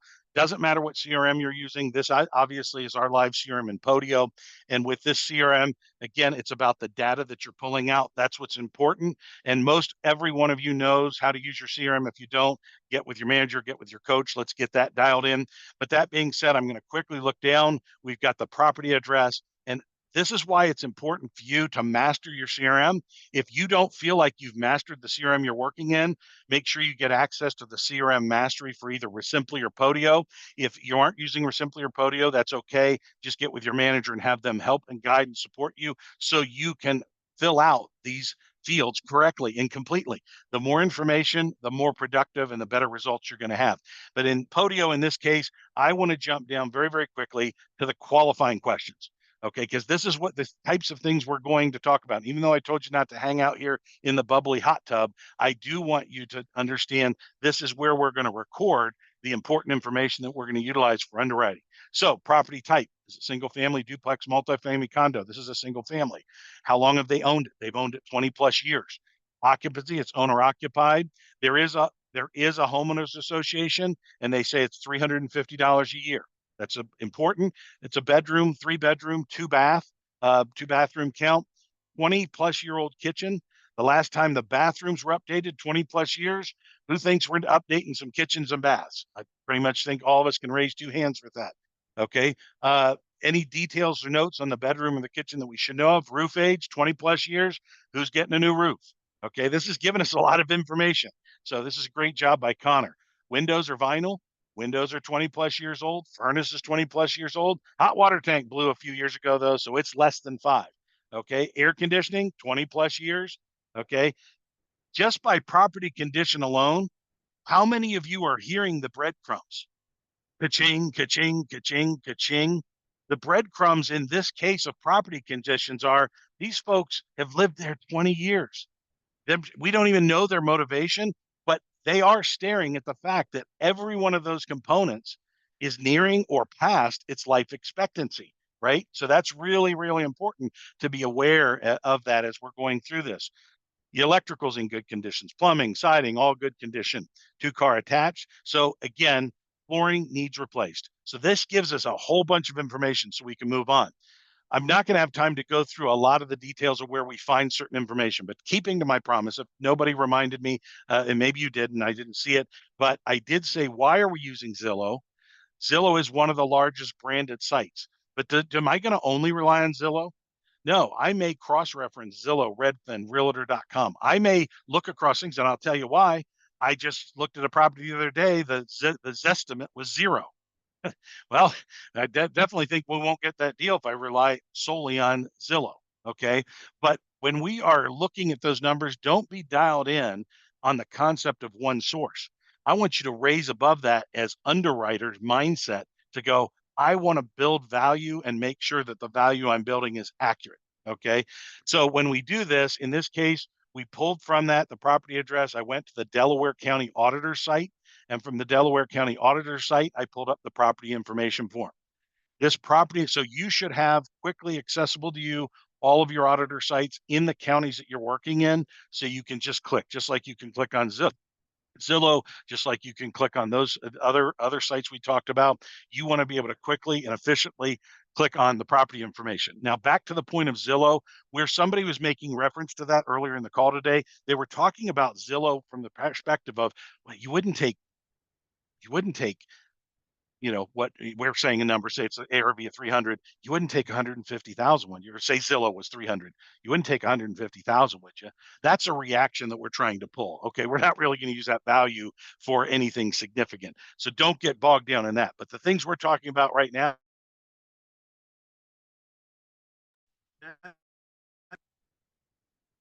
You hear me now? Everybody still hear me? Thumbs up if you can hear me. Yeah, you're good. You're back. Oh, okay. Whew, thank you. Okay, so property information. If you've never looked at a property card, take time. Pull up your own property card where you live in your county. Take a look at it. And what we're looking for here is different details. We're looking at our above grade livable square footage. We're looking at how many stories is it? This is a ranch style home. We have 3 bedrooms, 2 baths. It has central air conditioning.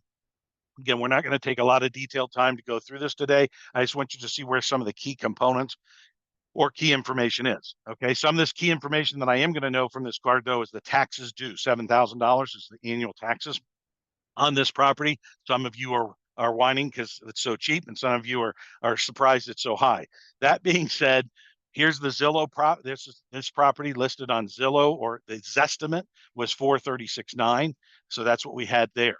Okay, 436.9, and then this is the property map for that property. Okay, now what I've done now is, you notice I was in Zillow, and I have people that are utilizing Zillow and Redfin and Batch, and they're using different systems to create their values and identify and validate the room counts and things of that nature, all by itself. PropStream, all kinds of things, right? But I can't stress the importance enough of creating a relationship with a retail realtor so that you can have access, even if it's administrative or assistant access, to the MLS in your area. It helps out significantly because it's giving us absolute fact, recorded data, not AI generated, computer estimated estimates. Okay, so that being said, looking at this property, we've gone into the MLS. I've stacked in information. Okay, I've put in some details about the property. We typically, ideally, would like a comp that's within 6 months, within the closest proximity to the property. Those are the kinds of things we look. The closer it is to our subject property, the closer it is to the date that we're in, the better, more reliable comps we're going to have. However, this particular property is in an area that we don't have a ton of comps. So I don't have time today to make all the adjustments I've made this. We've got multiple videos in the small group drive where you can learn in a slower basis how to run comps and utilize comps. Josh does it, Tiffany, a bunch of people do it, right? But I just wanted to show you a couple here. My subject property is right about here on Winter Hill Place. Okay, so if I'm looking in the same neighborhood, I've got 3 very good comps that I can look at. So the first one I'm going to look at is this one here. And I know it's kind of tiny, guys, but bear with me. This one closed in June of 2024, and it closed for $545,000. Okay, the original, I'm sorry, it was listed 545. The original list price was 534.9, but it closed in 1 day for 545. Okay, so that's pretty cool, right? Obviously, high demand market. We see that for a couple ways we can identify. We don't have a lot of comps to choose from, and the one I do have is sold in 1 day. Okay, looking at the other comp, I'm just going to toggle right to it and go to it. This comp is original list price for 549.9, and this one sold for 535, and it took about 42 days on market. So these are the kinds of things we're looking at. I am not going to have time to go much deeper than this, guys, but what I want to tell you about all these different types of things is that this information, I'm going to stop sharing for just a second. This information is going to be taken, and we're going to throw it over here to this tool. All of you have access to this tool. If you don't, get with your manager, get with your coach, and we can walk through how we utilize these tools. But this is the repair estimator guide that we use to figure out how much can we offer on this house. Okay, so I've already got the square footage plugged in. I've got the address plugged in.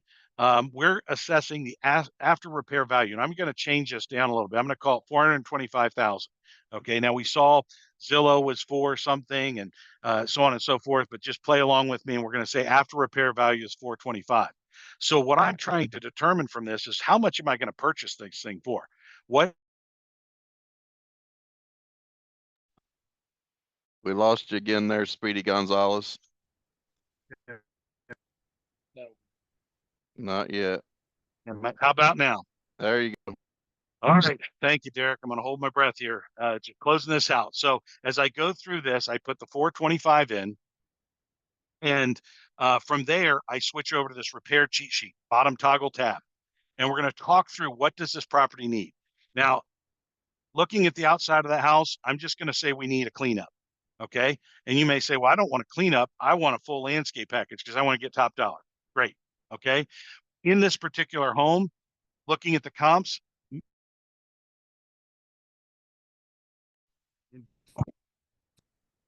We lost you again, Stevie. okay, coming back. There you go. Coming back hot. Okay. So kitchen, yep, we said we need a new kitchen, right? Full bath, we need a new bath. Okay. And don't pick me apart for not being super detailed here. I'm just giving you the flavor of this. Definitely get interior painted. It's good exterior siding look good. Don't need to do a lot with that. New doors and trim. We're not going to worry about that. Definitely new AC. Definitely new roof. Not going to worry about lighting. New hot water tank. Okay. And when I say not going to worry about, I'm not this flippant about it, guys. I'm basing it on the in-depth research or detailed looks I had at the other photographs in those comps. So when I'm looking at those comps, I'm clicking through their pictures and I'm identifying what do these other comps have, what's been updated, what hasn't been updated. Hey, come to me at Tuesday at 4 o'clock and we'll talk about that in a deeper way if you're interested in that. Okay. Cosmetic demo and then cleaning. So I'm going to plug in some cleaning. So what this does is gives me a total of 32,850. I'm going to drop this over, come over to the deal analyzer. There's my 32,850. Now for our deals, when we are fast underwriting, 30 minutes or less, just think 30 minutes or less underwriting here. I have two objectives. My objective is total cost return on investment of 8% or more and an estimated net profit of 30,000. Okay. So when I'm doing this, I'm now going to jump up here and I'm going to drop some numbers here. And I'm going to say, okay, what if we purchase this house for $300,000? Yeah, no, let me pick a lower number, $250,000. Okay. ARV 425. I'm going to try to pick it up for 250, right? Well, that would give me a 30% return and a $98,000 net profit. Boy, that sounds really good. And maybe there's be a circumstance I'm trying to do it, or maybe that seller's going to laugh me off the phone and I'm not going to get a deal. So let's take this up a little bit. I'm going to say 300,000. What if my ARV is 300,000? Now it's 12.85 with $48,000. That may be a number that works. I may go for that, or we may say, nope, we may start there. We could use that as a starting point and then negotiate from there. Let me say, I want this one to be really fast. So I'm going to say 325, 5.79. Nope, doesn't cut it. Too much money. Can't pay that for it. It doesn't work for me. Okay, so let's go back in here at 305,000. If I'm at 305,000, 11.36, 317,000. All right. 317, 7.95. We're going to call that close enough for government work. So 7.95, $31,000 estimated net profit. That one works for us. So that's the number I'm able to go back. Fast underwriting, I'm able to come back and say our maximum allowable offer is going to be 317 on this. I may dial it back to 300 and start from there and go from there. But I just wanted you all to get the quick flavor of that's how fast I should underwrite a deal. Now, if there's something I'm not confident in, something that I'm unsure about, and maybe it's your business's practice for every deal to be underwritten by your manager or by a realtor or by whoever, that's perfectly fine. Don't change it because I just told you to do this. Always consult the advice of your attorney, your chiropractor, your owner, your best friend. Okay. But I'm just saying that, this is the speed it can be done with. And ultimately, we have our contingency. We don't want to use contingencies in our purchase agreements as a general practice. That's what gives this industry a bad reputation. We don't want that, but it is there. It's primarily utilized when sellers lie to us, right? Because buyers are liars and sellers are potentially worse. And we have to be prepared for that. So the contingency gives us that flexibility, but the contingency is also going to be able to be used if there's something that we missed on this underwriting. But do not allow it to become a practice to do that, or your reputation will suffer.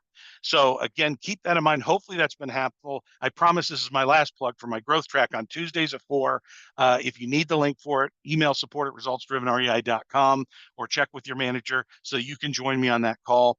Every growth track, you need to know what department you're in. Obviously, you guys are jumping to go be with Alec here real quick and get the second half of his genius mastery. But I want to leave you with one last thought. One last thought I want you to leave you is that this is an acquisitions team, a high dialed in, peak performing athletes that you are. Winners don't make excuses, they create solutions. Winners don't make excuses, they create solutions. So I want to empower each and every one of you with that thought. And I want you to go out and be the solution for your clients, be the solutions for your company, and most importantly, be the solutions for yourself and the family and the people that are relying on you and that you have impact and want to make futures with. So with that, guys, we're going to wrap up Sales Boot Camp Q2. Thank you for being on. I really appreciate each and every one of you for being on here and joining me today. Have a great day, guys. Thanks, Dave. Steve, you were talking really fast. What was the name of the 4 p.m. call, and do we have access to it in Sales Mastery? Sales Mastery. I don't know that you have it in Sales Mastery. Reach out to your contact and just see what it would take to get access to that if you don't have it. Okay. And if not, if you've got specific questions, just email me at steven.higgins at resultsdrivenrei.com, and I will try to help too. All right. Awesome. Thanks, guys. Take care.